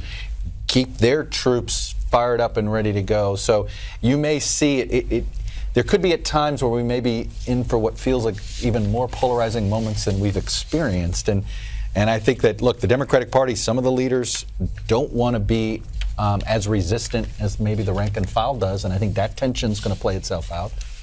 But that tension will increase tension on the right, too. And what we don't know is the organizing center of all of this, frankly. How much of this is random. There were several different groups that were involved there. But you're quite right. I think that I can see the Trump people at home saying, "Get him." That's right. You know, this is why we ran. This is why he won. It's not about them in the streets, about us in the factories, and about how he wants to change everything in Washington. But would a message of unity in his speech today, not one necessarily directed to folks in the street, but a broader message of unity, would that have paid dividends down the road? Look, I believe it depends on what you believe is the best way to succeed as president, right? You had Ronald Reagan and Bill Clinton, I always said, wanted to be 60% presidents, meaning they knew they weren't going to ever get 60% of the vote, but they always, the goal was a 60% approval rating, right? To know that you've got people on the other side that approve of the job you're doing. In the Bush-Obama era, as we became a little more divided, it became a 50% proposition. If I can just get to 50% plus one, that is the closest I'm going to get. In some ways, and some Trump people believe this, that we are in such polarizing times that if you have a core 40 to 45%, maybe that's all you need. If you keep the other side off its heels a little bit, a little divided. And I'll tell you that, I think that was the tension in the speech, and I have no doubt a tension inside Trump world. I think Steve Bannon, that was a marker he wanted to do, who's a chief advisor. He very much believes this nationalist ideology is an international movement. I think that I'm sure the Reince Priebus side of Donald Trump's advisors are thinking, well, this isn't going to help us get Chuck Schumer to work with us. And so those tensions, I think, are going to continue to play. We are going to take a break. When we come back, we are going to have a broader discussion about the first family and their direction going forward as a family and their impact on America when we come back from Washington. To you, Mr. President. Dear Mr. President. Dear Mr. President. If I had one word to describe how I'm feeling about your upcoming presidency, it would be anxious. Perplexed. Hopeful. Shocking. Solution. Incompetency. It's hard to know what to expect right now. I think you're going to be awesome. I'm hopeful that you do not govern in the way that you campaigned. You will stand up firmly for what is right in America, for our veterans. I feel that you're totally unqualified for the job. You are going to focus on putting America first. I'm hopeful that we will not lose the progress that we have made and that we'll be able to fight for more progress.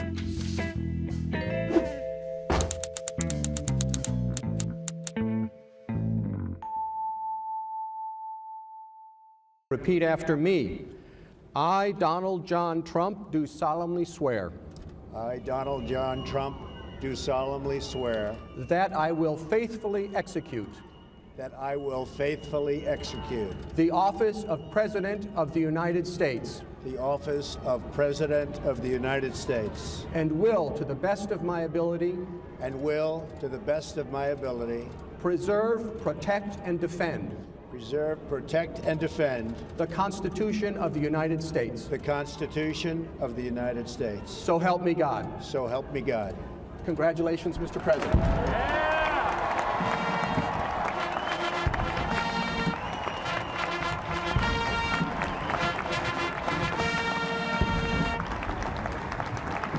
I alone can fix it.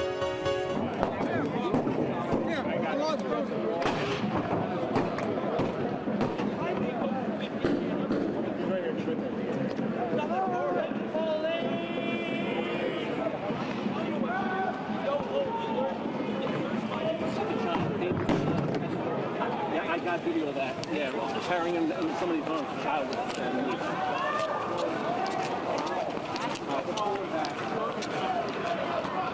So help me God. Congratulations, Mr. President. When America is united, America is totally unstoppable.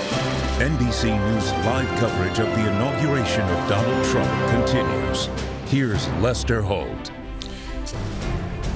And welcome back, everyone. The Capitol inside a closed-door luncheon underway right now, being in the honor of the First Family. We would expect to see them just a little bit after that lunch, and they will then begin the inauguration parade, which, of course, will have live coverage.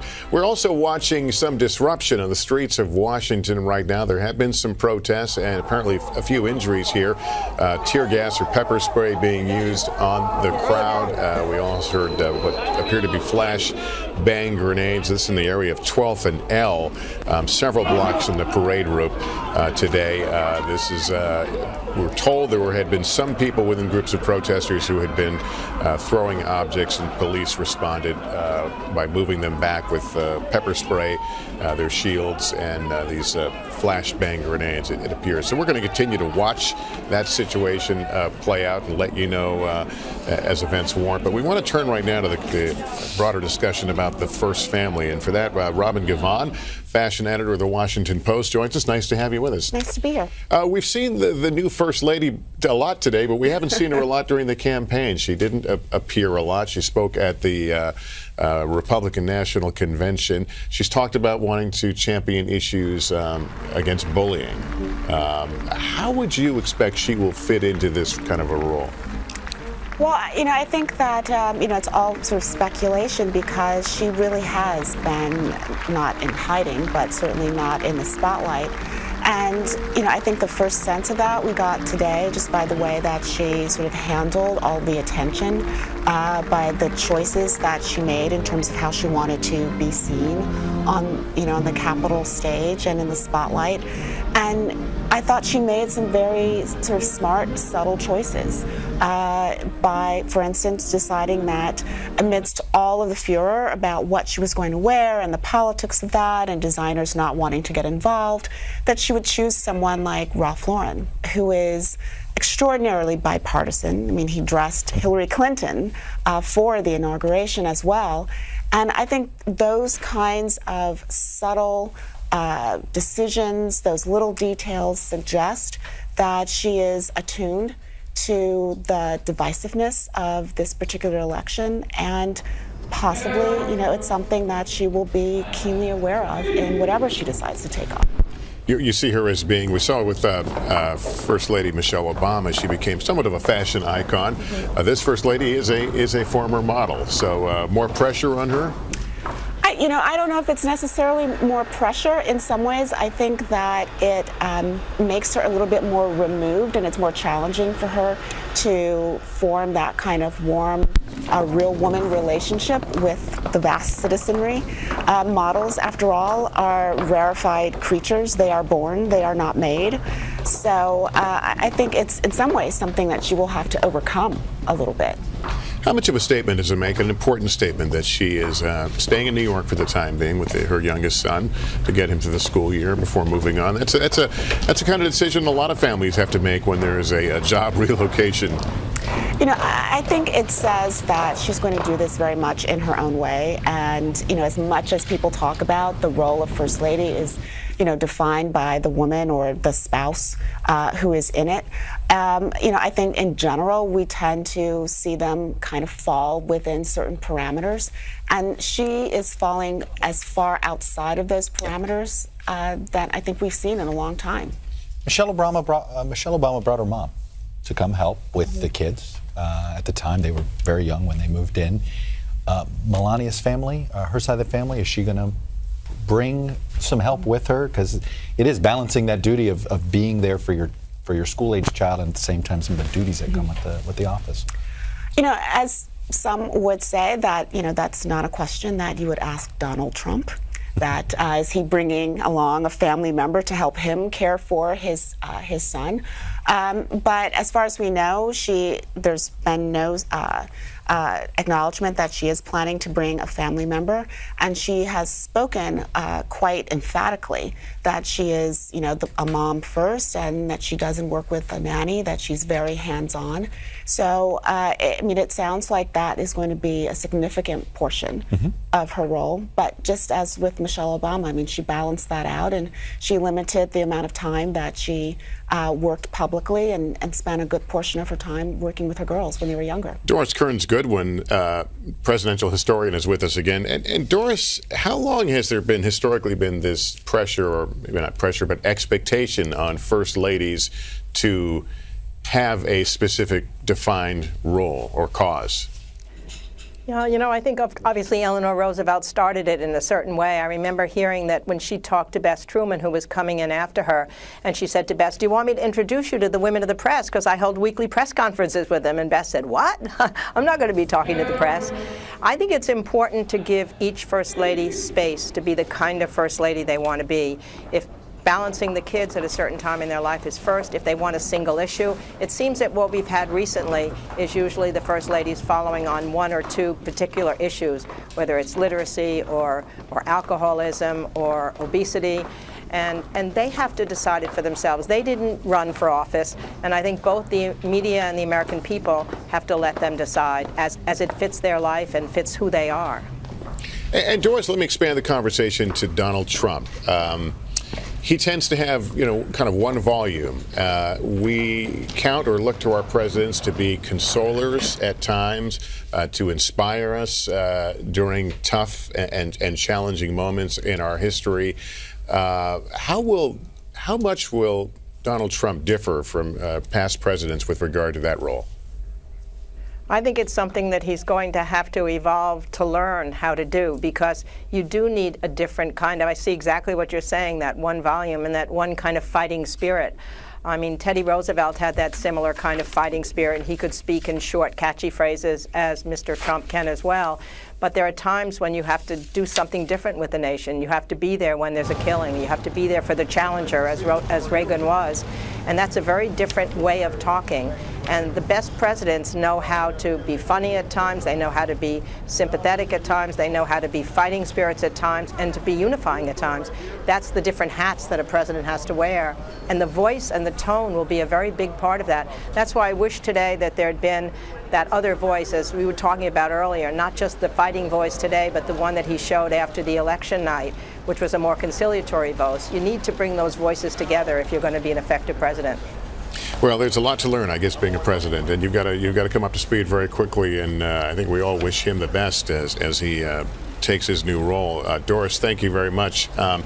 We've been on several split screens today for various reasons. One of the situations we're watching is an outbreak of some violence, things being thrown, and police responding around 12th and I here in Washington with a group of protesters. Let's go back to Jacob Rascone. Jacob, how are things there now?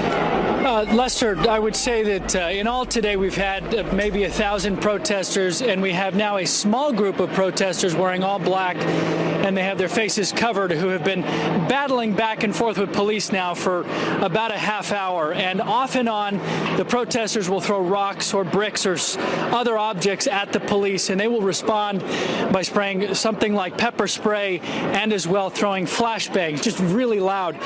Just moments ago, they rushed from where they were, their position, their line, and they moved it so that they created space in the intersection. And as they did that, some of the protesters resisted moving, and they were pushed, and they were sprayed with pepper spray. And so now we're at a standstill here until, people start throwing rocks again, which I expect that they might do because it's been constant over the last half hour or so.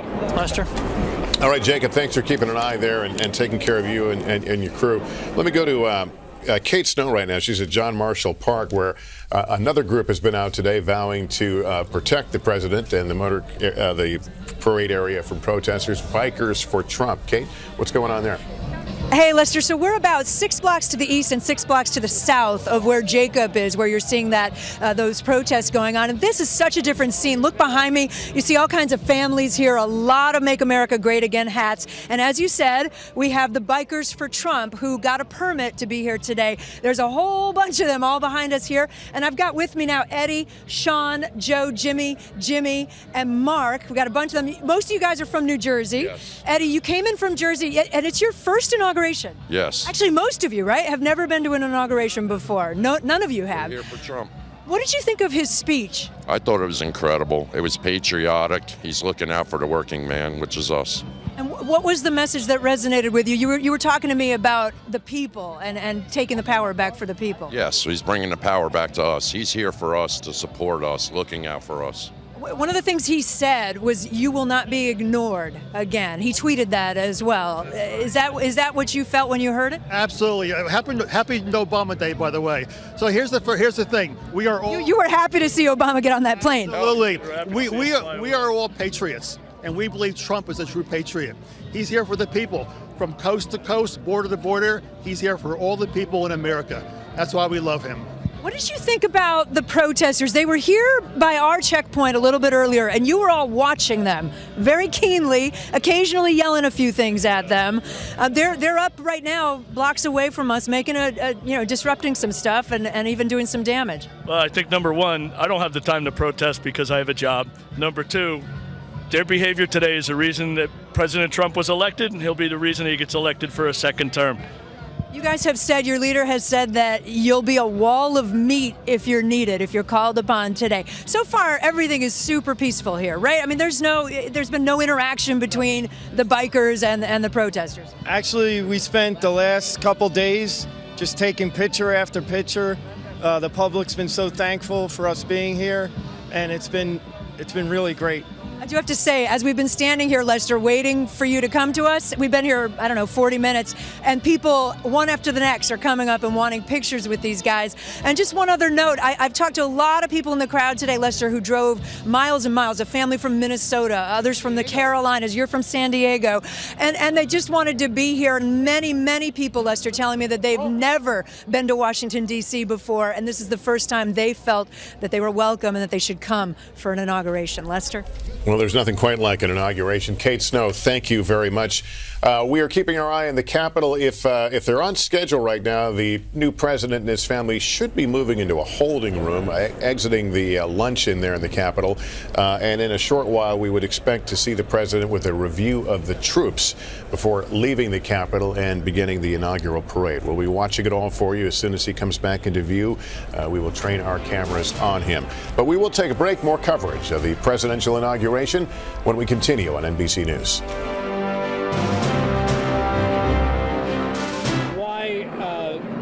We've seen a lot of protest groups today, different flags, different signs. Yourself and many others cover their faces. Why is that? What's that about? Well, I mean, the tear gas is one thing and stuff like that, and I don't know. I'll uncover my face. I just do it myself is because when the tear gas, like, if you have it soaked in milk and magnesia, the tear gas doesn't burn your nose and your lungs as much. So you've got that. That's to help in case you're pepper sprayed. Right, and then you can spit it. Oh, look out.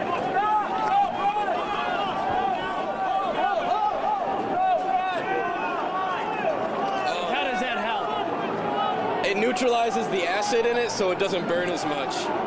But as for what's going on here, I was a part of the Standing Rock protest. We locked down the gates. Everything was super peaceful.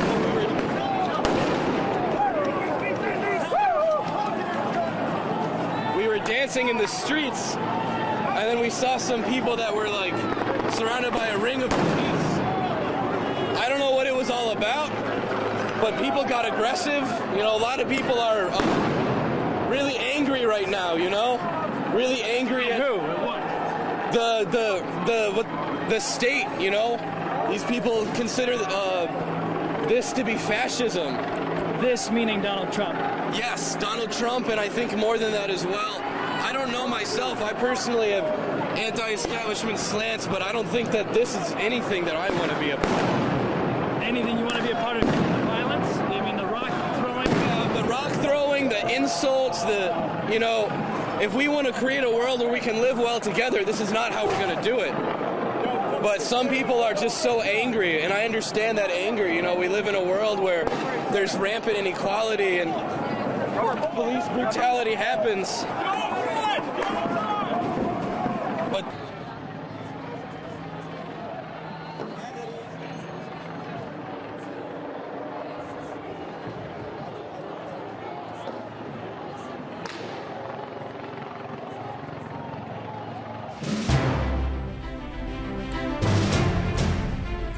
Welcome back. Washington, D.C., a city in contrast today, from the Capitol and the pageantry of the inauguration of a new president to protests in the streets and involving tear gas and some objects being thrown. We're watching a situation at 12th and Elm, that area here in Washington, D.C. But we want to continue our coverage of this historic day. And we're joined now by Nicole Wallace, NBC News political analyst, who's back with us. We haven't spoken to you about the speech. Let's talk about some of the themes. A national effort to rebuild our country, giving power back to the people. He questioned subsidizing and helping other countries in their military. Only America first, he said. What are your thoughts?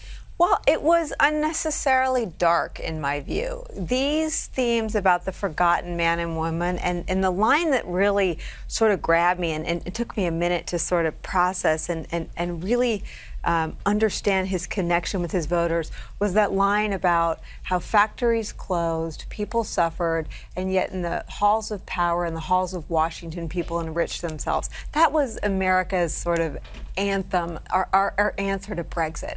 And I thought he really hugged that instead of sort of turning away from some of that divisive language. And he wants to divide us along new lines, it would seem. You know, he really is embracing the class warfare that Republicans have typically rejected. It used to be Democrats that tried to wage national campaigns along lines of class warfare.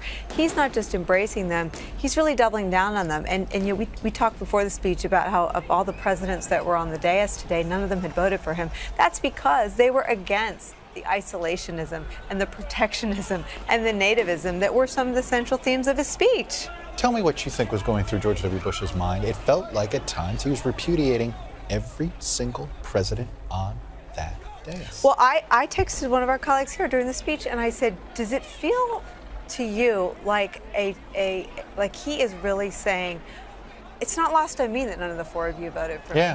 And so I'm going to lump you in with everyone that I am going to stand up to. But we can't underestimate how effective it was during the campaign. But I think it's legitimate to question how helpful it's going to be as he has to now govern. All right, I talk about the incredible split-screen moments of the day. Let's go back to that situation on the streets of Washington right now. Jacob Rascone, it appears there's more action happening.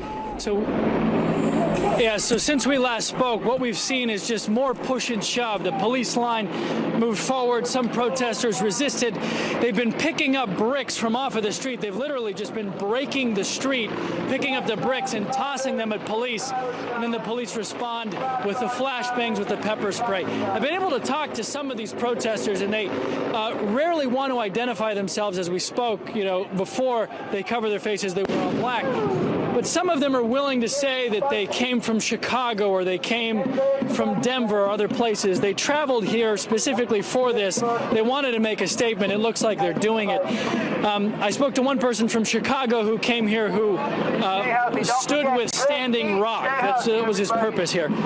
You know what? Let's walk over here, Brian, because I'm going to show you an example of what happens along the route. Sometimes we see things like this. Along the way, they take the bricks or the rocks and they smash in the windows, this happening to be a limousine. So most of the protesters, I want to emphasize, don't seem to be here to cause violence or trouble like this, but a small group of people are specifically here to cause trouble. Wherever they go, they're knocking over trash cans, they're pulling out newsstands, and they're smashing windows and then again throwing bricks and rocks. A small number of the protesters, but they're causing a significant amount of problems here. Lester?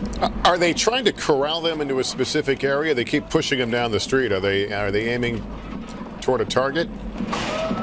It seems that that's what they're trying to do, and in fact, before the swearing in, as we spoke earlier, they were successful in that. They had a few hundred police officers coming from different sides of an intersection, and they had cornered them, and it was like that in quiet for a couple of hours.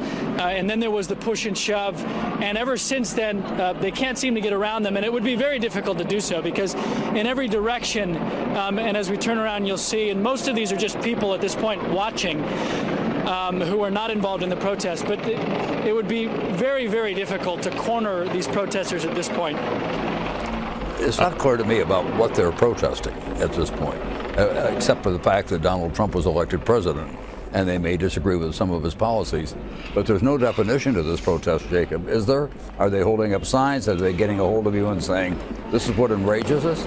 No, you know what, Tom, I would say that, during Donald Trump's campaign, I happened to cover a lot of the protest at his rallies, and it just so happened that there was usually a small number of people who would cover their faces and do this kind of thing. And it wasn't so much about Donald Trump to them, as I talked with them, as it was just anti-establishment. They not only hated, they said, Donald Trump, they also hated, they said, Hillary Clinton, and they hated Congress, and they hated a lot of things.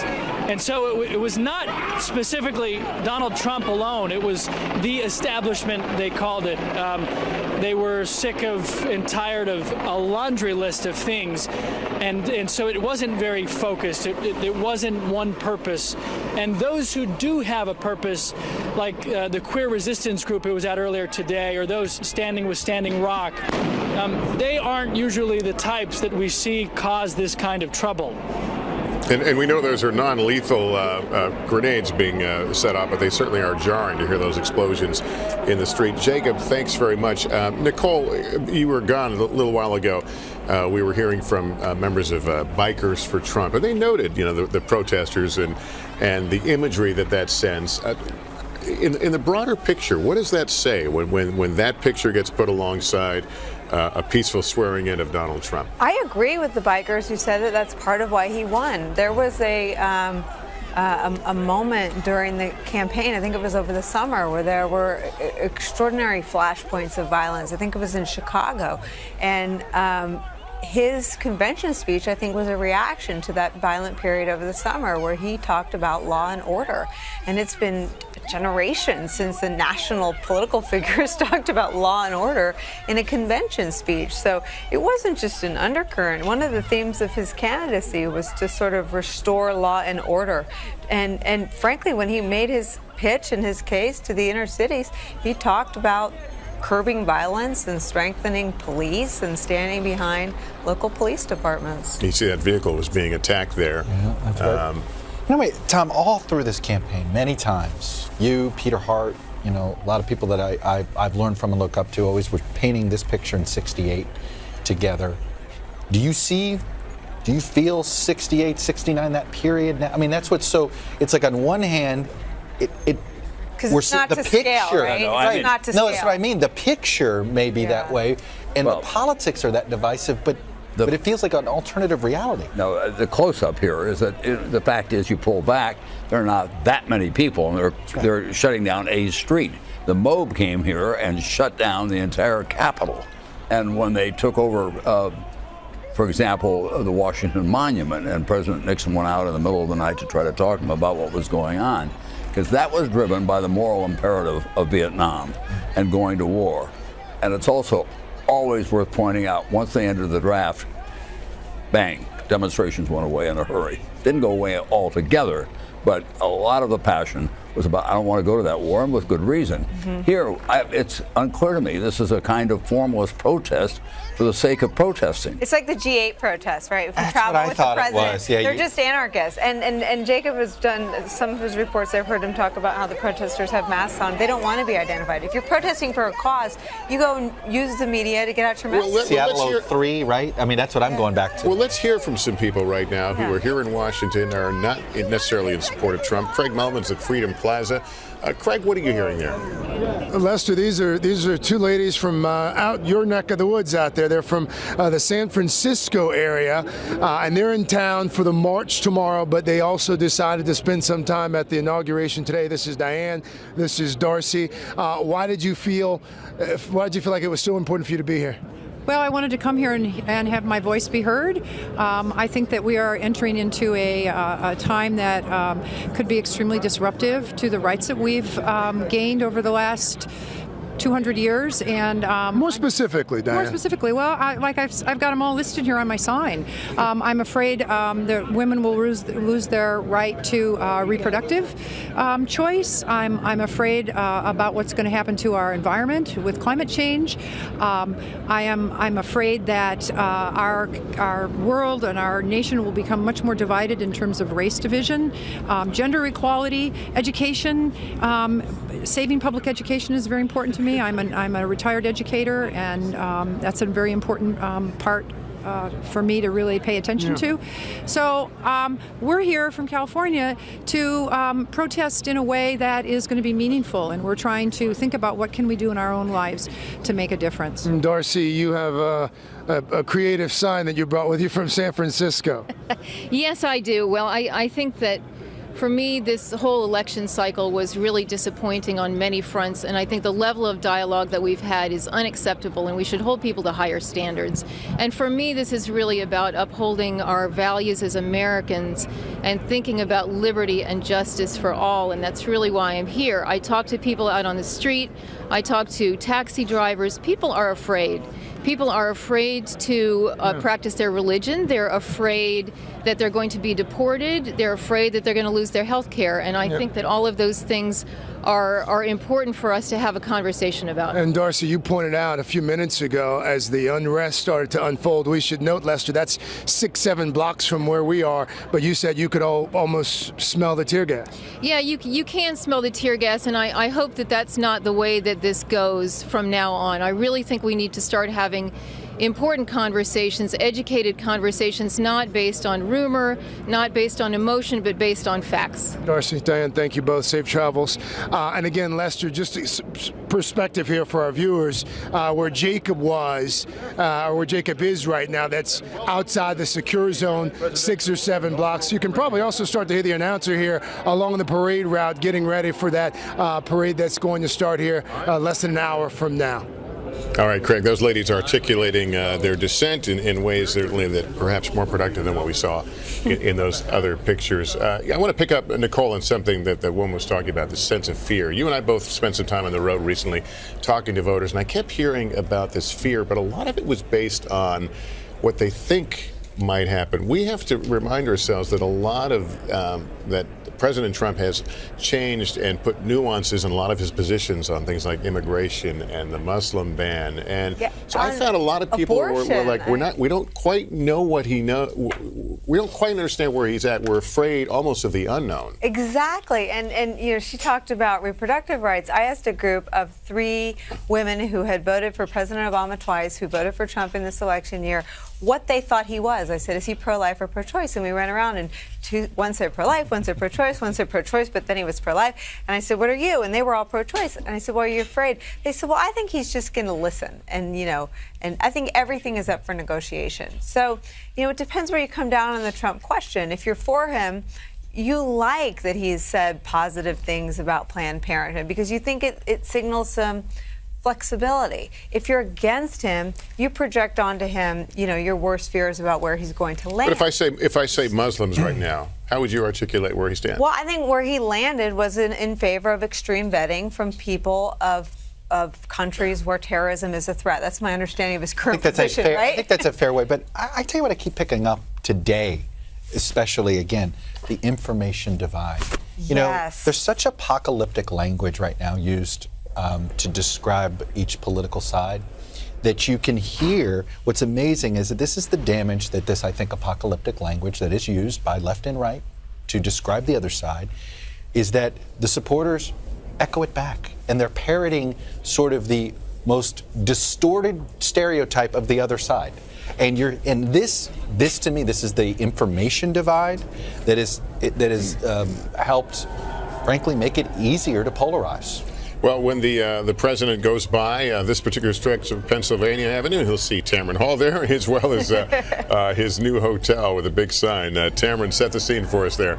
So here's what we've seen happen in the last 10 minutes. People that we believe are employees of this Trump hotel, which opened September 2016, have walked out. They have a huge sign saying thank you to the new president. It's believed, Lester, that the president will stop here, possibly in front of his hotel. Now, to my left, not very far away, a decent size group of protesters, and for a minute or two there was a chant going back and forth between these protesters and some of these people, again, who appear to work at Trump International. This hotel will later also be a part of the discussion of conflicts of interest. This particular hotel is leased by the Trump Organization. They pay $3 million a month for this hotel. But according to the lease, it cannot be owned by an elected official. So this potentially could be one of those conflicts of interest that we've talked so much about later on. There's already been a organization who filed a complaint about the president now being an owner, or his organization owning this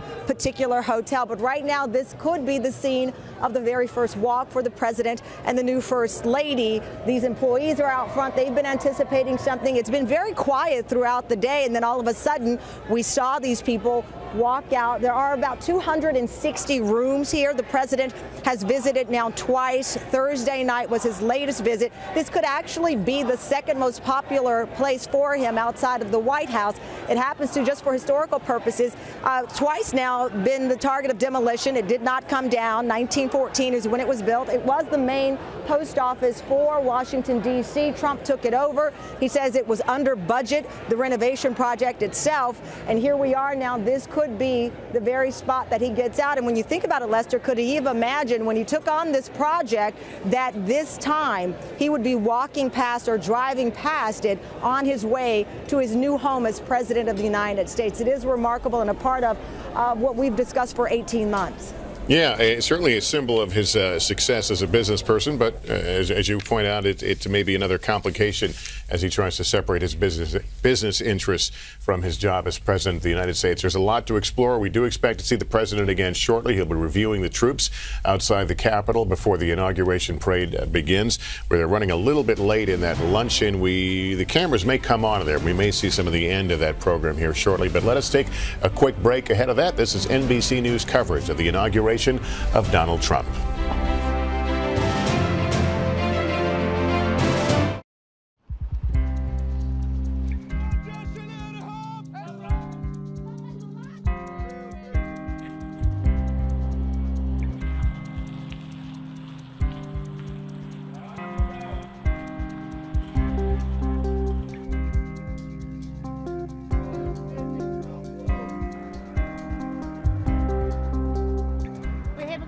Trump's been inaugurated, and it's a terrifying moment in the history of the world.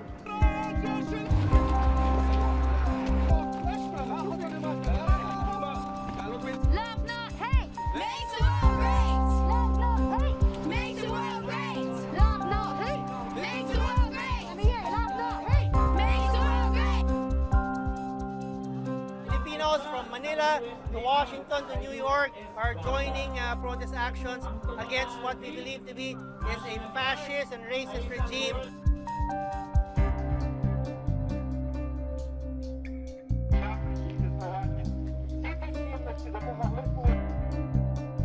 You, Mr. President. Dear Mr. President. Dear Mr. President. If I had one word to describe how I'm feeling about your upcoming presidency, it would be anxious. Perplexed. Hopeful. Shocking. Solution. Incompetency. It's hard to know what to expect right now. I think you're going to be awesome. I'm hopeful that you do not govern in the way that you campaigned. You will stand up firmly for what is right in America, for our veterans. I feel that you're totally unqualified for the job. You are going to focus on putting America first. I'm hopeful that we will not lose the progress that we have made and that we'll be able to fight for more progress. Hey,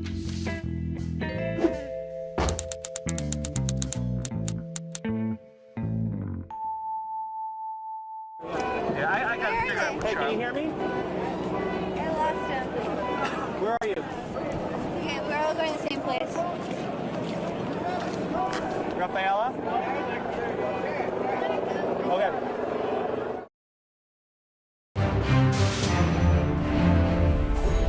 And as we await the President Trump's next appearance at the Capitol ahead of the inauguration parade, we want to continue our conversation here on Capitol Hill. We're joined by the Reverend Franklin Graham, President and CEO of the Billy Graham and Evangelistic Association. Thanks for being here.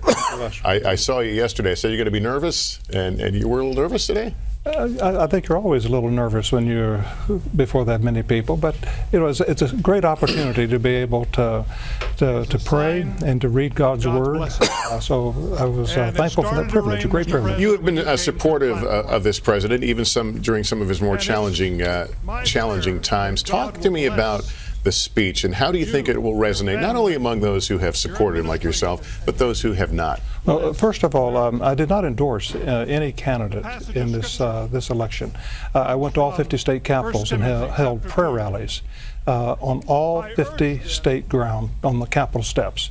And that's what I tried to do this year, to get people to pray. And hundreds of thousands of people joined me to pray for this nation. So, you know, when we talk about his speech, he's the president, whether you voted for him or not, and he's going to be the president for the next 4 years. And I think, you know, America needs to come together. Donald Trump has been saying the same thing since he first entered the race. He hasn't backed up. He hasn't changed. He's not a politician. He's saying what he wants to do. Is that why he's here? Because he's not a politician? He's not a politician. I mean, just look at him. He's a businessman, and he gets himself in trouble by saying things that's in his heart or on his mind, and sometimes he offends people. And I don't think he tries to do it. I think he's just honest. And it's refreshing in some ways to see somebody who's honest, who says what he thinks and what he's going to do. And if he can do half of what he says he's going to do, he might go down as the greatest president in American history. And right now, we showed it a while ago, there are protesters on the streets here. Most of them have the best of intentions, but some of them, as we saw, have gotten out of hand and throwing objects and lighting fires. How does he speak, though, to the segment of the population that just feels uncomfortable and afraid? What advice would you give him? And is there something he could have said today that might have gone a long way? Well, you know, we can always nitpick his speech, and I'm sure he does that himself. He'll probably say, I wish I'd said that or been a little more gracious to this person or that person. But there's a segment of this country, no question, that's very unhappy. They lost. And one of the problems we have today with the millennials, everybody gets a trophy. You play soccer, even the losers get trophies, and people are not used to losing. And so you had people, the Democratic Party lost, but okay, get over it and sharpen your message up and run 4 years from now and win. But we've got to come together for the next 4 years. And if we don't, we're not going to make it as a country. We can't continue like this. And Donald Trump did not divide America. It's been divided for some time. And I think it goes back to Watergate, when we begin to see the division come into our politics. So I'm glad to see Donald Trump say what he has said. I hope he can do it. I want to pray that he can do it. If he can't, we'll all be losers.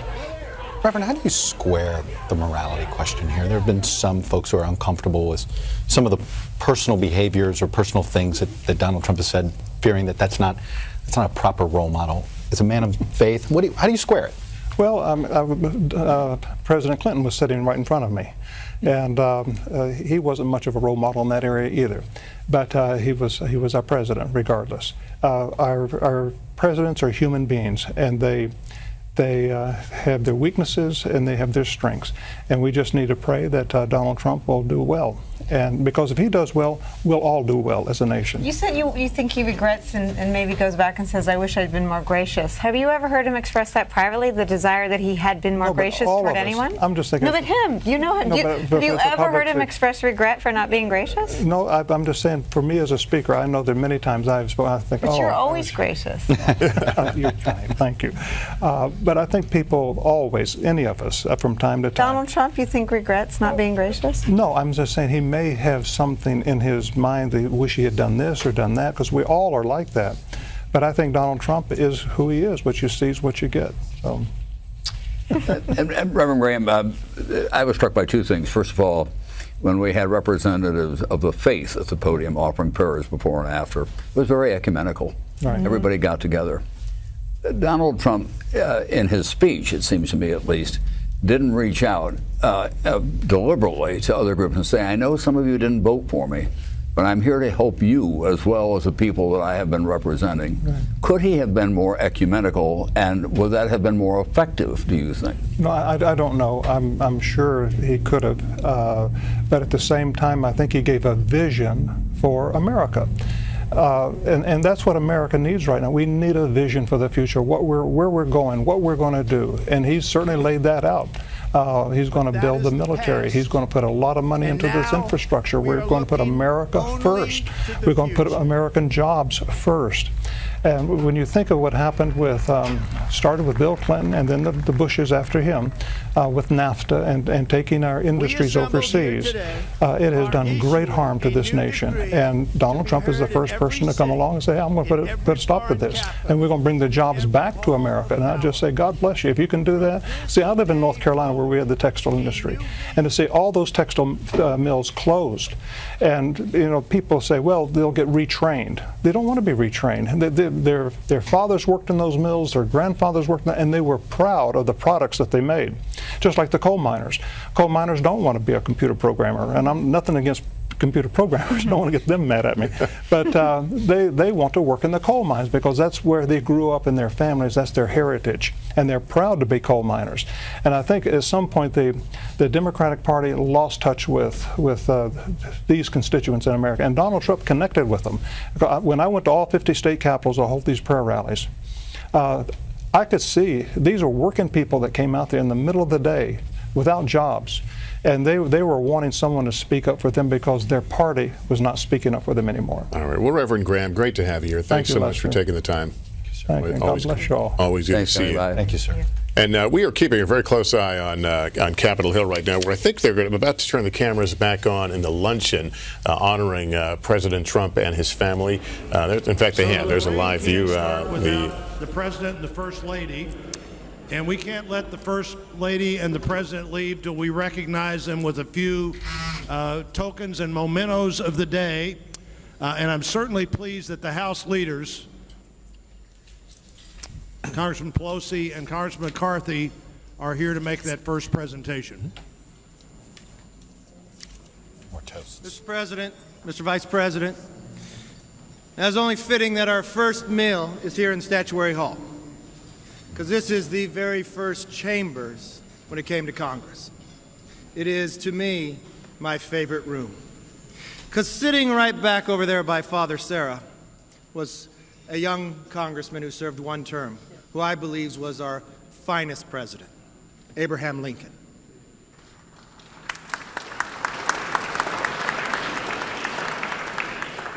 I will give tours, and when I give tours to people come through, we'll go and we'll stand on the tile. I'll tell them to stand at that exact spot of his desk, and I tell them to look back at that clock. And I tell them to recite the time. And I tell them to tell me what time that was, and they ask me why, because I said that's the exact same view that Abraham Lincoln had. And I wonder what his ideas and thoughts were. The challenges what he had at that time were the greatest to our Constitution ever in the history.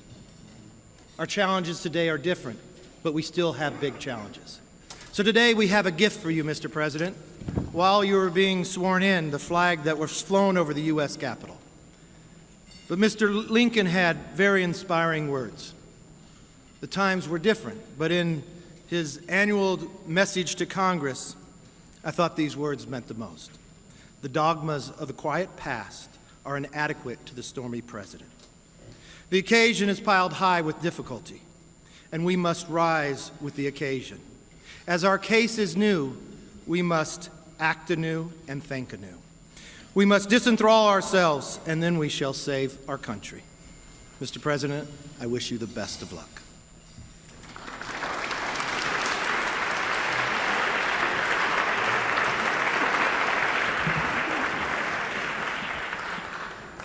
Mr. President and Madam First Lady, congratulations on the inauguration. The American people pray for your family and for the success of your administration.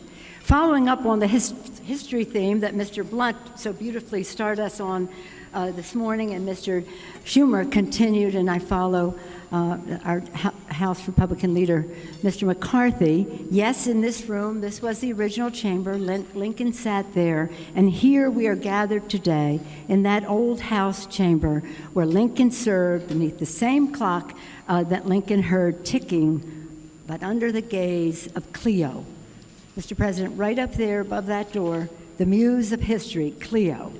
For almost 2 centuries, Cleo and her clock have reminded the men and women in these hallowed halls that we are part of history, that our words and actions will face the judgment of history, and that we are part of the long and honorable heritage of our democracy. That is Cleo's advice. We come to this sacred inauguration day united in respect for our democracy and determined to make a difference in the lives of hardworking Americans. I have the privilege of presenting a flag to the Vice President of the United States, Mike Pence, one of the House of Representatives' own, right, Mr. Speaker?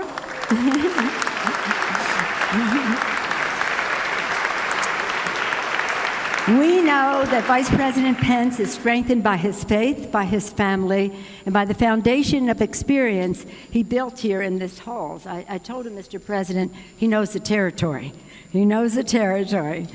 It is now my honor to present one of the flags that flew above the Capitol today to the Vice President of the United States, Mike Pence. We pray for you, for your beloved wife, Karen, for Michael, Charlotte, and Audrey, all of your family. God bless you, Mr. Vice President. And remembering that this flag that we pledge to every day for liberty and justice for all is our calling. I look forward to working with you. Now it's my honor to present you with this flag.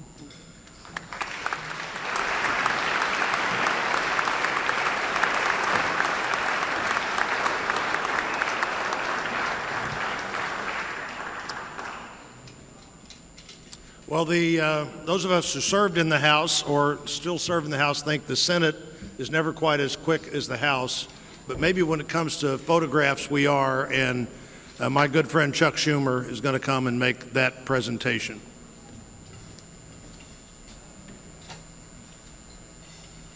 Well, thank you, Roy. And first, let's have a hand for Roy. He did a great job, he and his staff, on this inauguration.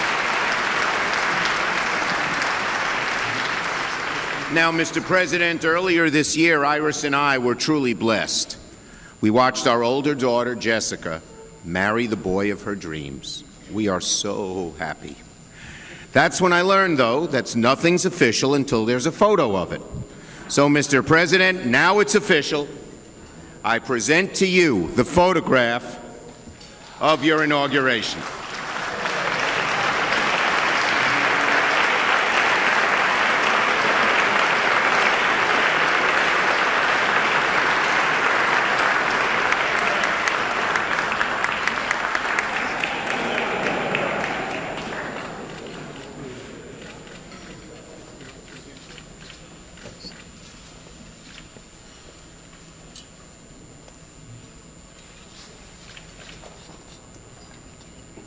So, Mr. President, Mr. Vice President, and Mrs. Trump and Mrs. Pence, a gift that you're going to have a chance to look at more later and a lot more over the years is something that really a tradition that started now. This is the 8th inauguration where the Lennox Company has made a special presentation of a gift made uniquely for each of you and uniquely for this event. This year, the company proposed and the committee determined that the bowl they had in mind was something that you would value for a long time. The one that the President has and the First Lady has is an etching of the White House looking directly across at the Jefferson Memorial. And the one that the Pences will be presented with and have at their home would be the Capitol looking down at the Lincoln Memorial. The artist who was with us the other day talked about trying to capture LaFont's design for the city as well as how this city came together. Timothy Carter was the designer.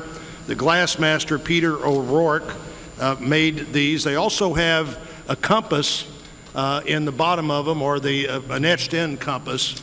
And remembering, Mr. President, as the Vice President already knows, that the center of Washington is not at the White House. It's actually right here in the center of the Capitol building. And the city is then laid out northwest, northeast, southwest, southeast from that place. The other unique thing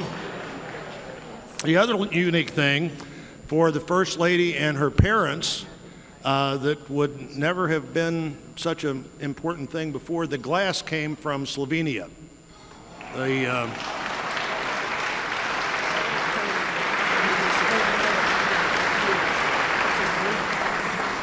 The designer thought that the best glass in the world for this particular design, which he began to work on last summer, was glass from Slovenia. Maybe he knew something that none of us quite knew for sure at that time. I'd now like to have the toast to the Vice President and the President. And the Speaker and I both served with Mike Pence, so it was a challenge for me to give up this moment. But Mike Pence, a man of the House, the Speaker of the House, will bring that toast, and then the Majority Leader will come and toast to the President. And Mr. President, if you have anything to say at the end of those remarks, I'd also like to say, so I don't forget to do it, thanks so much to the staff that made all this effort happen today.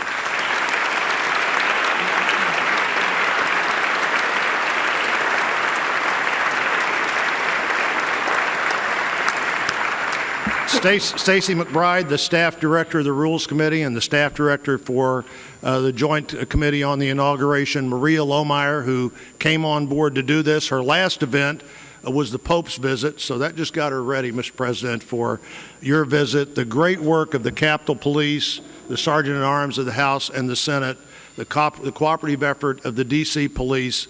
Our goal today was for this event to be an event where people came, and when they left the event outside, that they felt like they had all the freedom that you could possibly have and still have all the security you needed. I hope people left feeling that way, and if they did, it was the great work of so many other people. Mr. Speaker.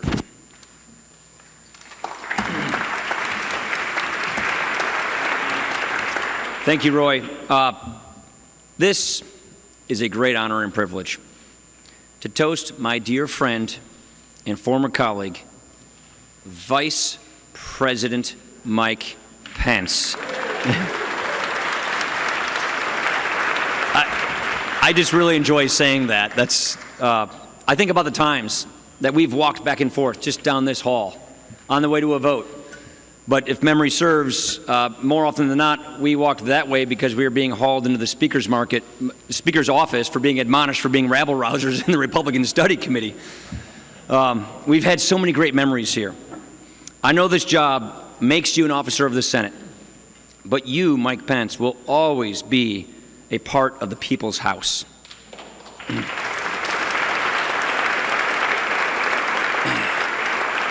We talk about our two bodies quite a bit, and if I had to use a sports analogy, I would say we play rugby, they play golf. Just saying. I'm reminded of something, though, that I think is pretty profound. That makes me think of Mike Pence. I'm reminded of the words of Mike's favorite author, Mark Halperin. As long as you have life and breath, believe. As long as you have life and breath, believe. Ladies and gentlemen, there was no one that I have served with who brings more belief to his work than Mike Pence. No one believes more deeply in our country and her people. No one believes more deeply in our capacity to do great things. He is a happy warrior. The president could not have chosen a better partner for this work than Mike Pence. So, Mr. President, Mr. Vice President, we raise our glasses to you, to Karen, and to your beautiful family.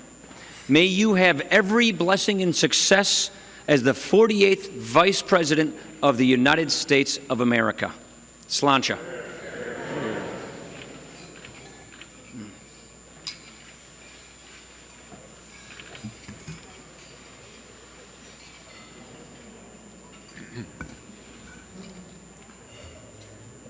Well, the theme of today's inauguration is uniquely American.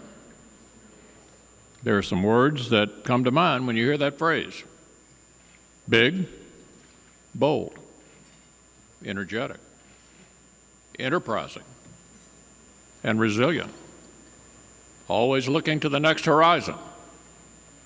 Sure sounds like our country, and it sure sounds like Donald Trump.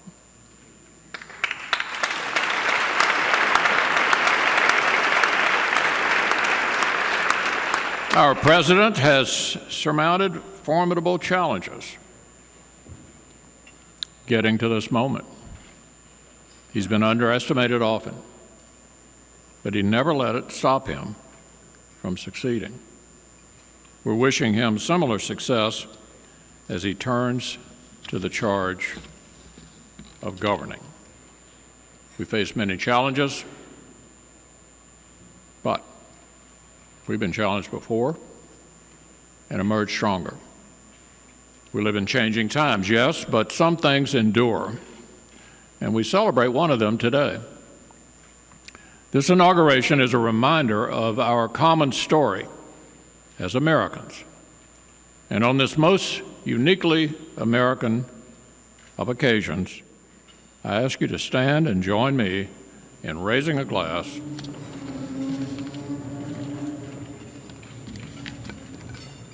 Mr. President, may you find every success in the years ahead.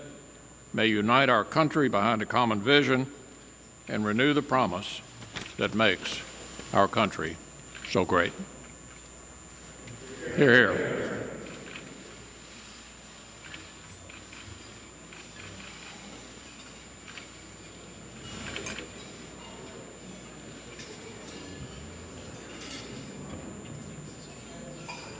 Mr. President.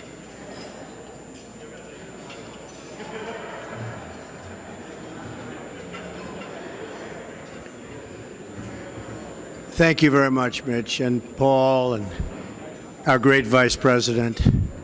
I don't think anybody wants to hear me speak anymore today, right? So we'll cut it short. But we have so many of our cabinet members here. I see my generals. Those generals are going to keep us so safe. They're going to have a lot of problems the other side. They're going to look at a couple of them. These are central casting. If I'm doing a movie, I pick you, General Mattis, who's doing really well. Even Chuck likes General Mattis, right? And General Kelly. And we had a very interesting talk. Kiddingly, he thinks we're doing great at the cabinet level, but we're going to do just fine. We're going to do just fine. But you know, I'll tell you, there is something that I wanted to say, because I was very honored, very, very honored when I heard that President Bill Clinton and Secretary Hillary Clinton was coming today, and I think it's appropriate to say, and I'd like you to stand up. I'd like you to stand up.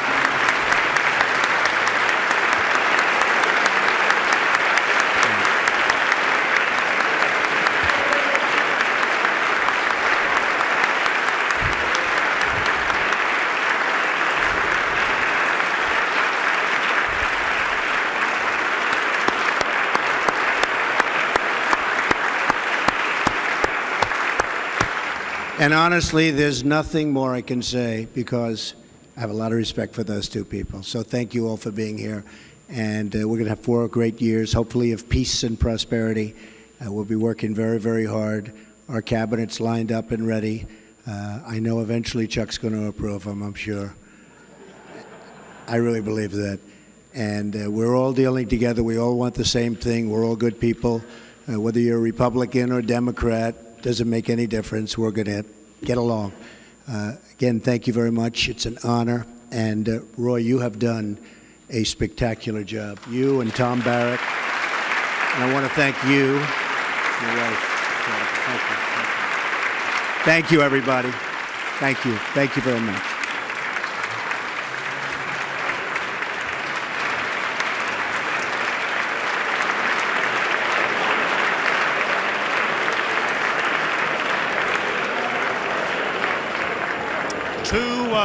Two quick final things. You can remain standing if you want to. Shh. Shh. So quickly, 2 things we need to do as we leave. One, just to mention the gifts, the mementos of this event. There are some note cards and a really great box put together by the government printing office, but the note cards representing all 3 branches of government and identified with this event this day were done by a St. Louis artist, a friend of mine, Ed Fisher. We're watching the end of a luncheon in honor of President Trump. He will go into a holding area, and then we will see him emerge shortly to honor the troops. And we just witnessed one of the most remarkable moments of the day when something he did not do in his speech. President Trump acknowledged Hillary Clinton and President Clinton, who were in the room, and invited the audience to stand for a long round of applause, and said he has respect for these 2 people. So not quite the embrace. They had actually let us pray. They shook hands at the beginning of this event, but that was the first acknowledgement. We give you thanks, O Lord, for the meal we have shared and for those who worked hard to prepare and deliver it to us. May we be always grateful for the kindnesses we receive. We thank you as well for the celebration of this day when our nation once again models for the world the greatness of peaceful transition of power. We ask a special blessing upon our new president, Donald Trump. Give him an understanding heart to discern between good and evil. May he be strengthened in his work and grow in understanding as he proves ever attentive to the American people. We pray that he might become his best self. Bless as well all those who are in place to exercise power in our nation. Save them from seeking those things eschewed by Solomon: long life, riches for self, and the lives of enemies, and impel them to seek the gift of discernment so as to understand justice. Lord, may the people of this nation stand with our president and all our leaders to face any challenge, endure any difficulty without fear, learn how to accept every success and every failure with grace, and support our president and leaders with encouragement and prayer. Now, as we move forward this day and through all days, may all that is done be for your greater honor and glory. Amen. Ladies and gentlemen, please remain at your seats as President Trump, Vice President Pence, the Joint Congressional Committee on Inaugural Ceremonies, and the official party depart. And as we watch them Statuary make Hall. their exit, let me bring back Nicole and Chuck on this. I'm curious, as we noted, that he called for an ovation there for Hillary Clinton. Did that repair some of the? He's taking kind of a beating on social media for not mentioning her earlier. Look, yes, I mean, absolutely. It was important that he did it. It was, I think, an omission during the inaugural, a missed opportunity. But yes, I think he did as best he could to make up for what I think was an omission at the time. He's a guy who's always screwing the wings on at 50,000 feet, and I think this is what his supporters get and his detractors don't. As the day went on, he wanted to make an adjustment, and he may have checked Twitter. He may have asked someone, "Hey, how's the coverage?" Because he's deeply interested in how everything he says and does is received. Right. And he may, I don't know, I'm just guessing. He may have heard that he was taking some loans, but there was I clearly think the warmth is genuine. I mean, they know each other. But there was clearly a decision not to include it in the original speech. Clearly. And you have to imagine it came up, but maybe he didn't focus on it. And so as the day rolled on, maybe he's feeling good. Maybe he's feeling, wow, it really is nice. I don't know if I could have done it. Who knows what went through his mind. But it was a genuine moment. That's the thing about it, and why I think is that seemed very genuine. That is the Donald Trump that many of us on here have spoken with behind the scenes. That has this sort of, he's can be in a good mood, enthusiastic, upbeat, and that's what he sounded like there in talking about the Clintons. I'm not so sure I agree with you. I think that he knew exactly what he was doing with the big speech, that he wanted to solidify and reach out to his constituency and send a signal. This is who I am, and get ready. And then when he came in here, this was a much smaller moment than that speech was, frankly. And he was able to pay tribute to them, which I think is genuine. I mean, they went to his wedding. He gave money to the campaign when he was a Democrat. He's known him a long, long time. But I think that first speech that he made was the speech that he came to this town intending to give. And based on the MOS, the man on the street stuff that we've heard, the bikers who come here and other people coming. They liked it. They liked it. Because that's what they wanted from him. That's how he got there. I just don't think the bikers would have been offended if there had been 20 words in the speech that said, "And I appreciate that my opponent was here." And unfortunately, not as many people are watching this. But Tom's point is that was by design. As watching the inaugural, and that's why it still feels like a missed opportunity. And to note that they did shake hands at the beginning. I think in the State of the Union, I mean in the inaugural address, he was sending a signal. There's not a different Donald Trump. I'm the one who got here on these terms, and these are the terms in which I'm going to govern. And you're putting it in a political calculation, which is what it feels like to me, of saying, this is how we're going to govern. We're going to govern. In a confrontational way. This is going to be a confrontational administration, because that's the message, that's the mandate they believe they got. Get out there and go give them. But I think he lives for the constant feedback loop. And I think it's also possible that he heard that some of the feedback was that he hadn't been particularly gracious to them, that they didn't have to be there. Well, that piece of it could have been true. And I think it's possible that he heard that and thought, wow, God, I am glad they're here, so let me get up and say so. That piece of it could have been true. I'm just saying about the speech. That he knew exactly where he wanted to go and how he wanted to get there, and didn't want to in any way diminish the centrality of his message. Mm-hmm. And we saw the Clintons make their exit after a few greetings just a few moments ago. There's former Vice President Dan Quayle talking to Dr. Price. And as we look down at this camera, it looks like Tiffany Trump and Donald Jr. And I guess look, you get to see the thickness of the doors. Yeah, look at that. You don't rarely. It's an interesting shot we get. You are hermetically sealed. Yes. It's got. So what is it again, Lester? The door closes. It's just they are. It looks like it's a vault. Like something out of Get Smart with the cone of silence. But up to this point, he's been riding around in a armored SUV. But the first family will be in these presidential limousines for the trip back. Now I don't know obviously, the President and First Lady will be riding for most of the journey along Pennsylvania Avenue, and they'll go to the White House and then come back out to the reviewing stand. But the parade will be getting underway here quite shortly. The President right now in a holding area there in the Capitol. But when they get to the White House this time, it'll be for good, for the next 4 years at least, as the new First Family. You'd say something, Chuck?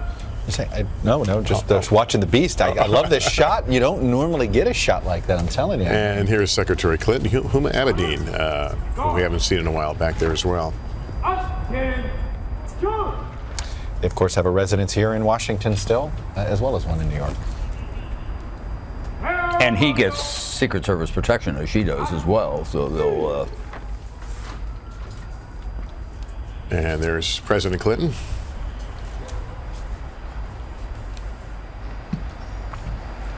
It's been a day full of emotion for a lot of people, and certainly that couple. In front of President Clinton's Tina Flournoy, who's been his chief of staff for the last few years as former president.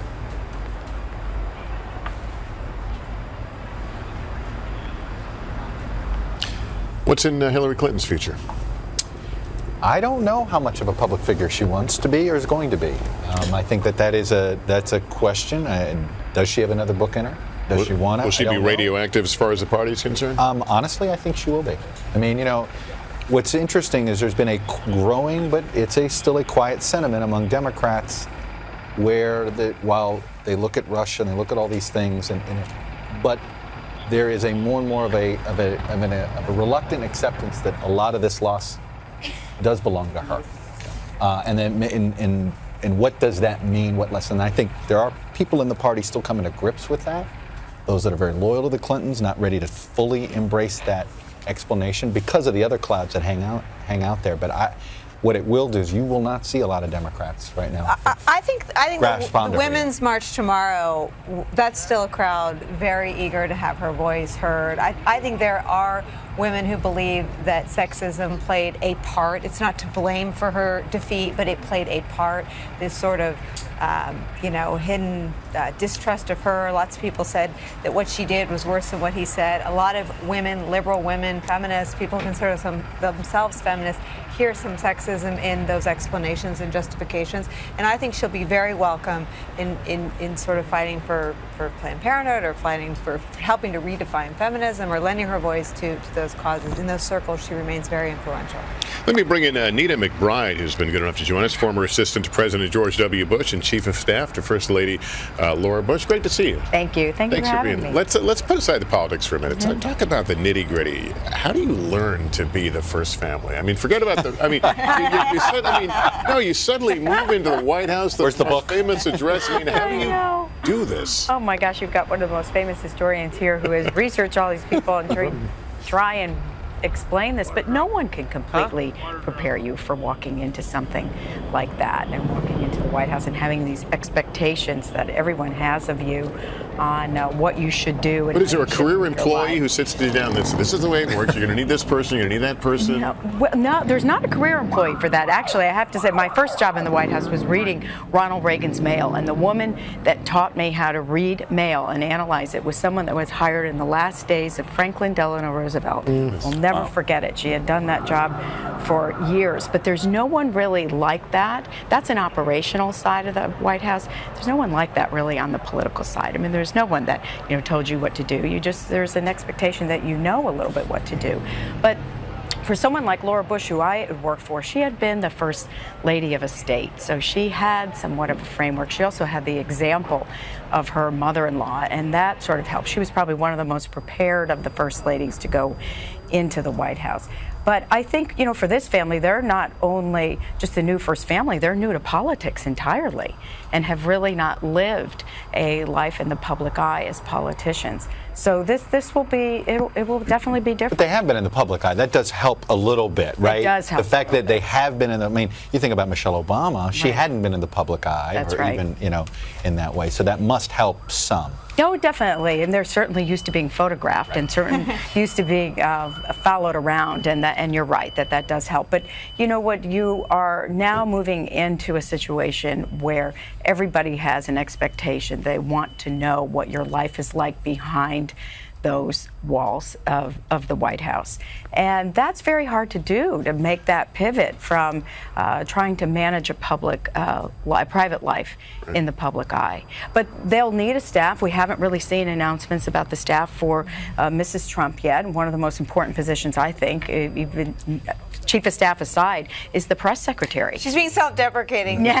She was a power center in the George W. Bush White House. We had a lot of great people. You had written that book I was talking about, right? We had a lot of great people to work with, and we all sort of helped each other, as Nicole knows. But you know what? The East Wing is a very, very special place to be, and I always felt it really is sort of the heart of the complex, don't you think? Yes. It really I've seen is. the most jaded people walk in there and suddenly not so jaded. There's something about No, you're not so something jaded. larger than politics, the presidency. It's like you know you're a custodian of the people's house, right? And you know, I think that is one of the most interesting things. I've been there when presidents have walked into the House for the first time, and also when they've left for the last time. But when you're walking in for the first time and you're being welcomed by the chief usher, Mr. President, welcome to your new home, and you're surrounded by the portraits of all the former presidents, including George Washington and then Martha Washington, that is an awesome, breathtaking away experience, no doubt about it. Anita, great to have you stop by. Thank you. Thanks for having me. Taking the time for us. We are looking outside the east front of the Capitol, where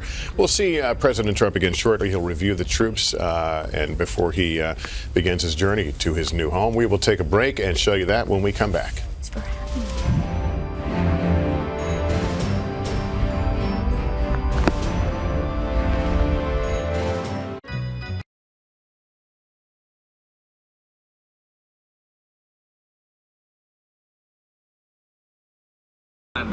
Preserve, protect, and defend the Constitution of the United States.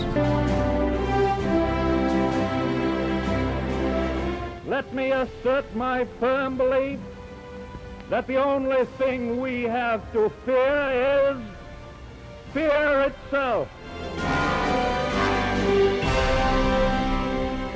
And so, my fellow Americans, ask not what your country can do for you. Ask what you can do for your country.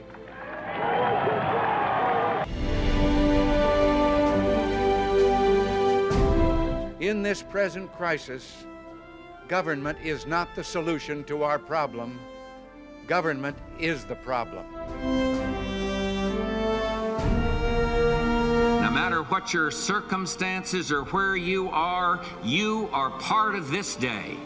You are part of the life of our great nation.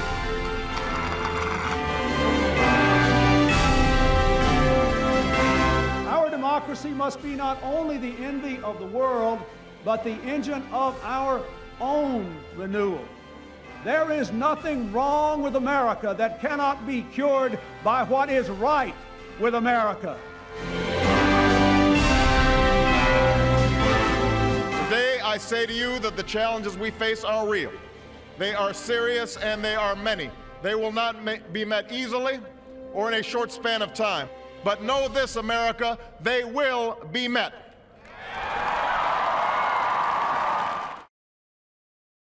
I, John Fitzgerald Kennedy, do solemnly swear that I will faithfully execute the office of President of the United States. And will, to the best of my ability, Preserve, protect, and defend the Constitution of the United States. Let me assert my firm belief that the only thing we have to fear is fear itself. I have to do a lot more of that. I've spent my time at lunch today. But whether our government is controlled by the people. January 20th, 2017 will be remembered as the day the people became the rulers of this nation again.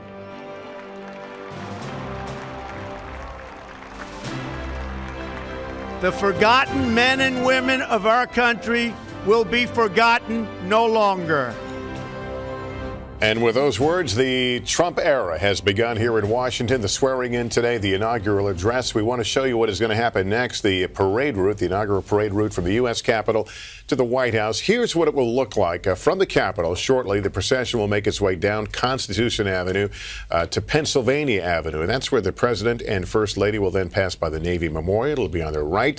They'll pass the Trump International Hotel on their left. They'll pass by Freedom Plaza before they end up at the north side side of the White House, arriving at their new home for the first time as President and First Lady. So we're waiting for that to start. But while we do, let's go to the east front of the Capitol. Oh, by the way, there's a great live picture right now, the parade route. You can see the police up in front and lots of folks, lots of American flags along the sides there, people who are perched and many of the media on some of the rooftops looking down. It is a spectacle. Behold, it's part of the tradition of ushering in a new presidency or a new term. So let's go to Chris Jansing right now in the east front of the Capitol, where the president will be emerging. What happens next there? Yeah, another part of this tradition, which is the traditional review of the troops. They have been waiting here patiently, Lester, for more than an hour now. This program running a little bit behind. Representatives from all 5 branches, the Army, the Navy, the Air Force, the Marines, the Coast Guard. And you look at them, as I have been, standing at attention for the last hour plus, and it really does inspire a sense of pride and appreciation for all that they do. And you have to believe that when the newly minted President Trump comes out here and sees them parading past him, there has to be an awesome sense of responsibility that he is the one who makes decisions to send them in harm's way as they have volunteered to defend and protect our country and our Constitution. Also worth noting that we saw him signing those many papers right before he went into the luncheon after the inaugural address. One of them was a waiver that would allow General James Mattis to run the Pentagon as the Secretary of Defense should the Senate approve him. I will say one more thing. This will start the parade. I spoke yesterday to the CEO of the inaugural committee, Sarah Armstrong. She said one of the directives from then President-elect Trump was that he didn't want this parade to go on and on. Some of them have been 4 hours long.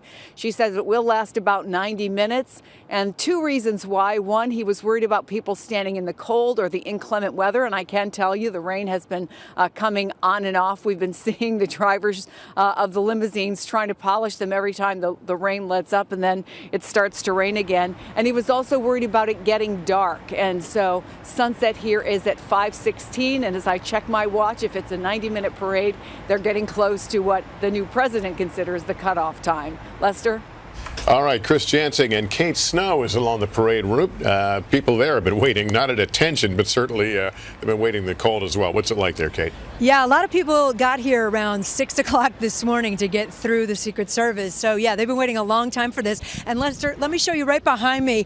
That's the beginning of the parade. You can see several marching bands lined up in formation there. You see the Army well represented. And that's because this parade will be kind of organized into 5 divisions by branch of military, beginning with the Army. Then you'll see the Marines, the Navy, the Air Force, and the Coast Guard. And we're told that after each division, we'll also see the Boy Scouts of America. The Girl Scouts are here as well.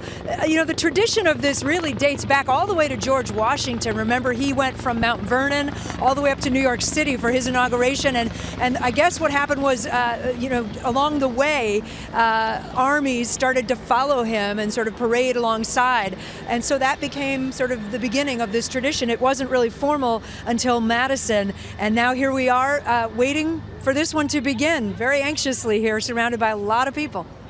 All right, Kate Snow, thank you. Stephanie Gosk is one of the checkpoints we showed you a moment ago, the Navy Memorial. And Stephanie, when we saw the higher shot, we saw kind of a line of police. Will people have a pretty good view when they go by? They will. They'll have a reasonably good view. What you can't see from this particular shot, Lester, is that the Navy Memorial is actually elevated a little bit, so the people that are gathering there will be able to see. This is the largest protest along the parade route. The organizers told us that they were hoping to get 20,000. Well, I can tell you that there's certainly nowhere near 20,000 out here right now, but they do have thousands, and they have been increasing in numbers all day long. The rain, not a deterrent for them, and it is getting louder and louder. And we do see a larger presence of police here outside these barricades than perhaps on the other side of the street where there are stands for supporters. Now, everyone anticipates President Trump possibly getting out of the motorcade at some point and walking along the parade route. It would seem to me that that would be very unlikely in this particular spot. Lester. All right, Stephanie Goss, thank you very much. Al Roker is part of our coverage today. We give him one assignment every inauguration, and we hope he comes through. It has to do we position Al by the White House, and we ask one thing: simply get a soundbite with the president or vice president. It worked in 2013 with Vice President Biden. Look at that. He came over to him, shook his hand. You got to deliver. You got to deliver. Yeah, well, Lester, I don't know. We've got a light drizzle right now, so I don't know if the president or the vice president will be getting out of the car. But it's very light, so we're being very hopeful. We're being very hopeful. We will endeavor to get some sort of reaction from President Trump and Vice President Pence, and see what happens. Who knows? But I'm always optimistic. I'm always optimistic, and I have candy with me. So that may also be something that you never know. A nice snack between the lunch and the reviewing stand. You don't know how far that can go. The president likes his McDonald's. Maybe you ought to sneak over and get a little McDonald's over there. Right, not far. I actually have a Taco Bell in my pocket. So where are you in relation to the White House now? We are almost diagonally, Aaron, if we can just kind of spin over this way. Here's the White House over here, and then the reviewing stand just a little further down. So Gotcha. we're in prime position right here. And again, I've got Snickers bars. So that's also a good thing. Yeah, and you also have a big police officer there behind you, so behave. I do. He's been moving with me. He obviously doesn't trust me. So where I'm going, he's going. I don't know. It's like he's like a human blockade, so I may have problems. Well, Washington's finest doing a great job out there. All right, thank you, Al. We'll look for you. Hopefully we'll welcome you back with a soundbite. All right, we continue to watch that parade. They will be kicking off very shortly, and as we noted, those troops. So let's go to the shot now, if we have it, on the east front. There is the president and the first lady, and the vice president and Mrs. Pence.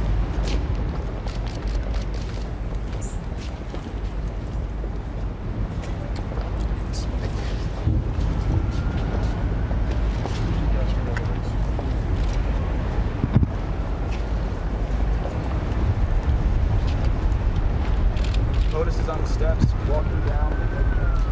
They will review the troops. It is great. Again, that the weather is somewhat warm. I'm thinking about this for all those folks that are in these parades, the troops, and again, those great high school students playing those instruments. They're not going to have those mouthpieces stick to their lips. Band guy PTSD. All right.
It's hard for us, but remember. The new commander-in-chief reviewing the troops before he makes his way to begin the inaugural parade. And as we watch that, we have to note that there are U.S. service people in harm's way even as we speak. Afghanistan, Iraq, flying air missions against ISIS targets over Syria, just to name a few places. Uninterrupted in the world today. When you think about this, uninterrupted, that's the amazing aspect of our peaceful transition. And most presidents will tell you that's one of the weightiest things of the job, knowing that their lives are in your hands to the extent that you set the forces in motion. And so his first reminder of that here in this formal ceremonial reviewing of the troops. The President and First Lady now will make their way out of the Capitol on Independence, and as we said, our Constitution Avenue? Constitution. Well, no, it'll be Constitution Avenue. And then You're the Washington guys, so keep me honest. And then on to Pennsylvania Avenue. And of course, thanks to Andrew Jackson, the awkward jut. Since it's not a straight shot. There's a story behind that. There's a story, right, Mr. Beschloss? Yes, go right ahead. Donald Trump is Jacksonian. He would appreciate it, right? He hated Congress so much. He did not want it to be a straight shot. And he built Treasury. Right, so that would be impossible. He wanted his view blocked. Really? How about that? I knew I'd learn something sitting between you two. Yeah, me too. We're trying. Oh, we'll give you one more. How about the Blair House and Andrew Jackson? Blair House was, Blair was Francis Blair, who was Andrew Jackson's close friend and political advisor, and at the same time he was the publisher of the Washington Globe, which was the official Democratic newspaper, and basically sort of that day's version of state-run television. It was a state-run newspaper.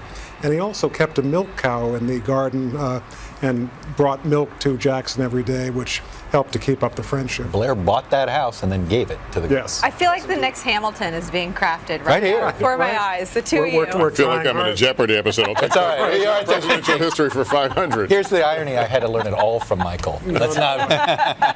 Well, all right. When was the first time a president rode for a while in an armored limousine? Wait, rode for? In other words, started riding regularly in an armored limousine, heavily armored. Actually, was it Kennedy? No, it was Reagan. actually after Pearl Harbor. Okay. Because after the Pearl Harbor attack in 1941, Franklin Roosevelt's security people said, this car that you have, which is oftentimes open, may put you in danger. So they looked for a car quickly that was armored. The only one they could find was a car that the government had confiscated from, of all people, Al Capone. So Roosevelt rode up for his first speech to Congress in Al Capone's car, although even Chuck didn't know that. I flunked Jeopardy worse than last year. The Al Capone connection. I love it. So this is not the parade itself, but they're making their way off the Capitol grounds, and it'll be a little bit as you can see in front of the public. But he's got a little company there as he makes his way away from the Capitol. It's been a tradition the last several. This is where you can't help me. The last several inaugurations where the president and first lady come out for a while. Who started that? started walking. Yeah.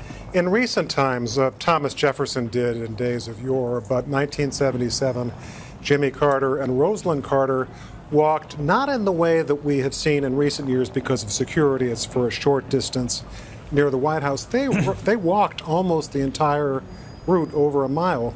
And Carter later on said, this was my way of expressing the fact that I had faith in the American people, that nothing would happen to me, and that I was beginning a new open... as the threat environment has changed over the years, are we becoming more and more personally disconnected from our presidents? Certainly so. I mean, as Chuck was mentioning, John Kennedy, before the tragedy of Dallas, would ride in these open cars for 20 miles, and people would come up to him and shake hands.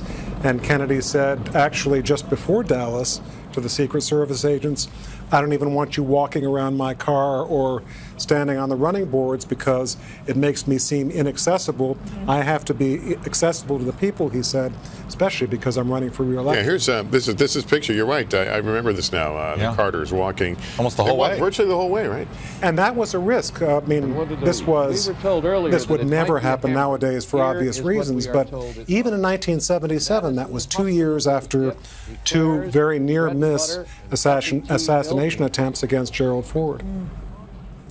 thought I heard the voice of John Chancellor. I think that was always nice to hear that, right? Yeah.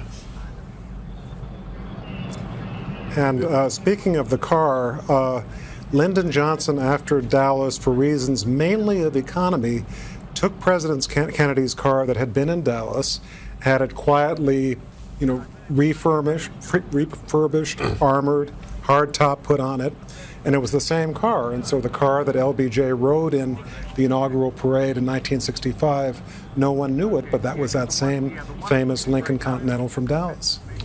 I had an opportunity to do a story several years ago for the Today Show. We went to the Secret Service training facility here in, I believe it's in Maryland, and they walked me through some of the drills, and they have the old Beast, and they have a mock-up of a jet, and they do the whole thing where, I'm the protectee, and then something happens, and they shove you in the back, and it all happens so fluidly.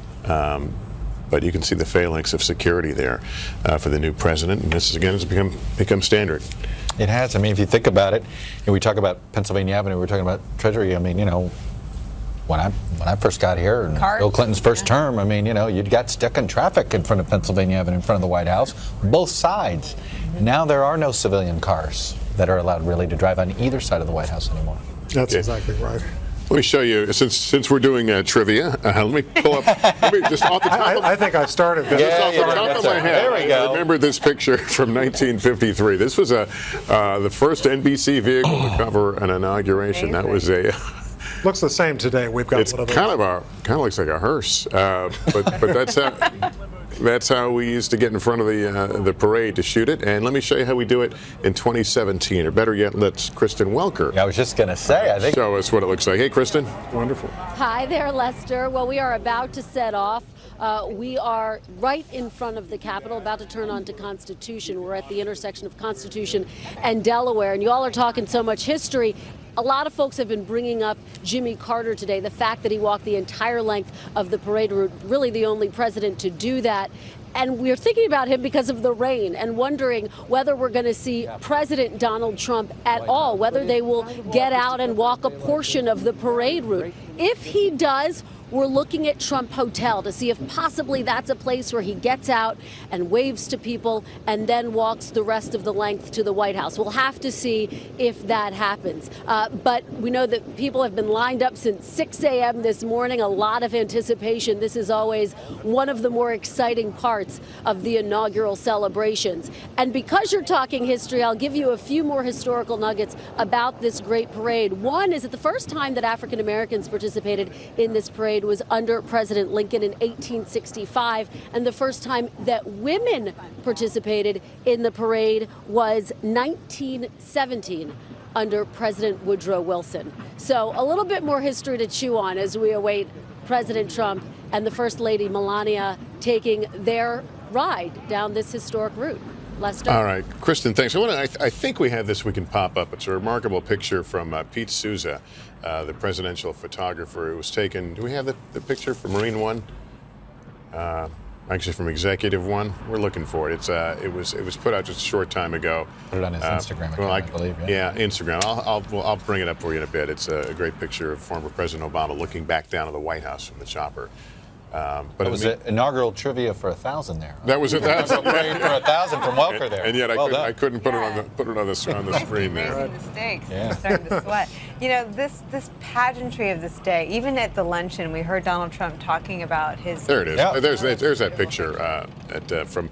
Not Marine One, but Executive One, and you see the reviewing stand there in the foreground. And 8 years that they were the occupants. It's a great tradition, and it seems like as the presidents leave, they give them this final sort of circle of them all, right, Michael? That they all get to a view. Talk about rarefied air. Not many people get to see that view. It's unbelievable. Right, and that began with Gerald Ford when he was leaving in 1977, and Ronald Reagan in 1989 was taking exactly this trip with Nancy, and just at the same moment of the snapshot that we just saw, Ronald Reagan said to Nancy, "Honey, there's our little shack." And it made the turn and went on to Andrews. I love what former President Obama said the other day at his news conference about, being ex-president. He says, I won't miss hearing my voice, or something to that effect. You know, talk. yeah, I mean. But they all miss Marine One and Air Force One, every last one of them. I was thinking, though, that for all of the imagery of this day, you know, Donald Trump is from outside of politics, but just an hour ago at his luncheon, he was talking about General Mattis, his new defense secretary, looking like he's from Central Casting. I would love to know how he's experiencing this day. I don't know that he's ever even been to an inauguration before. Do you? Does anyone know? I don't know. I think we would know if that had happened, don't you think? It's interesting, though. He does think visually. Right. Very much so. It's just such a Said spectacular... the same thing about choosing a Secretary of State. That's right. He wants... Exactly, and a vice president. Yeah, right. I mean, there's some... Look, it supposedly wasn't helpful to Bob Corker that he didn't look the part, or John Bolton didn't look the part. Whatever the part is that President Trump views it as. But he does... He cares about stagecraft. And look, the fact is he gets it. He gets it. And well, we say that. He knows how to connect. He knows our business very well. Very well. He knows how the camera works. Every time I've sat down with him, he has made some comment about the arrangement. He goes, "Okay, we got a camera there. We got a camera there. Okay." He is. I've done interviews with him. After we're done, he wants to take a look at it. Yeah. Just the shot. I mean, he's mindful. He wants. Yeah. Look, listen, we're in a visual era, and he is. Look, he's a brander, and he has his brand. He wants to make sure he's always represented the exact same way. I really think that's really what it is. And behind that thick glass is the new president and the first lady as this procession is formally underway. We don't believe they have made their way in front of any crowds yet, but they will soon make the turn here. Looks like mainly staff. I think we're military. About to say the parade's beginning, right? I mean, it's sort of. It feels like it's about to. You know, we're as they merge with everything. Oh, this is. Oh, we can see them out our window. We're all peeking out our window to see if we see it. Yeah, we can see it. Yes, we do. It is behind us. That is a fact. We got a pretty good view here. Yeah. But you guys on watching have a better view, we promise. There you go. We are giving you the best view. I was going to say, these things are not quite as military as they sometimes were during the Cold War. Kennedy's in 1961, you saw Nike missiles and other Army things Cold like War that. looking. Yeah, absolutely. There was some thought. We had heard there was scuttlebutt. Nobody knows for sure that the Trump transition was wondering, you know, should there be more military involved in the parade itself? And it seemed that the Defense Department wasn't so keen on it. So Nicole, we heard President Trump deliver the speech in which he was highly critical of the Washington machine and the traditions. Now he's in Washington, and for the first time in his life, he's going to have to report to someone. He's going to have to be accountable to this thing called Congress, to the American people.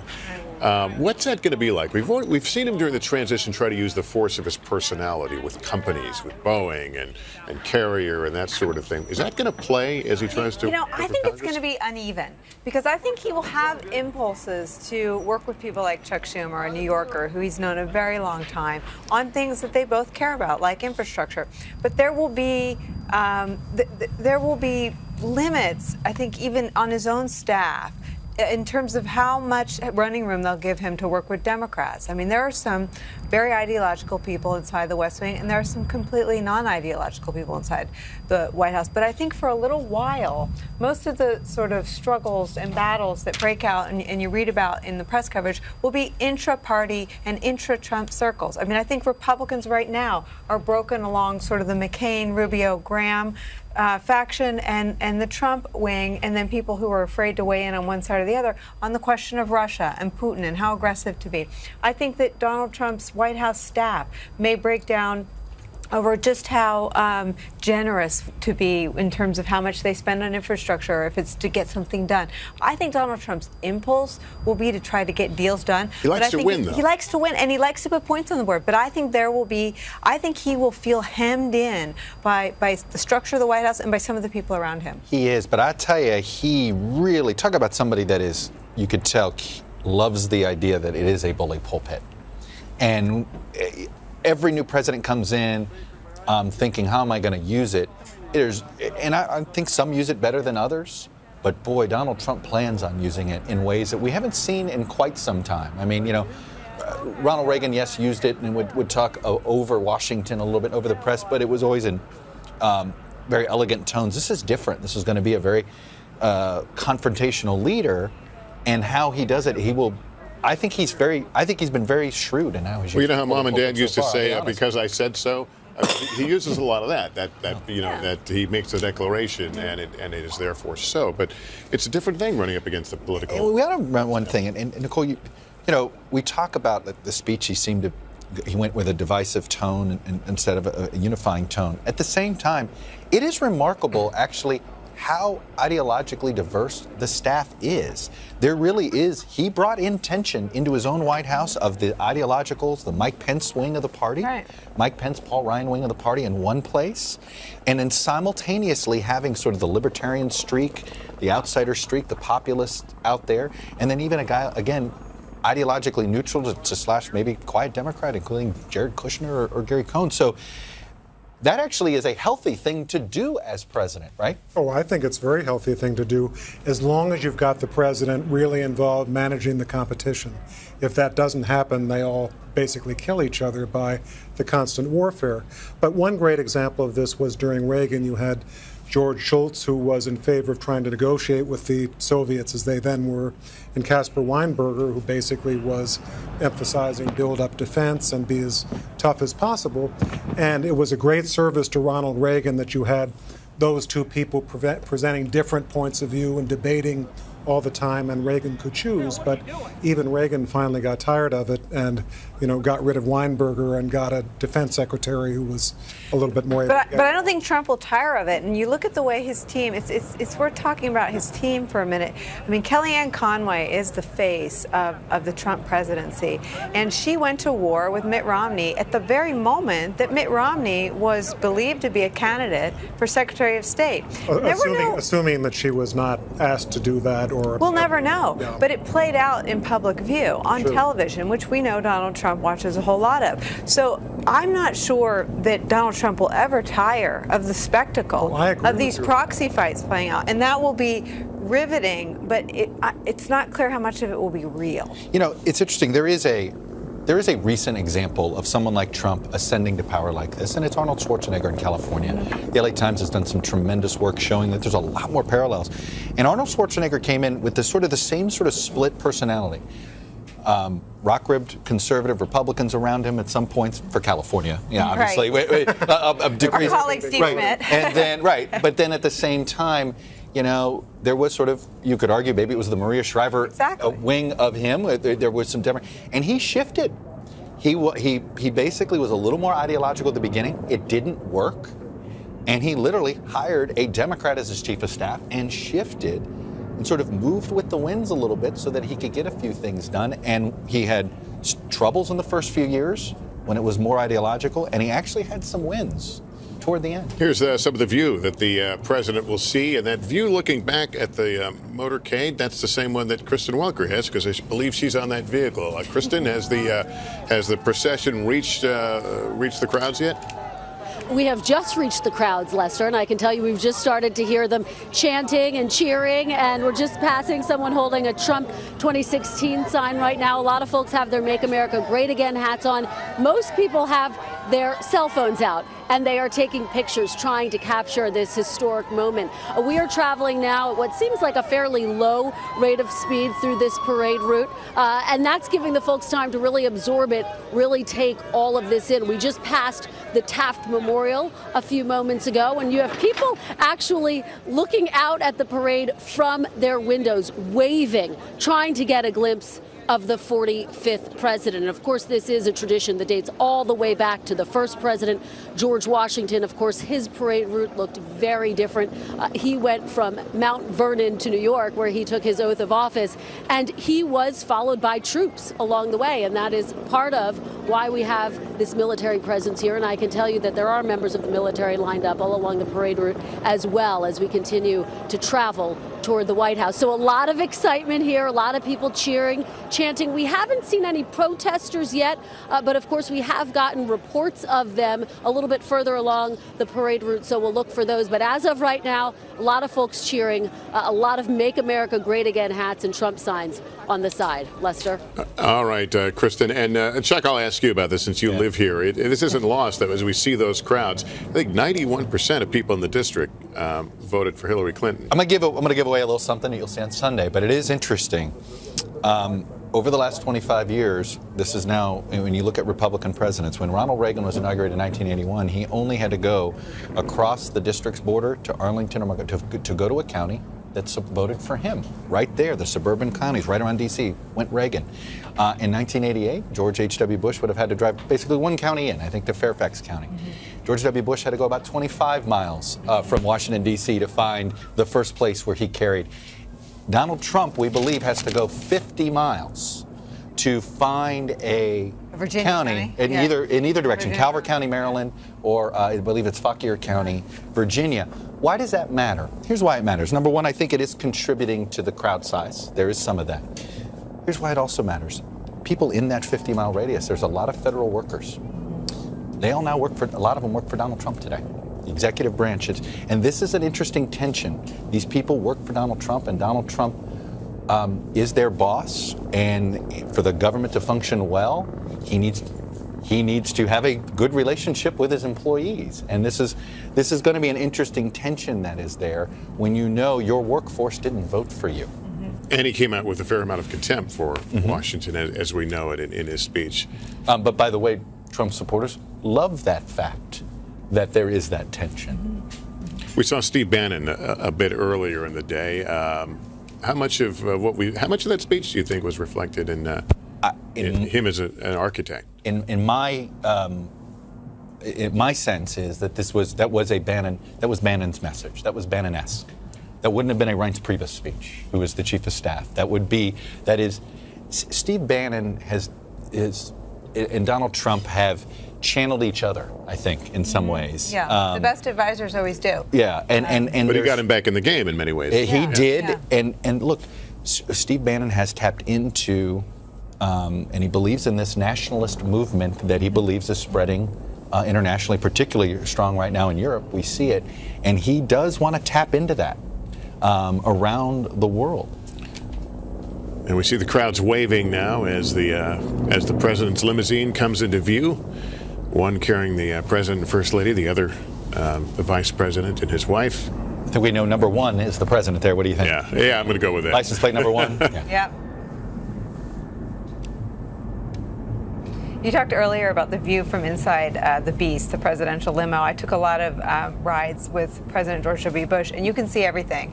You see all the protest signs, you see all the people, and George Bush, had a practice of, everyone got a thumbs up, whether they were there protesting the Iraq War or whether they were there to show their support. But I think it'll be interesting to see if he can grow some thick skin, because there's not a lot you can do from inside the motor. It's sort of symbolic, but from inside.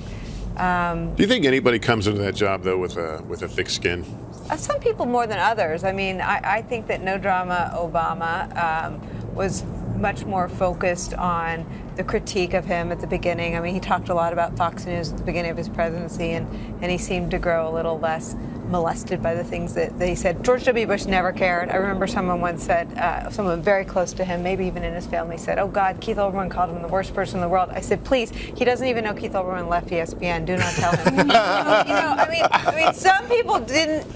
George Bush really. And listen, maybe George Bush knew exactly where he was, but he never talked about it. I mean, some politicians are just.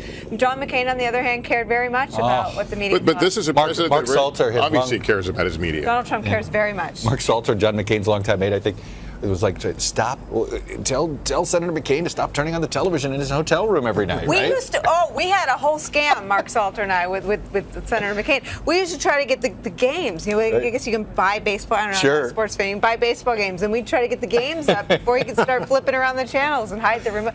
Staff tries to be sneaky, because if you work for a politician who's bothered by their press coverage, which Donald Trump is affected by it. I don't know him well enough to know if he's bothered by it. It sure seems like he is, the way he tweets about it incessantly. But it can become an impediment to focusing on a policy discussion.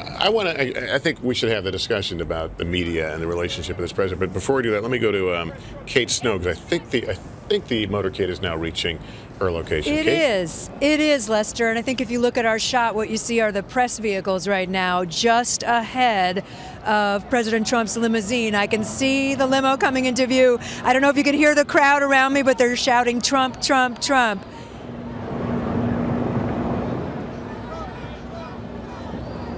hope they're safe. A lot of excitement here. People have been waiting for hours, and a lot of folks had to spend a long time going through security. It's been raining off and on. It's in the 40s. It's not particularly warm today. It's sort of that bone-chilling weather, but every person here that I've talked to said they had to be here today. I talked to families who've come in from far and wide. One family, a grandmother, a mother, and 2 daughters, all who packed in the car in Minnesota and drove all across the country just to be here for this. They'd never been to another inauguration, and they felt strongly about seeing President Trump. And there they go. It is a slow-moving procession, but that's great. People get a chance to see the president and extend their greetings as he comes by. What is that? 6.65 miles. Really, the parade begins after he gets to his reviewing stand. Yeah, This is more the procession, yes. And then he will actually go in with the family in the reviewing stand and watch. So let's talk about the relationship between this president and the media. Hugh Hewitt is back with us. He has said a lot of things about his level of trust or lack of trust with the media. Do you think that's going to change? I do. I watched the luncheon toast with great interest. I thought it was the most Trumpian moment of the day. And I've done, like Chuck and Nicole and Michael and you, Lester, a lot of one-on-ones with the new president. And he can be quite charming. He can be quite gracious.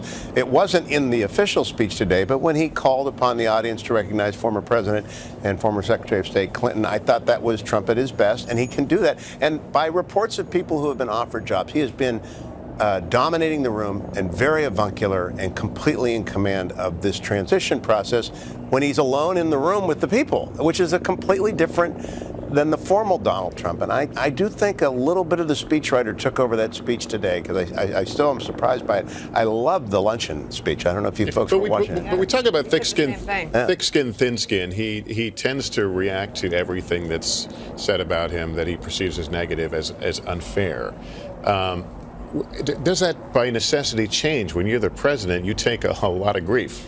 Chuck mentioned earlier, I went to work for Richard Nixon when I was 22. He would not watch any coverage of himself. And he stuck by that rule, at least in retirement. I wasn't with him in the White House. And I think the Twitter age has made the incoming relentless, 24/7, and much harsher than you would have gotten from the networks. I mean, you could hit Nixon pretty hard if you were Sam Donaldson, but you wouldn't get hit as hard as if you look on Twitter. And I think all of us as public people know that you can turn it off when you want, but if you just sneak a peek, the incoming is awful. But some of this is some of this is strategic by Trump.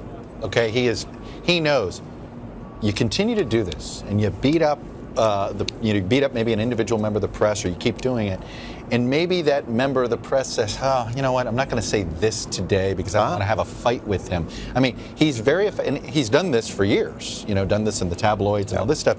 This is a strategy. This is not, this isn't happenstance with him. This is one of his tactics, and it has worked for him. Although no White House has been perfectly happy with their press coverage. I haven't met one that is. I want to disagree slightly. I mean, he won, but he didn't win because he launched a hot war against Megyn Kelly and talked about her, bleeding from wherever, or because he bullied Katie Tur at rallies. He won despite those things. None of his supporters, and I met with dozens of them last week, none of them admire that he's combative with the media as a body, that he views them in an adversarial manner, because they think he's sticking up for himself. But I didn't meet anyone that likes or approves of the personal harassment of individuals. And I think when you're at your own rally, you are the home team, and you single out a female reporter. I didn't meet any women that voted for him that said they like that behavior. I'm not saying that they like it, but it's the sort of the look, I've had this conversation with him. I was like, bash us collectively. When you bash individually, you're creating an environment that's unnecessary for that person. Bash us collectively, you're still getting your point across. Exactly. I mean, it's sort of, in a way that rallies his base. But his base, even the individual attacks, I agree his supporters say they don't like the individual attacks, but it still sends the collective message that they did want, which is, I go back to what a Trump supporter said to me in Iowa at the State Fair, right after my first interview with him, and he says, "You know what? He's my middle finger to all of you." Okay? And so Donald Trump is willing to do that, and so him getting mad at me, it's like, on. Getting mad at you, Nicole. I mean, and he'll personalize. He's personalized it to you. Oh yeah. To Lester. It is this. Loser, sad, exclamation point. I will tell you, several years ago, I had an opportunity to moderate a panel discussion with Walter Cronkite. It was such an honor, and I'll never forget, he told this great story about doing the news one night, and a staff member comes in and says, President Johnson's on the line. He wanted to complain about something, and they had to explain, well, Mr. President, Mr. Cronkite's on the air right now. But it reminds you that the relationship is always an adversarial one. But you brought up the exact president, and when it comes to media obsession, right, Michael Beschloss, it took him over. LBJ couldn't stop watching television. You said Nixon never wanted to see it. He got the TVs ripped out, I think, on day one. Guess who's probably getting TVs installed right now into that side office? That's right. Right now, probably multiple TVs. And in terms of getting in fights with alleged enemies, what did Nixon say in his final address? You know, others may hate you, but those who hate you don't win unless you hate them, and then you destroy yourself. What Nixon was saying was, I got into too many of these fights with people that I didn't need to and were not in my interest. Well, and that was what a lot of people were frustrated with him, including some Republicans, but many Democrats, like, why get into an extra fight with John Lewis? There were some Democrats that weren't happy that John Lewis said what he said, but why elevate the fight? Well, and John Lewis didn't attend George W. Bush's inauguration either, but George W. Bush would never have engaged in a war of words. Wouldn't have done it because that's his way, era. and also because he knew that you engage and it probably multiplies the number of Democrats who are not going to come to your inauguration. You know, I mean, there were John Murtha was a big critic of the Iraq War. George W. Bush would never attack. I mean, was not in him. Wasn't his style. Never attack Cindy Sheehan. Never. The president apparently has reached a point where he is in sight of some of the protesters. Kristen Welker, what would he be seeing right now? Lester, we're seeing our first signs against President Trump. One saying defeat fascism, a Black Lives Matter sign. Another one that says, Trump, you should be ashamed of yourself. You can sort of hear the din behind me. Some people chanting Trump, some people booing. So this is what democracy sounds like along the parade route, which has gotten a lot thicker. The crowds are about 5 deep now. You can hear the noise level has raised quite significantly, and we're really in the thick of it now. And you can hear them booing as we pass. So President Trump encountering his first protesters. But as far as I can see, these are peaceful protesters, and we knew that this was coming. And to my left-hand side, you have a whole crowd chanting USA, trying to drown out some of the other protest voices that we're hearing. And of course, this is what happens. This is a part of our democracy. So we are making our way down Pennsylvania Avenue. We passed the museum not too long ago, so we're not too far away from the White House. But President Trump, again, taking this historic route that the first president took. Of course, the first president took a very different path. He went from to New York. He was sworn in New York, and this is a very different looking parade. But again, President Trump, you can hear the crowd shouting as he passes, and we're passing the National Archives right now, Lester. So you can hear the crowd getting a lot bigger and a lot more energized. Yeah, very interesting as you spoke, and we heard the crowd swell. We saw more Secret Service kind of rush up to the side of the vehicle there. We don't know if this suggests he's going to come out. Maybe not, but certainly the crowd is. Well, let's listen.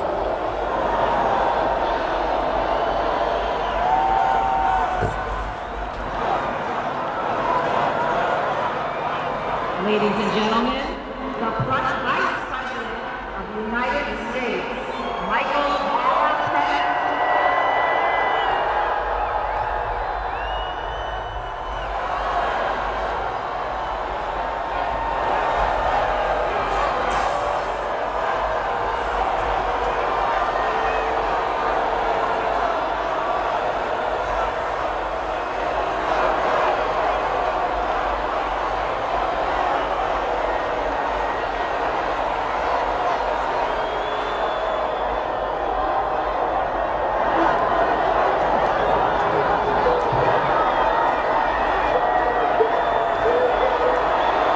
Big barricade between spectators and the presidential motorcade procession. You can see lots of Members of the military and police there, then the steel barricades, and then folks, and you can see the various signs there. This is around the Navy Memorial there. There are some signs of protest, but as you hear, a lot of people chanting Trump, Trump. I like what Kristen said. It's the sound of democracy. Yeah, listen, that's a very elegant way of putting it. It's the sound of democracy. There are a lot of voices. And it's what we were talking about. Presidents get into bubbles.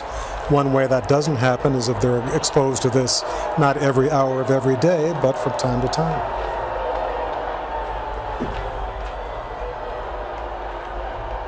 You can see some of the signs and see where people stand. A lot of Russia references in there, if you saw a few hammer and sickles.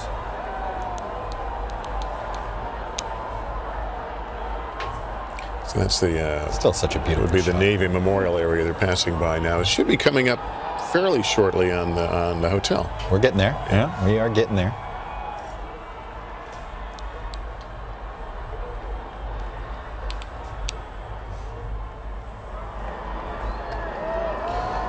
At some point, there will probably be some estimate of the crowd size. It's they have varied from anywhere from 1.8 million, I think, for Barack Obama's first, to down in the low hundreds of thousands in recent history. And again, I think, weather, proximity to where your supporters live, there's all sorts of reasons why you may see a swelling of sizes. We mentioned this town and this region were not incredibly supportive, and that would have some effect. Both Virginia and Maryland were blue. And families are afraid. They hear a lot of things about protests. I know in Cleveland there was a lot of coverage about the protests. It ended up being, a lovely 4 days in Cleveland. It felt very safe in and out of the perimeter. But if you're afraid that there are going to be protests and you've got kids, you're probably less likely to. And there's a practical aspect. I flew into Reagan last night, and Memorial Bridge was closed as I came downtown, and you just don't want to deal with this anymore. There's just a part of I'm well aware of it. Those are high ties. I take a bridge, and I was, as Nicole, I may have vented a little bit on, but it was amazing, when people. When there's a lot of You traffic. were driving and rage tweeting. No, I wasn't. Sadly, I wasn't driving. That was the point. I was not moving. You were stopped in traffic, but there were updates at every intersection. Yes. I did not drive and text. But it is I do think there is something to that, too. And look, this post 9/11 secure. Right. We secure these events so much. It actually does, I think, discourage people to go to big events now. Yeah, In some ways. I think that's fair. We cover a lot of big events, and even with press credentials, the hassle factor is high. And we have ways in that are quicker than the general public. I don't know where they are, but I'm not seeing in the shot porta potties. And let's be honest, no. They're there. They're in the off and the. Okay. They're not in the line of sight here. There were more on the mall that were visible than on this parade. But it seemed to me that the Marine Corps Marathon this year was more heavily attended than this, and it was a vast experience of many people coming in, but you could park on the side of the road, you could go everywhere. The city's actually kind of easy to navigate around, unless it's a day like today where you're worried about. Well, listen, his presidency is not going to be measured in how many people did or did not come out. There we go. Someone's getting out. Someone's getting out. Or they think someone's getting out, or they're preparing. They're preparing, or and we're getting near the hotel. Was that Pence's? I'm not sure, but the most important thing is Roker ready? Right? Is Roker ready? I feel like we should have sweetened the pot for him. Some kind of movement. There's a suggestion here that we may see the president. Let's see what happens here. There's the president. My family's out because I see. Let's take in this moment if we can.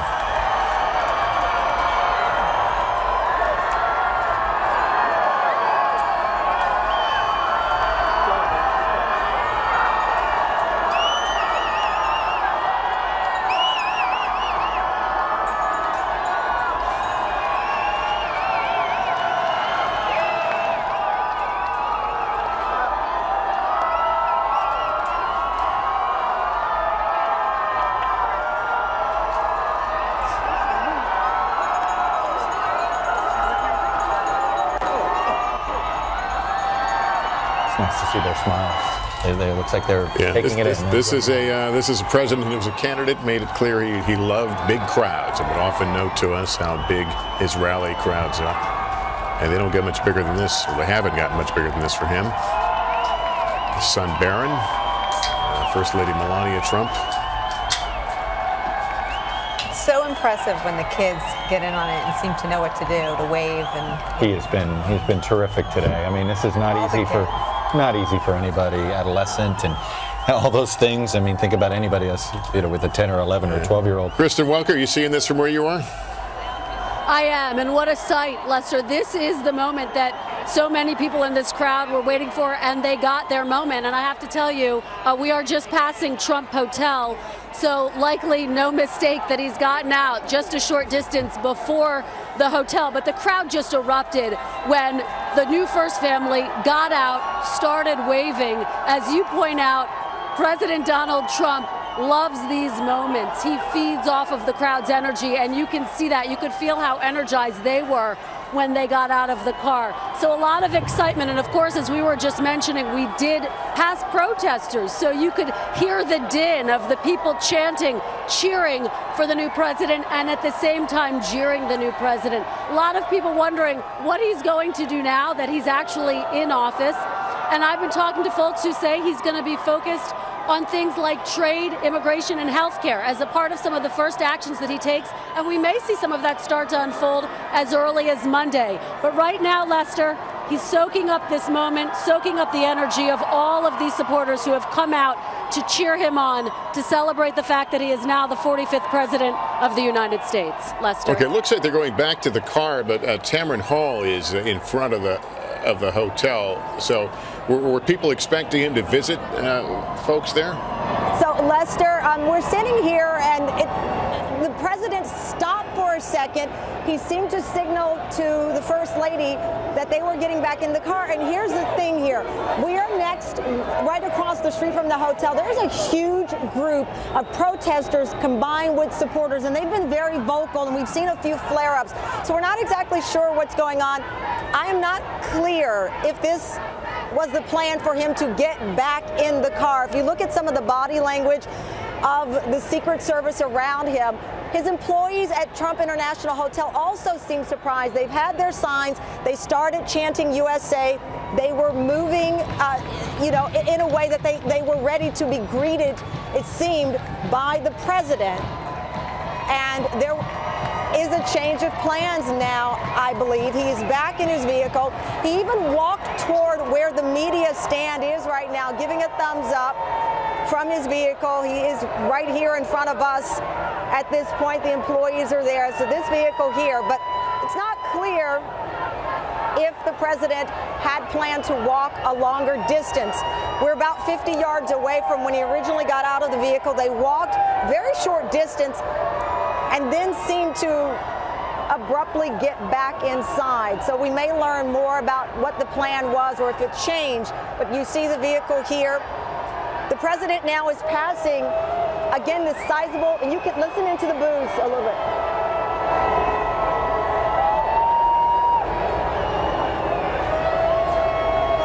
So there's a large group of protesters he's passing right now, number of signs that we've seen, familiar signs, dump Trump, etc. But now he's passed his hotel, and this motorcade is continuing now past this huge group of protesters assembled. Yeah, maybe there was some reaction to the particular environment along that block. But yes, they did seem to get back in the car after just a short time walking. But the crowd obviously taking in that moment and getting a good look at the new president as he makes his way past his... Well, they have to do the awkward jut. So they may have be getting into the car where they have to go around Treasury. Maybe he gets back on when he gets back out, when he gets in the final. That turn is still to come, though. Still to come. Yeah. Turn is still to come. So it's possible that's what... Roker Corner. Roker Corner. That's there right. you go. Okay. You may call it Pennsylvania Avenue, 1600 Penn. We call it Roker Corner, right? He's not standing there for nothing. But it is quite a sight. What an amazing day this has been, watching a new president taking the oath of office, his speech, the luncheon, and now this parade. And as we know, this is more the procession than the parade. Once they get to the White House, they will reemerge in the First Family will reemerge in the viewing stand and then watch the actual parade go by. And it is considerably shorter than some we've seen at past inaugurations. Meanwhile, so hopefully before sunset, it'll be over. Meanwhile, There's all sorts of craziness happening at the actual residence now at the White House, isn't there, Michael? With everybody like they're feverishly moving furniture right? and putting up. Well, they bought pictures some time because they're running behind right now. Yeah. So they've got a little while, but do another coat of paint. Jackie Kennedy said the first couple of days that she and John Kennedy were in the White House, they almost suffocated because the smell of paint, and in those days this was oil-based paint, and not very good for a new president. No lead testing then? Was what no you're lead saying? testing, quite the opposite. And the staff is probably moving into their offices. In the West Wing, the lights are getting turned on, email accounts activated. Is there any crossing over? I mean, is it possible you walk into your new desk and someone's still packing it up? Are there any awkward moments? I think they've probably got some good protocols in place so that the Obama staff was out before the ceremony. But the staff gets their Blackberries today. Sean Spicer was here. I love that little 9 description. hours ago, and, describing out. So the staff is. When I worked for George W. Bush, I didn't watch the parade. I was in the West Wing working. And the permanent 1201 staff downstairs, the clerk, the West Wing staff, they're permanently there. They are the ones who are actually shouldering the burden of this transition, not the political people who can't find the bathrooms yet. They're wandering around trying to figure it out. They're useless for like a month. For a month. Yeah. Right. And even WhiteHouse.gov now has changed from what it was during the Obama So period. let's make America great again together. Happens movement instantly. continues. And this is a president who obviously adores his penthouse at Trump Tower in New York and has enjoyed the parade of visitors being photographed going up the elevator the last several months. I'll be curious to see how often he ends up going back. You know, a lot of presidents come here thinking, oh yeah, I'm going to go home a lot. President Obama. President Obama thought he would, and he went once, and it was right, I believe it was President's Day weekend. It was went once, realized what an ordeal he was causing all his neighbors, and basically never, I don't think, spent another night there. Maybe one other time. I think not overnight, but I think. Do you expect him to be a Camp David president, Michael, in terms of? No, not at all. I think you've heard Donald Trump's quote on Camp David. It's very nice, but only for about 30 minutes. So my guess is that he's a city guy. This is a city guy who is not going to be very happy. Good news for Mike Pence. Yeah. Yes. He might get Camp David. Craig Melvin is at Freedom Plaza right now. Has the motorcade reached where you are? Generically, because other people tend to come in, but I don't know who was talking to you. And Craig Melvin. When you talk generically. Don't reference one person or another. Well, Craig is taking it in as well. We'll get back to him a bit later, but you see some more of the view. You've got some stands there along there. The crowd much thicker as you come down to this end of Pennsylvania. And one reason why a lot of this looks actually quite nice, this view that we're seeing down Pennsylvania Avenue, is that when back to the Kennedys, when they were coming down Pennsylvania Avenue after John Kennedy was sworn in 1961, along a lot of Pennsylvania Avenue you saw sleazy establishments and souvenir stores, and it's quite ugly. And both John and Jacqueline Kennedy said this is really not an avenue that's fit for a new president, and they worked very hard to begin the redevelopment that led to what you're seeing here. Pennsylvania Avenue Redevelopment Corporation, a government entity, actually took over this, run by Dick Hauser for a while, and it is maybe the most beautiful street in America. I think it might be. So sometimes government works. Sometimes it does. For parades. All of downtown D.C., the transformation that has happened in the last 25 years, to be honest. First it was just Pennsylvania Avenue that was fixed, but the whole surrounding area, I mean, it's been transformed when I think about the city I moved to in 1990 and what it looks like today. That's I believe, the visitor center for the White House right behind us there. Yes, it is. Now we're getting close to the turn. Yeah, there's a turn here that takes them on, what's the name of the street? It's well, no, it'll be 15th. It becomes 15th there. So we'll make a run in 15th. You go by the Here we Treasury go. Department. The Honorable Chief Justice of the United States, John G. Roberts. The Honorable Justice Anthony M. Kennedy. Are we hearing the announcer? The announcer, I assume it's for people sitting in the reviewing stand? Yeah, I think that's from the reviewing stand we're hearing, yeah. I believe. Here's the turn. Kristen Walker can give us a little better view as they make the turn. She is in the one of the flatbed vehicles right in front of the president's vehicle. Kristen? Lester, we're just about to pass the Treasury building, and I can tell you that the crowds continue to cheer as we get much closer to the White House. We're almost there.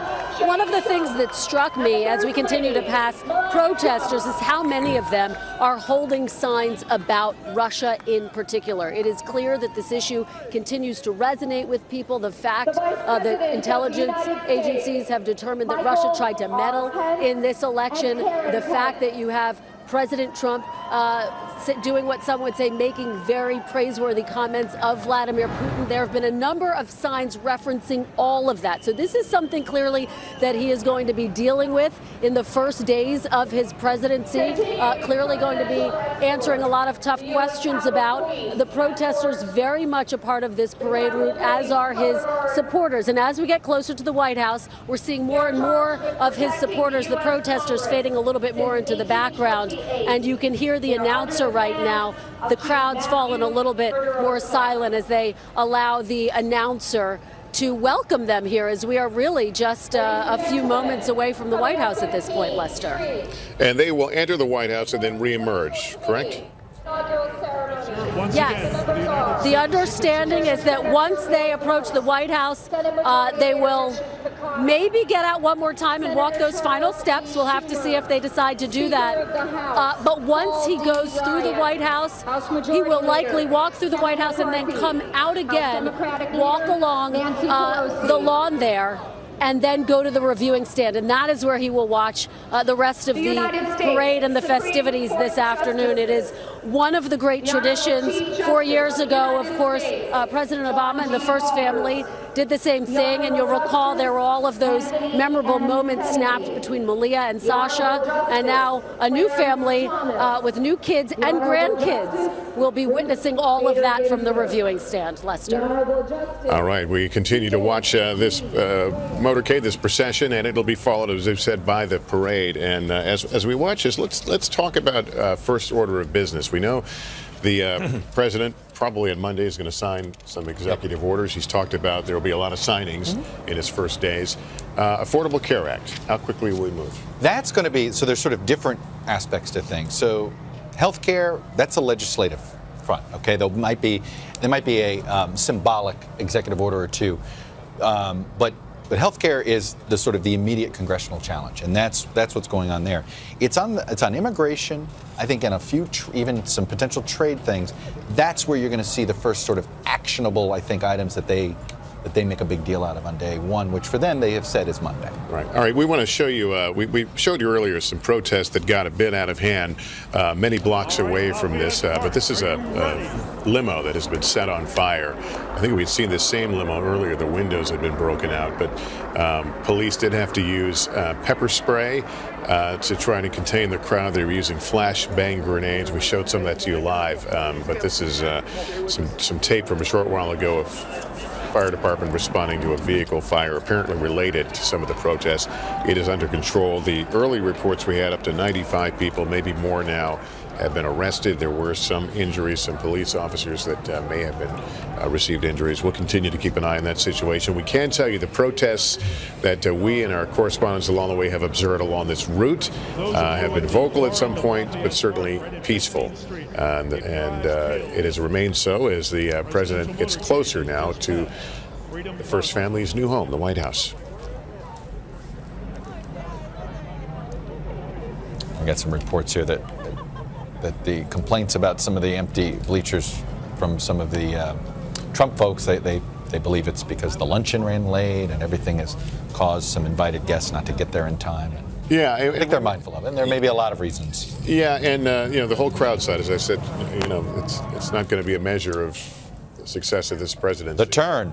And there is the turn. That's Treasury behind you there. Back on to Pennsylvania.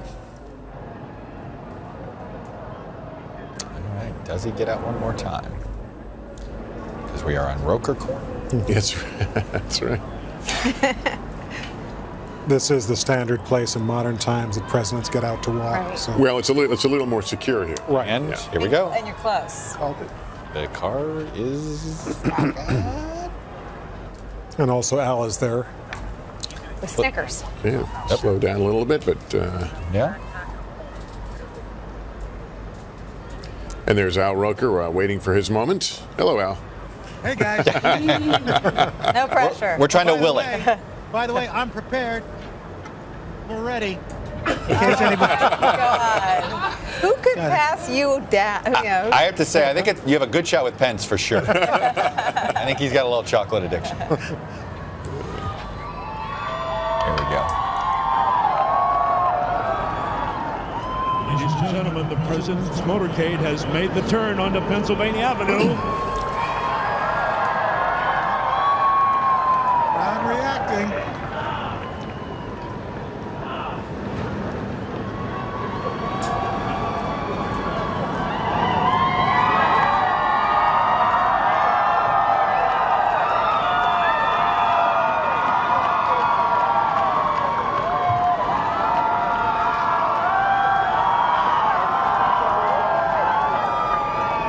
Ladies and gentlemen, the 45th President of the United States, Donald J. Trump, and the First Lady, Melania Trump.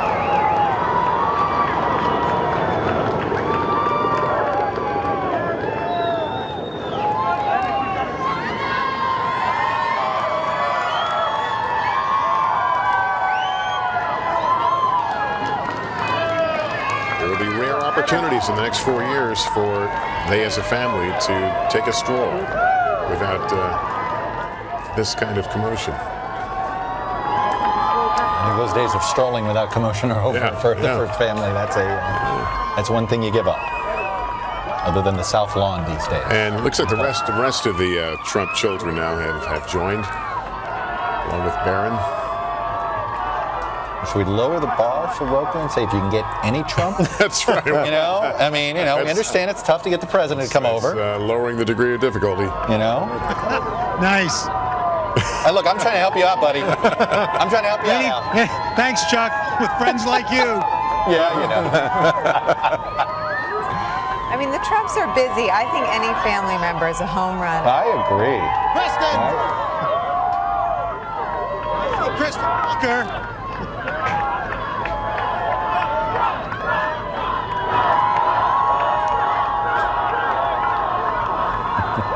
Kids are so impressive. They don't run for office. This was not their plan for January 20th, and the kids just roll with it. Especially the little ones. Grandchildren and Barron, they've been just handling themselves so well. All of them. We're back.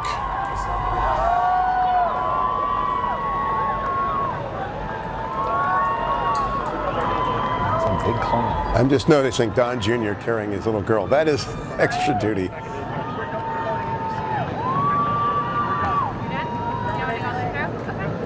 Those days. Yeah, that's extra duty. Done walking, man. That's it. I'm done. Can't tell if they're going back to the vehicle or if they're going back to the crowd. Hard to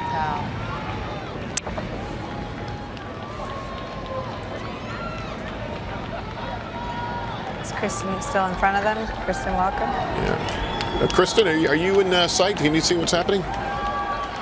I can't see that far back, Lester, but it seems as though they're still greeting the crowd. That's my sense of it. At this point, it seems as though the cars have come to a complete stop and that they have paused. So by my count, Al Roker has a very good shot. My money's on Al. It is worth noting, Lester, there are a number of seats that are empty here, and I heard the reporting that they are saying it's because of the luncheon, but certainly not the crowd that the president was hoping for, Lester. Yeah, I can't really see now on this shot whether they're back in the vehicle. I see some car doors opening, but I can't see the president. I thought they got back in, but I'm with you. I don't quite. It looked like they did go back in. Or Al, I know they stopped short of where you are. Do you have any? We can't quite see it. We thought maybe they were going over to the crowd, but at this moment, I don't have eyes on the president or the first lady. But the vehicles are still stopped right where we are. They're starting to move now very slowly, but I can't tell whether they're inside or not. Yeah, we're looking at, I believe it's that vehicle is the one that was carrying the president. Mm-hmm. See him when I said the license plate. Reveal it's up number 1. Yeah, that's it. So it appears he's back in. So you do get a pass, Al. The president's reviewing stand and further down Lafayette Park. He's almost here. Keep your eyes peeled.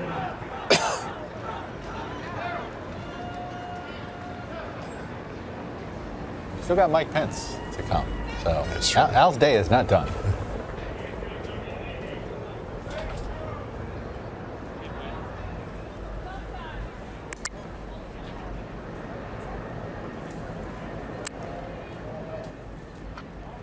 Used to be able to drive down that street, but how many years ago was it they turned it into a... I think they first closed it off there he goes. under There's the Reagan president. after the first He's year not getting out of the Christmas car. time. There were threats from Libya. Oh, no. I'm giving you that point. I think he was pointing to you, Al. No, I don't think so. I would like to think so. Or he wanted the candy, one or the other. I'm not sure. But no sighting. Well, if he's not walking past you, you absolutely get a pass. He's come out of the vehicle twice for very brief walks before getting back in the vehicle here. And they will make their way into the White House and perhaps freshen up a bit. Probably want to talk among themselves a little bit as a family, just like or walk into the Oval Office. At this point in 2001, this was when George W. Bush and George H.W. Bush first walked into the Oval Office together, and the son was the president, and he was in there with his father. So, and that was between, I believe, the inauguration and the parade viewing. So it's the first time they get to sort of check out their new digs. And it's a new oval already. If I'm not mistaken, Michael, they've the bus that he wants and the portraits that he wants. Not the one he designed yet, but he can put down any rug he wants. And then I guess the question will be, does he keep the Resolute desk? We've gone a couple presidents in a row now, sticking with it. Most have, and he has said that he's going to hang, as you will be delighted to hear, a letter from Richard Nixon saying that in the late 1980s, Mrs. Nixon predicting that Donald Trump would have a successful political career. And Churchill is back. I believe by the time he returns, the bust of Churchill will be back. Peter Alexander is in front of the reviewing stand, which is just coming into our view right now. Peter, what are you seeing from there? Well, Lester, we're looking right down at the president's vehicle right now. It is now almost directly in front of the reviewing stand. Over the course of the last several, I'd say 30, 45 minutes, we've seen a lot of members of his cabinet arriving as the doors now open up. The Secret Service now surround the beast one more time. His opportunity to walk and to smile to members of his likely cabinet. We saw Ben Carson, Tom Price, Dr. Tom Price, the Health and Human Services nominee, arrive as well. Rick Perry is here and so many others. These crowds have been waiting, and we've been talking about how they've been sparse in places. Frankly, in the last half an hour in places, they've really filled up as he is now coming out to greet these individuals right in front of us for the first time, even waving to the media riser here, his son Barron by his side. And as he looks to the left, he'll be looking at the reviewing stand where so many members right now, so many members of his own team are there to greet him and to smile at him as well.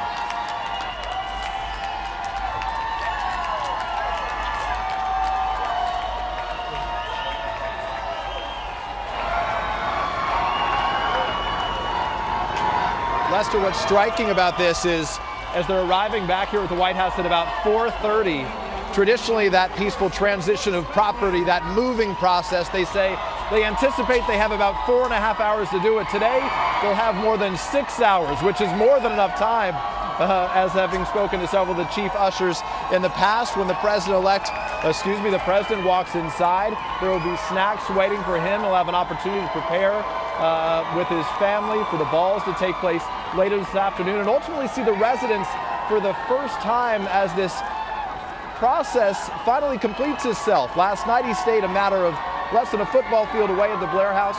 Ultimately tonight he will sleep in the residence. There have been mix-ups of property as well as you look at the First Lady Melania Trump, who was back in 1993, then the First Lady Hillary Clinton.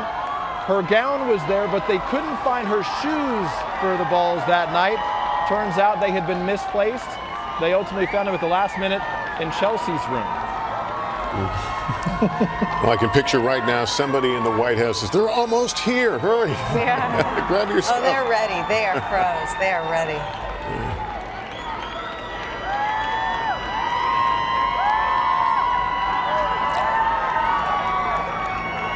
He is not moving toward the crowd, but simply walking along and acknowledging people waving. This is by the reviewing stand, which is right outside the White House. It's a glassed-in area, I think heated, and that's where the first family will join some of their cabinet picks, their military leadership, and others to watch the parade, which will be getting underway shortly. It's quite a structure they put up every 4 years. And it's always interesting to watch them. It starts going up somewhere around November. Yeah. Right after the election. Usually takes sometimes it's March before it feels like everything is completely down, and it doesn't take that long. Seemed like it. More than a couple weeks. And they used to be in different sizes and shapes. 80 years ago today, Franklin Roosevelt was inaugurated for the second time, and he said, I want my reviewing stand in the shape of the Hermitage, Andrew Jackson's home in Tennessee, and so it was.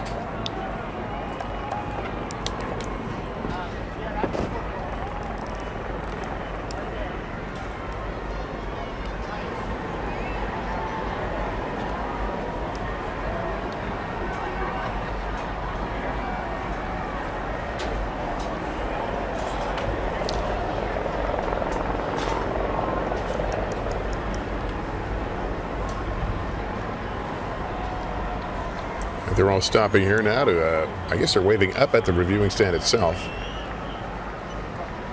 There's Dr. Ben Carson.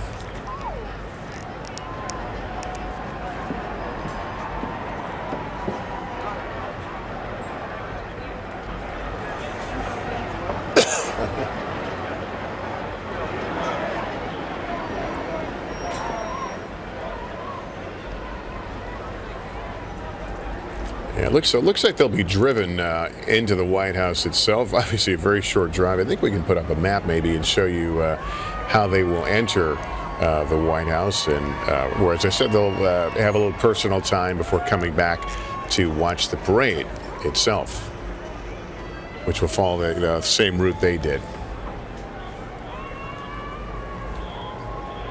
But a lot of folks braving a kind of a bone-chilling damp day here in Washington, D.C. to witness this chapter of history, the next chapter for the United States.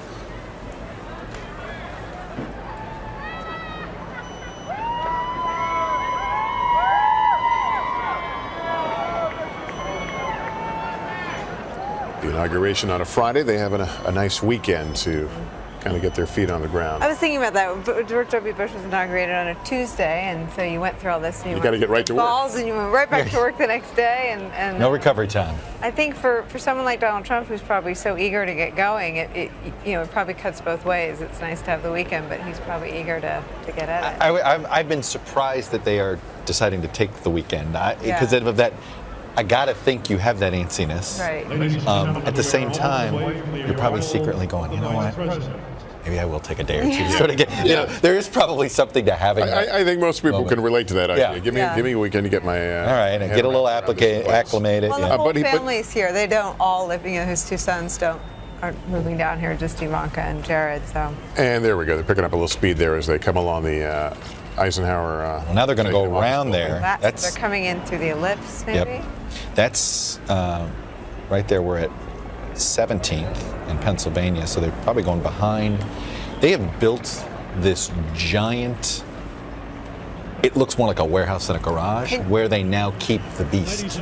It's this giant structure. It's amazing. You don't see it until all of a sudden you're like, oh my God, how do they hide that behind the White House? And it's a fairly recent, a post 9/11 edition. And there's the route. That's how they're going to get in, loop around and come back behind the White House.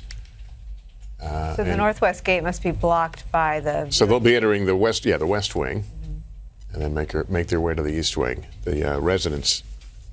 And this scrum of grandchildren, I don't know how many grandchildren there are. I don't know that number, but it looks like half dozen or 8. They're going to go rolling through this. It's going to be. H.W. brought quite a lot of grandchildren with him when he arrived, but it'll be a lot of fun. That is neat. When you see little kids running around the White House. And it's their house now. I mean, they will be totally welcome and invited to do as they please.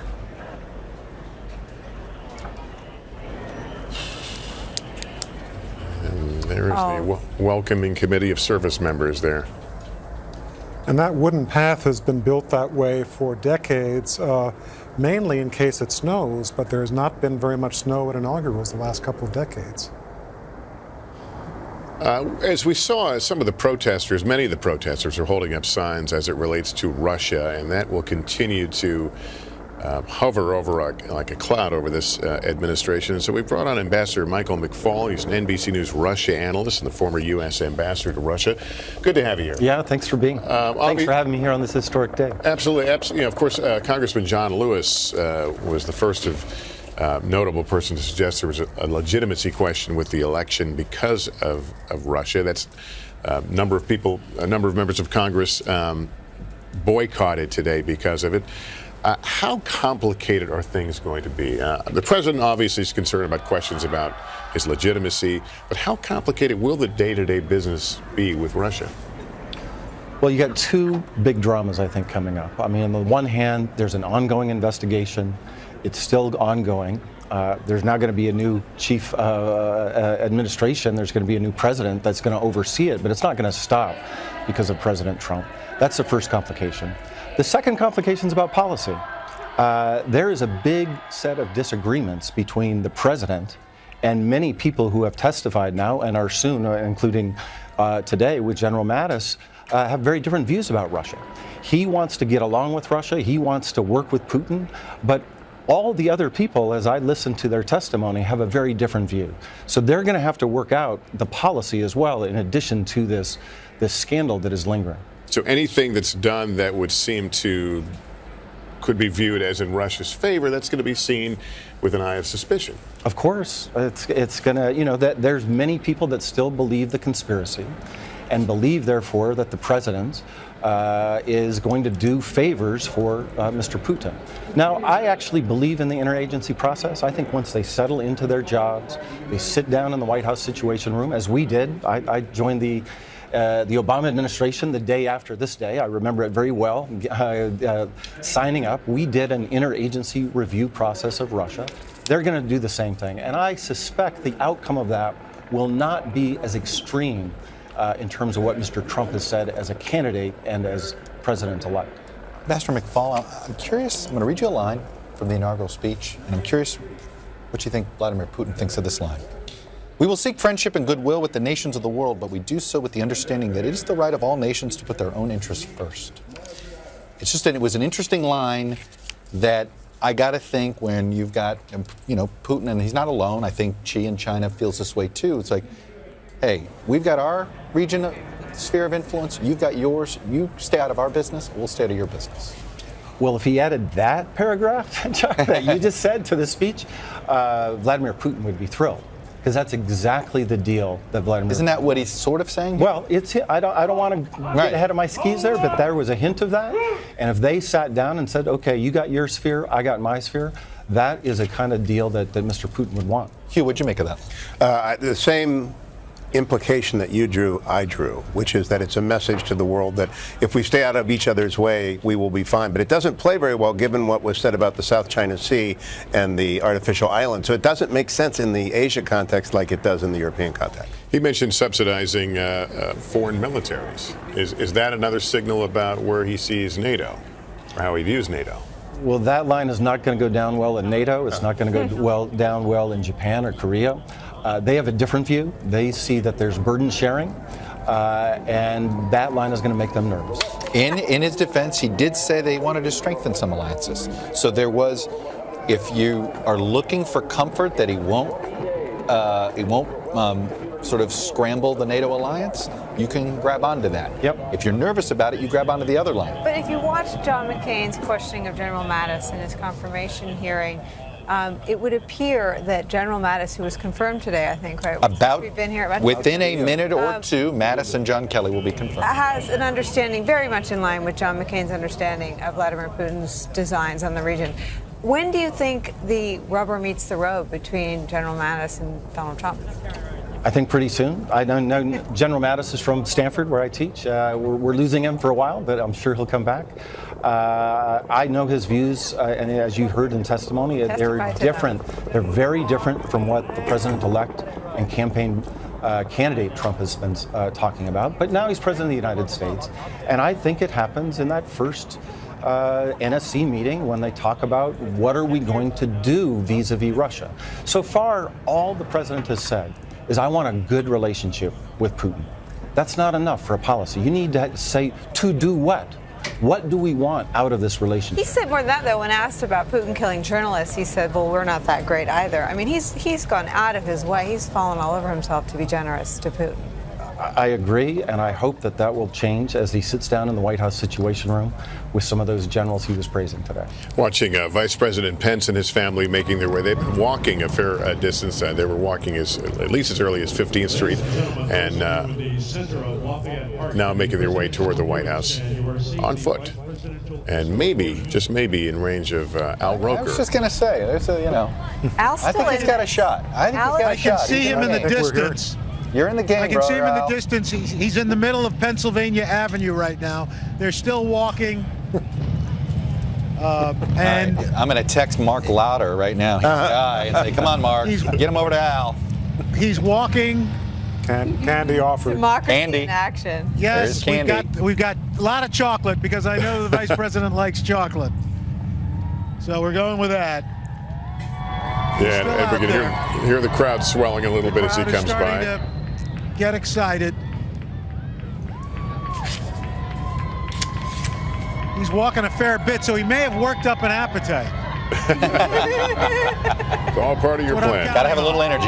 Yeah. Yeah.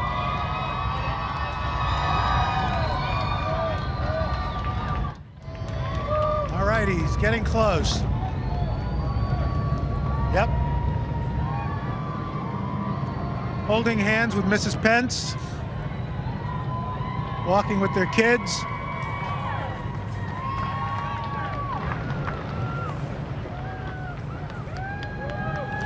There he is. We see him on your camera now. Close.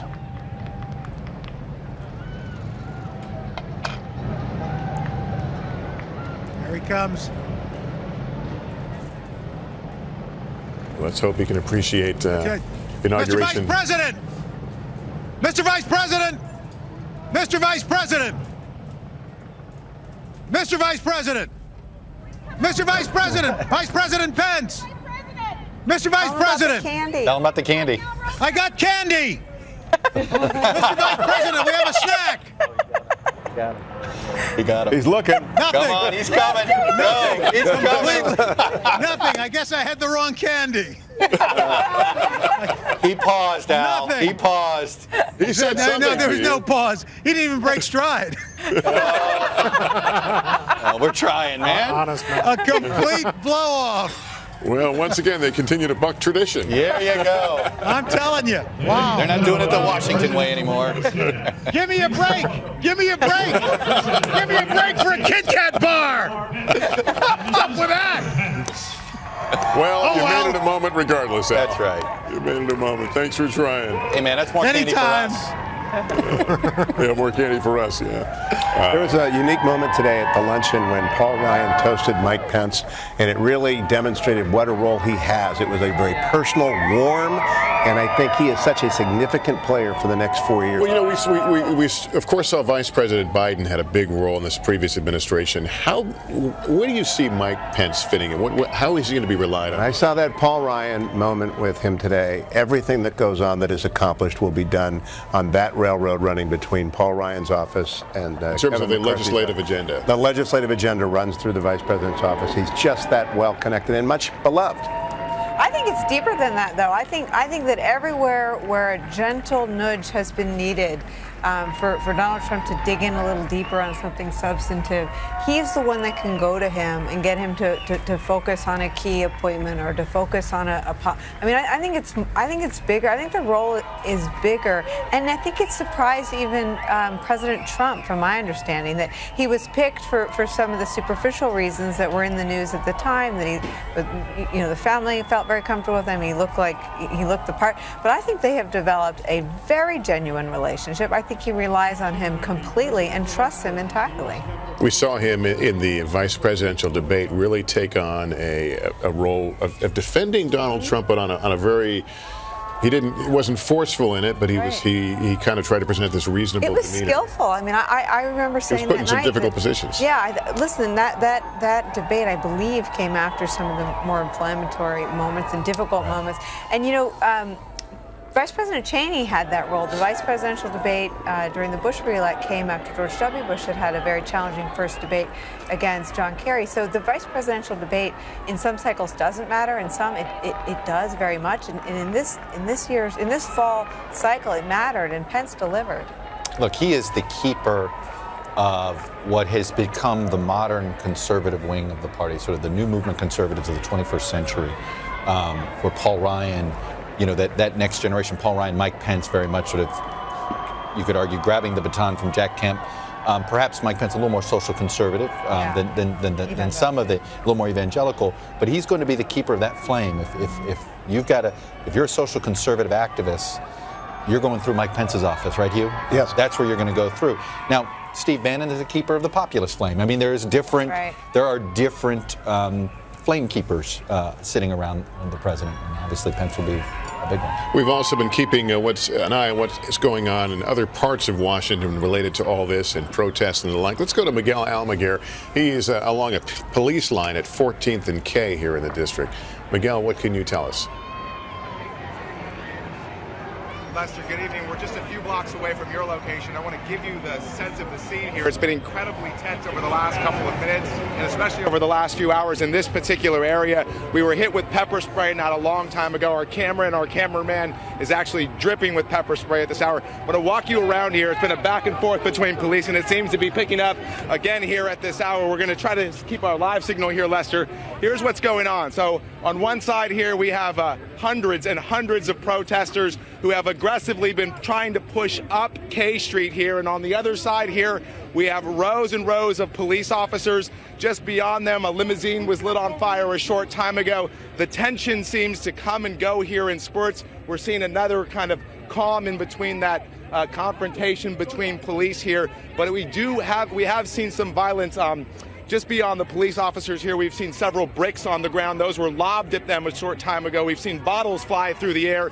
And again, police themselves, we've seen them use pepper spray, also launch what looks like rubber bullets to back up the crowd into surges. Certainly some very tense moments here as this back and forth between police and protesters continues, Lester. All right, Miguel, we'll keep a good eye there. We had seen earlier exchanges tear gas being lobbed and flashbang grenades, but we'll continue to watch that situation unfold. And back to the White House now. I don't know if the vice president has made his way into the White House yet, but here's the parade that follows now. This parade will go by the reviewing stand in a little bit, and by that point, the president and his family should be in the reviewing stand to watch. And this is, again, considerably shorter in length, we're told, than previous years, although time-wise, they seem to be running fairly late. We're approaching the 5 o'clock hour here in the East right now. To be honest, I'm hoping the parade picks up. We get this parade started where the sun's going down. Yeah. I mean, this is a big moment for a lot of people around the country that come in for this parade. And I mean, we have decent lights on Pennsylvania Avenue, I think, these days, but I don't know if we can light it up like a stadium. And the weather has, while it's been cool, has not been awful. The rain Give has us a marching band weather report. Oh, is that what you want? What are the ideal? It's getting a little, I was just going to say, as the sun goes down, it gets a little colder. That mouthpiece gets a little colder. Licking the lips is not a lot of fun. I mean, you know, when you're prepared to play, I'm just telling. Sunset is in about 18 minutes here in Washington. Oh, my gosh. Oh, look at this. Indianapolis. Aw. Very. Yeah, it's always worth noting at this and previous inaugurations, you have police from all over the country. Yeah. I remember at the Obama inauguration, I looked up and I just moved from Chicago, and there was Chicago PD directing traffic in the streets. And they want to come. They want to come. Yeah, I think it's an honor. Every affiliate I talked to today, they were leading in with, and our own our police officers will be helping. Yeah, I mean, this is an incredible security operation. I mean, it really is. When you figure so the routes. Coordinated. I mean, they all, so fluid. And the Secret Service has their responsibility of protecting the principals, but all these checkpoints and different lines and just traffic control is quite some undertaking. A lot of them are probably working tomorrow too. A big event. Yeah, that's the other thing. Police here are going to be really taxed. I don't know what the estimates are, but a very large crowd. The Women's March here in D.C. tomorrow. Having inauguration falling on a Friday allows for protest planning on a weekend. Yeah. And I think it's probably going to swell the numbers. And we've seen protests certainly in other parts of the country as well, all related to this. People will be, as we have been, dissecting the inaugural speech today, trying to get a read as to President and where he plans to take the country, how quickly, and whether or not he will reach out, beyond his base of support. It's a pretty interesting formation there. Sure is. It was interesting. Casey Hunt, our Capitol Hill correspondent, said that during that luncheon, when cameras was off, a very lengthy conversation between President Trump and Chuck Schumer, the Senate Democratic leader. Her reporting about it's on the confirmations and trying to do this, but that it was for quite some time they spent time talking to each other. And you heard when we got to see the toast, you'd see these now after Casey's reporting, the veiled references. Oh, Chuck likes this one. Chuck referring to Chuck Schumer there. Clearly, and apparently Chuck Schumer made it clear there are two that he really has some problems with, or the Democrats have a problem with. It's Tom Price for HHS and Mick Mulvaney, the budget director pick, both of whom have a couple of ethics issues that they're dealing with right now. But on your point about we made, I don't know, it feels like 37 hours ago, I think it was about 10 hours ago, we made Senator Schumer blush when we said Donald Trump likes you a lot. And, I don't know if it's uncomfortable or uncool because the Democrats 60 of them are boycotting today's inauguration. But there is a relationship there, and a president should, you need the pre-existing relationships wherever they lie. Well, especially to the extent that he is a negotiator. This president he likes not to an make ideological a deal guy. And may not be bound to whatever the Republican orthodoxy is. But the struggle for Chuck Schumer is he has got the base of the party wanting to go in one direction. He's got these red state senators that are up for re-election in 18, in North Dakota, in West Virginia, in Michigan, in Pennsylvania. So he's got to be mindful of that too. It's not an easy task to be the Senate Democratic leader. He's a pretty skilled politician, and I think his appetite for deals he may be the only one whose appetite comes close to Donald Trump's appetite to get deals done. So we believe the first family is inside the White House right now, freshening up or doing what they have to do and maybe getting their first look. Jumping on the beds. Don't be stuck. Or at least the grandkids might be. This is their house. Testing the wet paint sign, see if it's really wet. Snacks. They live there now. It's their home. And they usually slide down the banister. Yep. Because you can. Because you can. Right. So there's a lot to take in there. To the extent that they have visited the White House, they haven't really had a chance to get a full tour, have they? To really understand the workings of the place? Yes. Mrs. Trump was there and saw Mrs. Obama, and I'm sure was shown around, but not in the way that you do when you take possession and you can look everywhere. Yeah, not to that trip where you come in with the swatches and hand samples. Precisely. And there is the reviewing stand again. The president and the folks in the reviewing stand behind glass, and a little warmer than the crowd outside. And so the first family will join there in just a bit and review as the parade comes by. And then, of course, it won't be finished after the parade. There is a night of more celebrations, the inaugural balls.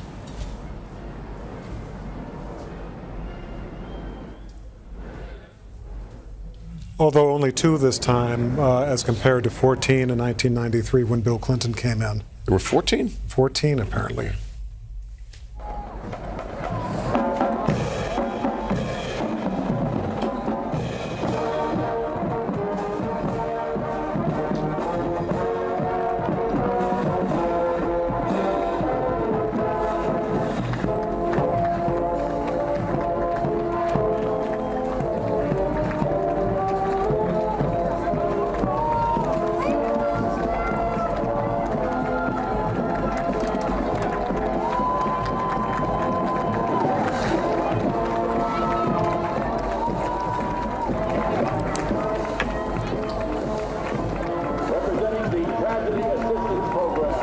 They also used to have enormous floats, sometimes relating to different moments in the new president's past life. And that's something that is much less, or maybe even by the wayside. In 1961, I'm trying to remember the last float. There was a huge model of the PT-109 on which John Kennedy gained his heroism in the South Pacific.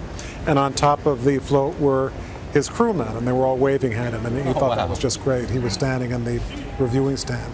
What ended that tradition? I think just cost and effort and parades are not what they used to be. Troops awaiting the arrival of the first family to exit the White House and make their way over to the reviewing stand. Is this the north lawn we're looking at here? Yes. Okay, so this is the view that you often see network correspondents, including that's the backdrop. During the backdrop there, yeah. And the second floor rooms just under the portico are the rooms that usually the president's children live in. That's where the Obama girls were. And the upstairs on the far right, that's the upstairs kitchen.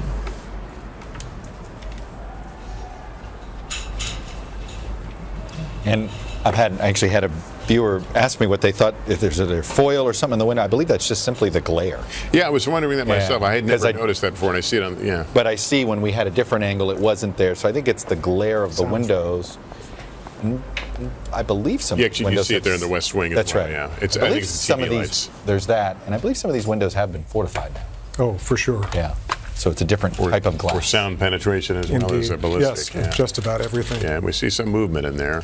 But that is I think. That is probably children, or at least maybe Barron Trump going in and seeing his new room. Oh, that's the second floor above the portico. Okay, I see what we're looking at now, yeah. And on the third floor are a huge number of guest rooms. And on a weekend like this, the new president's relatives are probably staying over for the weekend, and probably those rooms are full.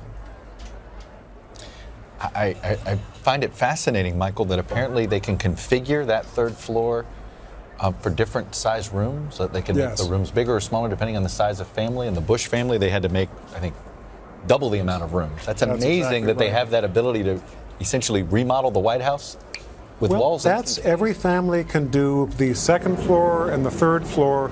If they try to, for instance, repaint the blue room or something like that, that's a little bit more difficult for a presidential family to do. First floor they can't really touch, but second and third. Well, they shouldn't, and there have been some tiffs in the past, but I think that will not happen.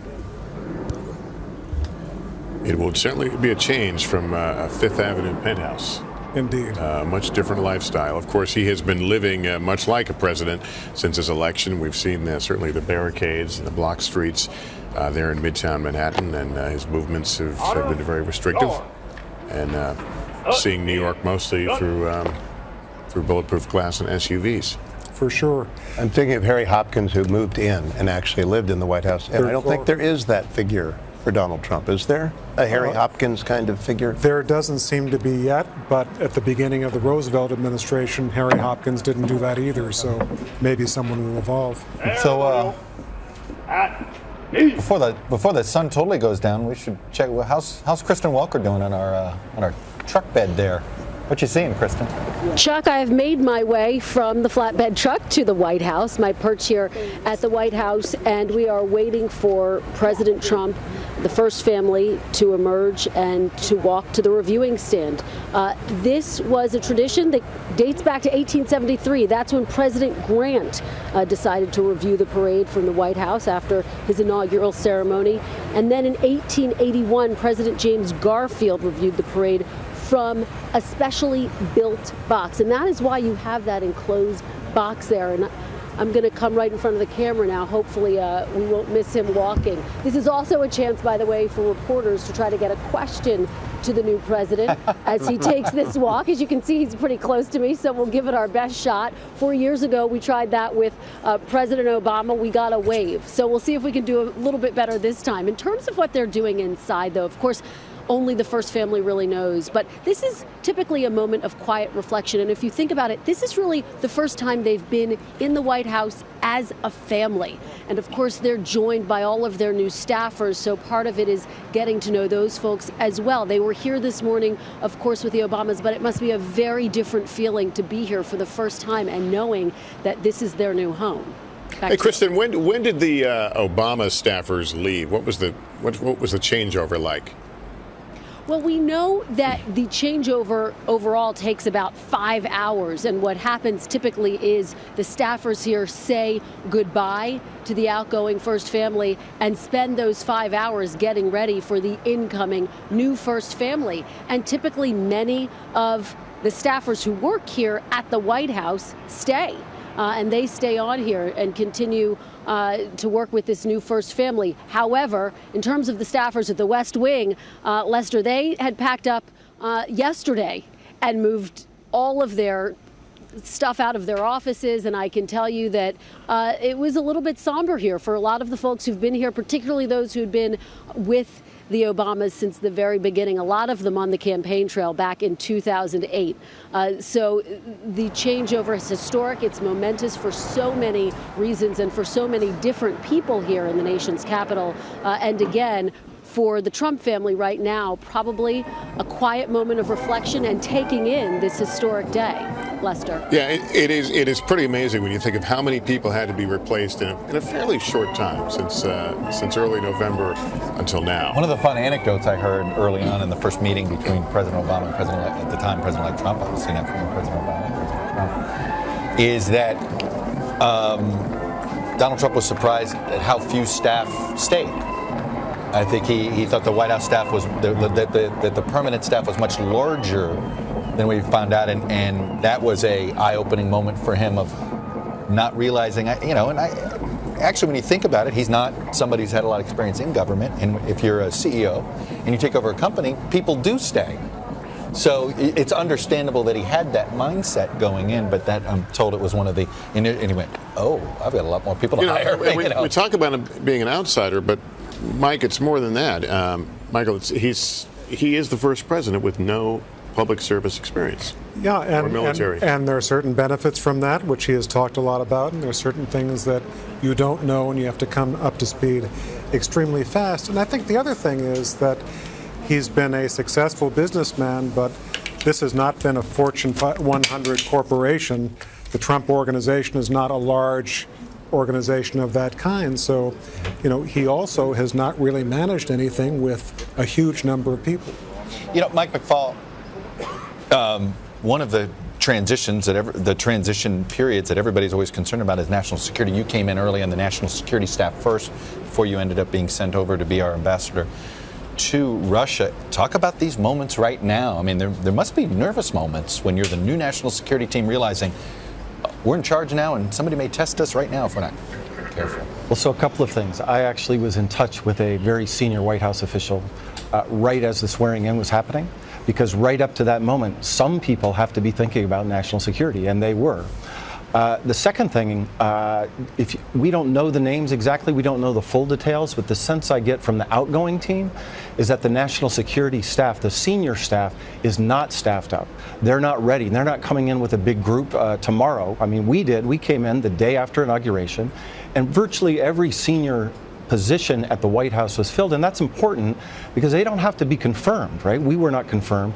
It takes a long time for the rest of the government to get up and running. Having said that, just the top people change. I remember when I walked into the White House, every single person that was on my staff, January 21st, 2009, had worked for President George W. Bush the day before. And that's a good thing. Those people are going to be there. They're seconded from different pieces of the government, from the Pentagon, from the State Department, from the CIA. They'll be there working, and some of them should be working tomorrow. The holdovers are important there. Peter Alexander, I want to check in with you. Peter, tell us what you're seeing right now. Well, Chuck, right now we're in front of the reviewing stand, and frankly, the folks here who have been waiting for a while got their small window where they got to wave to the president, Donald Trump. They got to see the vice president, his family, and now they sit out in the cold for a little bit longer until they return to the reviewing stand and the parade ultimately can come through here. I just want to give you a sense. I know you've been talking about the crowds out here, where we are in some of the most highly sought after, the most coveted seats. There are risers that literally go for most of the block, from 15th, where they made the turn on Pennsylvania Avenue, already all the way to the reviewing stand that are almost empty. Literally, there's almost nobody in them right now, just to give you a sense of how different this scene is than the one Donald Trump had tweeted about in advance, saying there would be record numbers in attendance on this day. You're getting a look at it right there, and you can see sort of how stunning it is. Nonetheless, it is a celebration for those who have made the trek here, meeting some families from nearby in Virginia, others from as far away as Texas. It's a celebration and one that they're privileged to be a part of on this day, Chuck.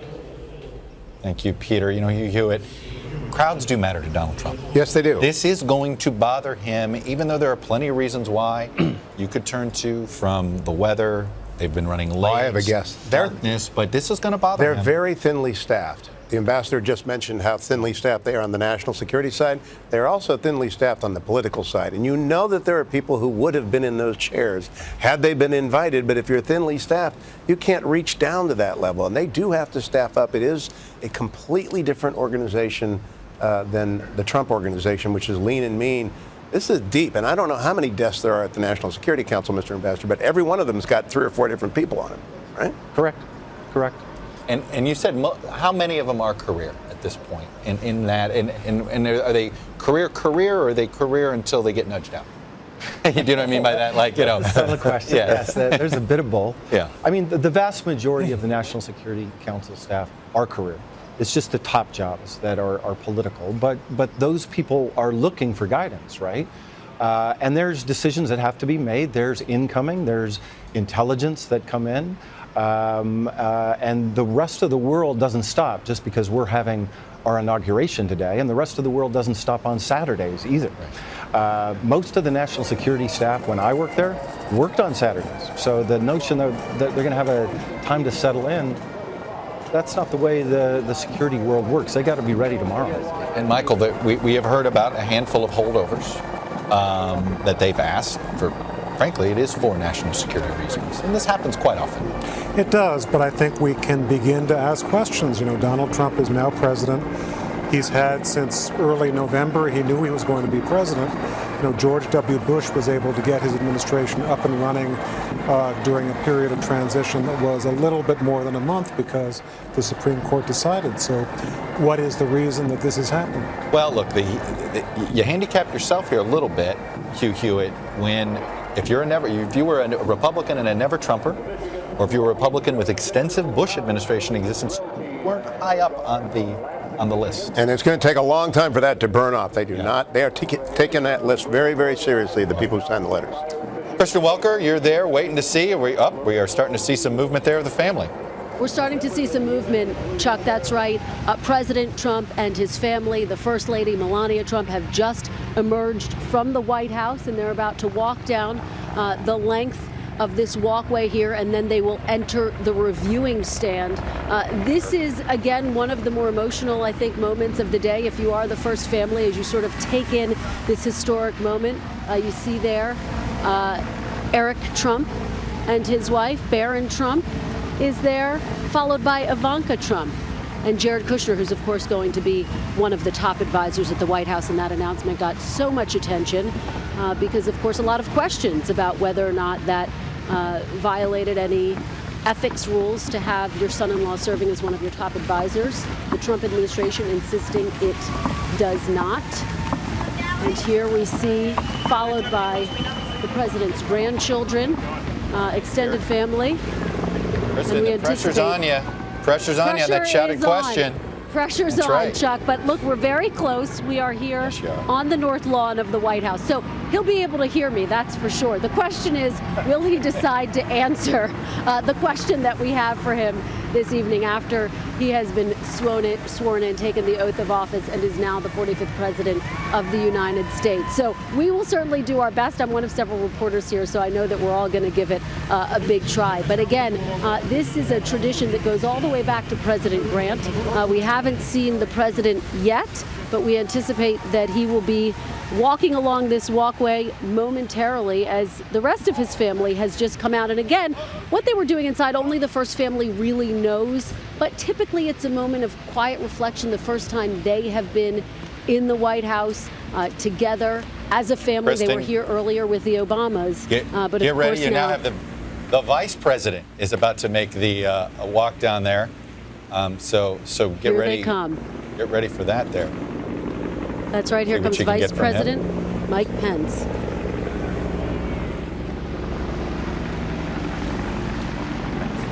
Mr. Vice President, how did it feel to be in the White House? Very humbling.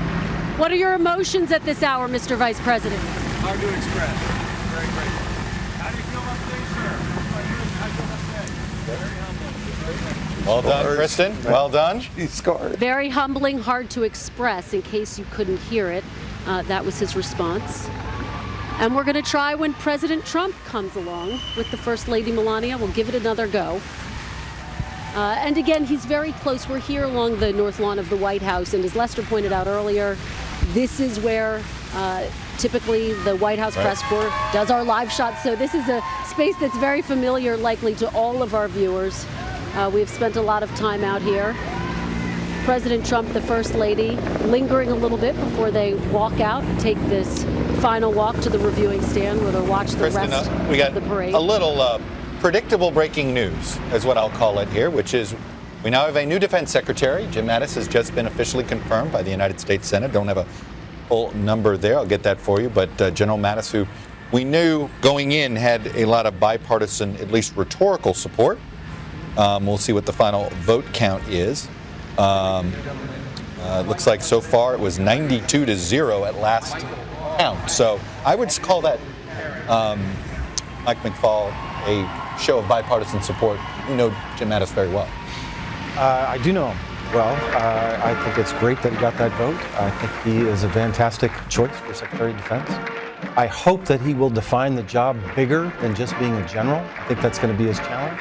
I want him to weigh in on everything, not just on defense. I hear you. All right.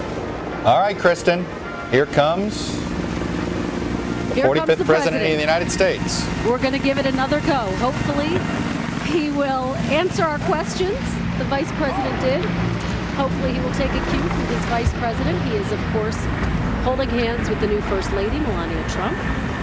And fortunately, the rain has held off for this walk for them and for the latter part of the parade, so that they were able to walk a short distance and greet folks. Mr. President, how does it feel to be the 45th President of the United States? What are your emotions at this hour, sir? Beautiful day. Mr. President, how would you describe today, sir? Unbelievable. Beautiful. Thank you. Thank you, sir. Thank you. 2 for 2, Kristen Welker. 2 for 2. Well done there on that north lawn. I'm the new Al Roker. Uh-oh. No candy. Uh-oh. I don't know about that neck of the woods. He said, beautiful, hard to describe. You could tell that both of them were incredibly humbled, I think, is how I would describe them walking out. They answered the questions, but they answered them almost very quietly. I think, again, this moment is so enormous for whomever is experiencing their first day as President of the United States. And of course, Donald Trump, now the 45th President of the United States, was able to spend some time with his family at the White House, and now he heads out to the reviewing stand. And again, this is a tradition that dates all the way back to President Grant. So it seemed to be a quite humbling moment for both the President and Vice President. Chuck, Lester. Absolutely. Thank you, Kristen. You know, Michael Beschloss, it was interesting when we were watching Jared Kushner and Ivanka Trump walk in. Correct me if I'm wrong, not since the Kennedys has family been so important. Oh, I think that's exactly right. And of course, because family was so important. The 45th President of the United States, Donald J. Trump, and the First Lady of the United States, Melania Trump.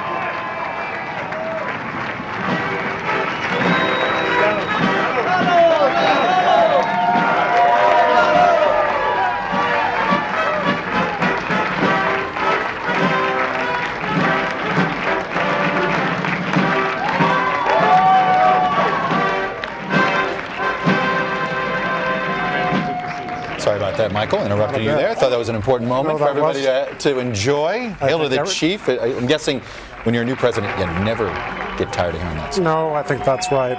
Jackie Kennedy was once asked what Jack's favorite song was, and she said, "Hail to the chief," and I think a lot of presidents feel that way. I want to finish this thought, the idea of helping to run the country, having family involved in that, helping to run the country, really not since the Kennedys. Right, and it was in response to that Congress passed what is called the Bobby Kennedy Law, which is that a family member cannot serve in the cabinet. And so Jared Kushner can be on the White House staff, but if his father-in-law had wanted to put him in the cabinet, couldn't do it, and the reason was because JFK brought his brother into government as Attorney General. But it wasn't even just his brother. His brother-in-law was an important advisor. I mean, it was a very similar Peace Corps way. was started by Sergeant Shriver. do you expect it to be even more family involvement, Hugh Hewitt? I do, and I especially believe Ivanka and Jared, with offices in the East Wing, are going to be intimately involved, as they have earned the right to be. They're both very savvy. They have had tremendous input in the operation of the campaign. They have made very tough personnel decisions, and he trusts them intimately. What a journey, though, Chuck Todd, thinking about this man sitting down from the time he came down in Trump Tower to this moment. It is the most unlikely journey I've watched in 60 years. Thanks for keeping the conversation going. I'm rejoining you. Welcome back. I was involved with some of our preparation Kristen Welker for went Nightly 2 for 2. News, and I understand that while I was recording something for Nightly.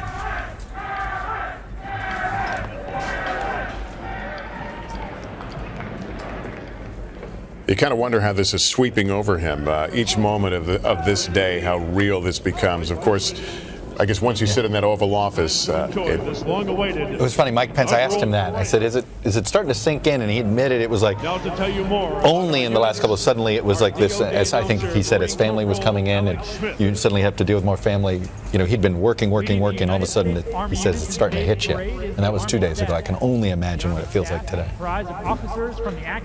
And also, when all your old friends come and start calling you Mr. President, that's, that begins to allow that to sink in. Relationship changed. And remember, he's going to be surrounded by Washington by a lot of people of his party who were about ready to drop him, especially after that infamous tape came out.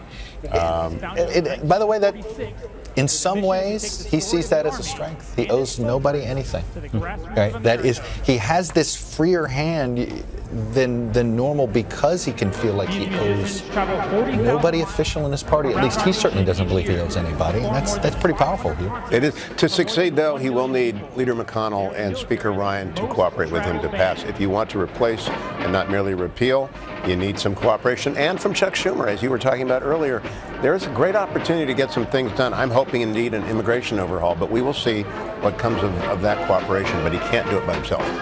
And will he do those negotiations? I was going to say, will he do some of those negotiations unilaterally? I mean, cut out the middleman. I think much more than President Obama, who is known for not having great relations, as Chuck wrote in the book, The Stranger, with Congress. I think President Trump is going to live quite a lot with members in his office. Oh, and it may be just the opposite problem, where staff is like, wait a minute, you promised Joe Manchin what, Mr. President? Well, or something like that. Because he does end arounds, and we've seen that where sometimes his staff or spokespeople aren't up to, we'll say one thing, he'll say another. They're learning it. I thought Sean Spicer thought it was interesting. About a week ago, he was asked that, and he says, I see what he tweets when you see what he tweets. And when you're the communications director and the White House press secretary, that's not what they taught you in press secretary school. Yeah. How much is it possible? He says, when he wrote in his book, The Art of the Deal, 30 years ago, that one of the ways you make a deal is to begin with an extreme position and then let other people begin to talk you out of it. Let's begin with the inaugural address today, which some people, I think, among our group thought was pretty harsh and pretty extreme. Is there one way of looking at it, which was he was staking out his extreme position on a number of issues with the expectation that he's going to have to back up a little? What's interesting is that's what I hear from his supporters.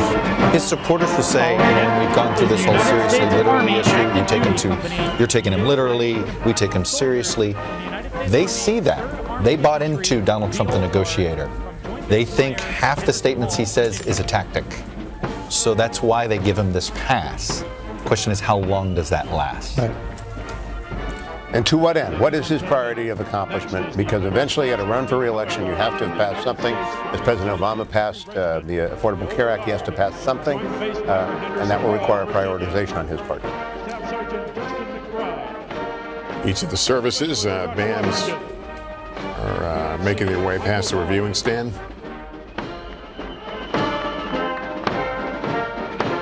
Following them is the United States Army National Guard.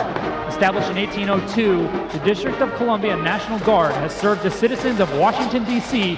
for over 200 years.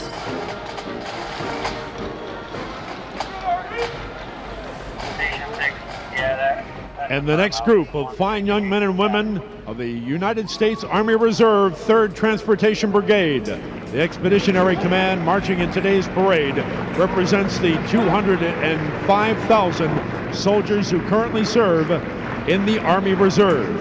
Upon hearing their nation's call, these warrior citizens have served in overseas contingency operations in Afghanistan, Iraq, and throughout the globe. Let's hear it for our Guard United forces States have carried Army a lot of water in units. the wars. I sure have. Of the last decade and beyond. To keep referring to them as reserves, I feel like sometimes is unfair. They've been not the reserve. They have yeah. It's the NYPD Emerald Society. And this president has talked a lot about rebuilding the military and about he hasn't quite always articulated what that means in terms of numbers or we know he's been active now in the negotiations regarding the next fighter airplane. Well, and this is actually and it's sort of like it depends on the eye of the beholder of what the military you want it to look like. There's different ways of increasing the military. Some people think we need to go to more 20th century metrics and troop levels, submarine levels, things like that. And then you've got, I think, in the Defense Department the last couple of years, including with Rumsfeld and Gates too, as well as Ash Carter, looking to modernize it in ways that sort of respond to 21st century warfare. The president did lay down a 350 ship marker. It is the one marker I think that he will be held to account for in 4 years if he has those plans underway. I think he's asked Bob Work, the Undersecretary of Defense, to stay on with General Mattis in order to assure that that shipbuilding effort in particular gets moving. And he's already assembled, I think the CNO, Chief of Naval Operations, has a special group working on it. He's got a serious metric to meet. But not every military planner thinks that's the right call, right, Mike McFall? Right. I mean, where did that number 350 come from? What is the military mission that we're assigned to that? Those are the details that we don't know, and I think your point is a very important one. Secretary Carter most certainly wanted to modernize, innovate. He's opened offices in the Silicon Valley. Pentagon never had offices in the Silicon Valley until under Mr. Carter.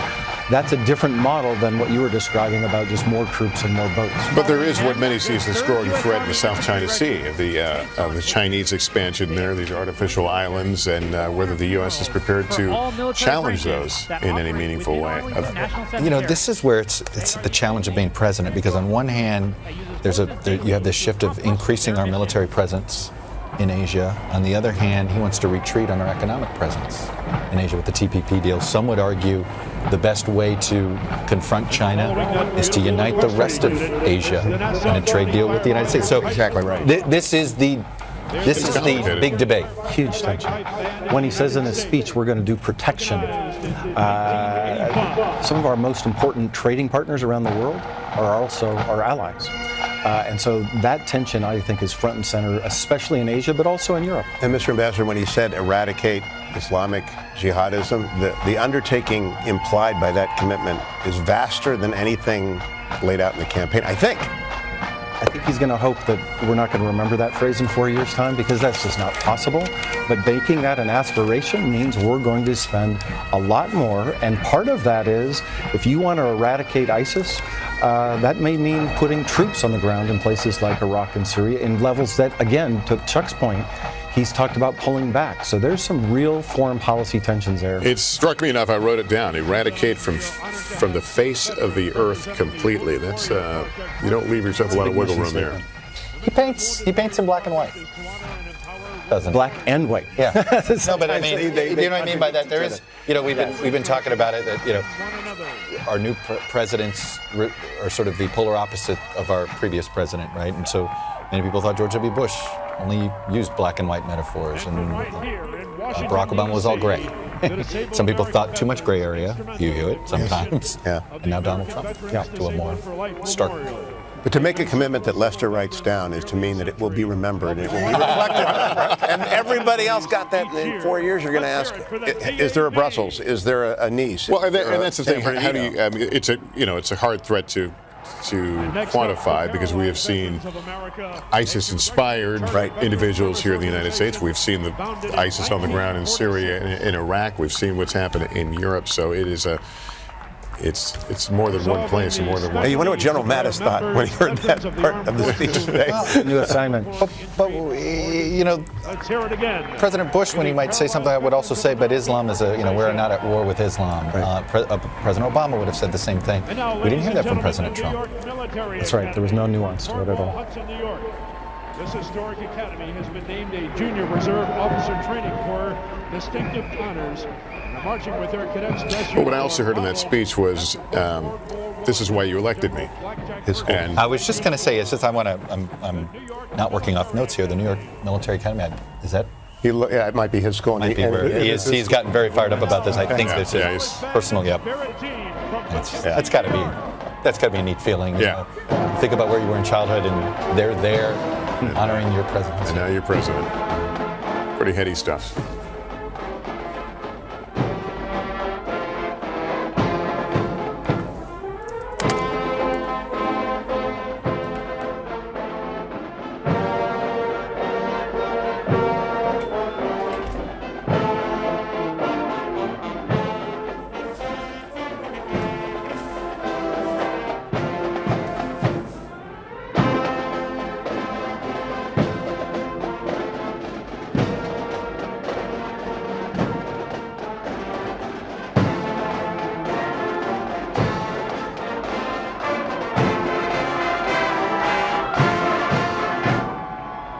Up next, the Boone County Elite 4-H Equestrian Drill Team from Burlington, Kentucky. Ranging in age from 9 to 61 years old, some of their members are carrying flags representing the armed service branches of their fathers and grandfathers. This is their very first inaugural parade.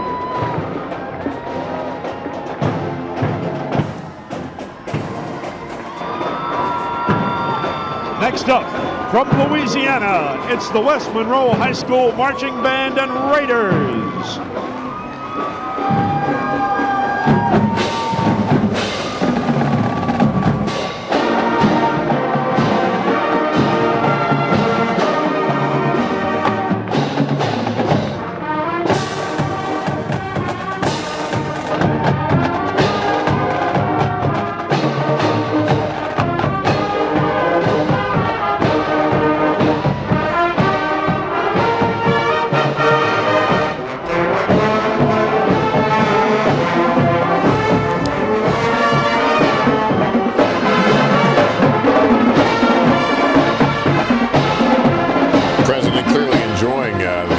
Marching units as they come by, giving his trademark thumbs up and saluting from time to time. Ron Allen is on the north lawn there, just beyond that reviewing stand. Ron, what are you seeing from there? Well, Lester, it's quite a moment when the president and vice president and their families walked by here. You know, when Kristen Welker yelled out to the question and the other reporters here, you could see how this is all affecting them. Mr. Trump said it's just a beautiful day. Mr. Pence said it's a very humbling experience.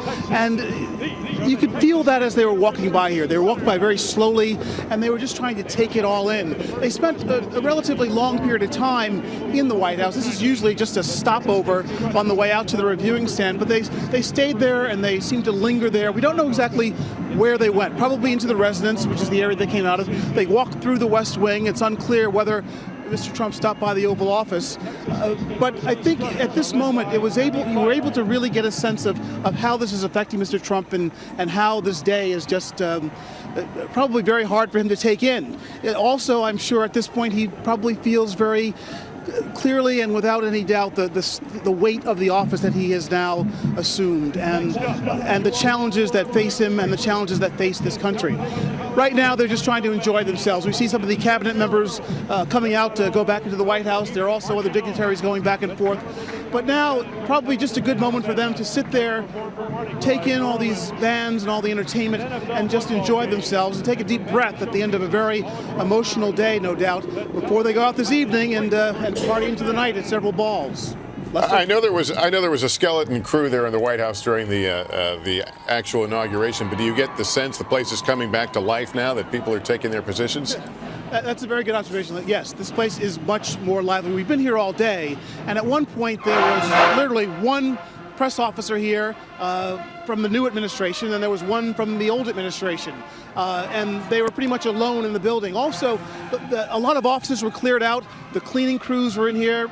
They had overtaken the place as they had about 6 hours or so. We couldn't go back to the south portico, but we could see a moving truck parked back there for that 6-hour changeover area. But yes, the area was just very eerie. It was very very quiet. There were some NSC staff here, we're told. There were some legal staff here, but not many other people. And we were told that very slowly, as the day went on and as the week unfolds, there will be more people coming in to, as they say, go on board is the term that was used here. But yes, now this place is full of life, full of energy. It's the White House again. It's not a place that's not occupied by either first family. And again, right here, standing here, you feel the power of this office. You feel the majesty of this moment. And as I said, when we could look Mr. Trump and Mr. Pence in the eyes, we could really feel and sense that it's a very humbling and very moving time for them to have come to the White House for the first time as President and Vice President of the United States. Lester? Well, his speech today, Ron, certainly made it sound as if he has got a full head of steam, so it will be a very, very busy place as the new era in Washington, the Trump administration takes over and sets their course. The president right now, and vice president for that matter, seem to be having a ball. He's been on his feet there for quite a while. He's clapping, he's saluting, he's giving a thumbs up. So clearly taking in this moment. I guess the hardest part of his day, making the speech, is over now, and now he's just trying to taking in all these marching units as they come by, and knowing it's all for him. Michael Beschloss should be glad to know that we didn't just stumble on Jacksonian as a description of his inaugural address. Steve Bannon, his chief advisor, said as much in the Washington Post, saying that it was meant to be Jacksonian in its delivery and in its reception. Well, there were those tones, although I think a critic might come back and say, yes, he is trying to break with the elites, but at the same time, that cabinet is full of an awful lot of billionaires and people who have been associated with Wall Street elites in the past. Yeah, I think that's in the eye of the beholder, who's the establishment and who's the elite, right? Depending on your political perspective these days. Kirsten Gillibrand, the only one to vote against General Mattis in the Senate. Is that right? Yes. That's on a principle. She feels that it's important not to suspend the idea. That's right. And by the way, the first bill that Donald Trump signed into law was actually the waiver for General Mattis there. That was passed both by the House and the Senate. It was supposed to be a 7-year that you're supposed to wait for military to serve in the Defense Department, and they have waived that rule for him. So this has been a long and fascinating day. I want to kind of go around the horn here and get everyone's thoughts. Hugh, let me start with you. You heard the speech, the tone. What are your feelings on this day? I'm very happy with the day. I welcome the change in Washington. I believe the emphasis on populism is very good. The emphasis on downsizing the government and returning the rule of the government to the people is very good. I would have wanted a little more lunch in the morning. I would have liked a little more of a recognition that everyone on that stage has served and that everyone deserves the respect. But he was delivering a message, as Stephen Bannon has confirmed, that he wanted not to adulterate or in any way diminish, and he did. But overall, I'm very happy with the day, and I'm glad that the new team is in town. Chuck, what are your thoughts? Well, look, it was a different kind of inaugural speech. I think he set a tone that's going to be, to some, somewhat confrontational. To others, they view it as this was a movement, and he's there to be the leader of the movement. It is. I think the speech was designed to say, hey, I'm not going to go along. You know, one of the big criticisms that some had of President Obama is like he ran as a major change agent, but he came here and he tried to work within the system. Donald Trump was sending a message, at least today, that he is here to break the system. Whatever that means to people in a negative connotation, that he's here to break it. Let's see if he can and what that looks like if he does. And he didn't make a promise to bring the country together. It was more to change. No, I think it was a political tactic. I think they viewed that's an expectation of its project on. Well, and he views it as this is their best way to accomplish a goal is to be a little more confident. Michael? I think he's lost an opportunity. The last couple of months in this transition, he could have talked about unifying the country, could have put Democrats in the cabinet, maybe just one or two, and given some comfort to people who were skeptical about him or who voted against him. And he has chosen not to do that. He had the chance to go in that direction today, didn't do it once more. And I think if you look at the history of inaugural addresses, this sounded to me much more like a convention speech or a campaign speech, less like these unifying addresses that we've heard, even by presidents who were very combative, like Franklin Roosevelt at the start of his second term. But isn't that a way of saying, yeah, I'm the same guy you elected. This is why you sent me here, and this is what I'm going to do, almost a confirmation or reassurance. I think that's his strategy. I think it may wind up limiting him. I think there's a reason why if these polls are right, why his approval went from the high 40s of the popular vote that he got on election day to, our poll 38 to 40%. That's not progress. Usually during these transitions, presidents get to be more popular. Barack Obama at this point was, I think, 72%. All right. And Ambassador, I want to thank you for joining us as well. Thanks for having me. It's been great having you. And that's going to conclude our coverage on this Inauguration Day. Donald Trump, now the 45th President of the United States. We will have a complete wrap-up of today's events tonight on a special one-hour edition of NBC Nightly News. For Tom Brokaw, Chuck Todd, Nicole Wallace, and Michael Beschloss, I'm Lester Holt, NBC News in Washington. Good day, everyone.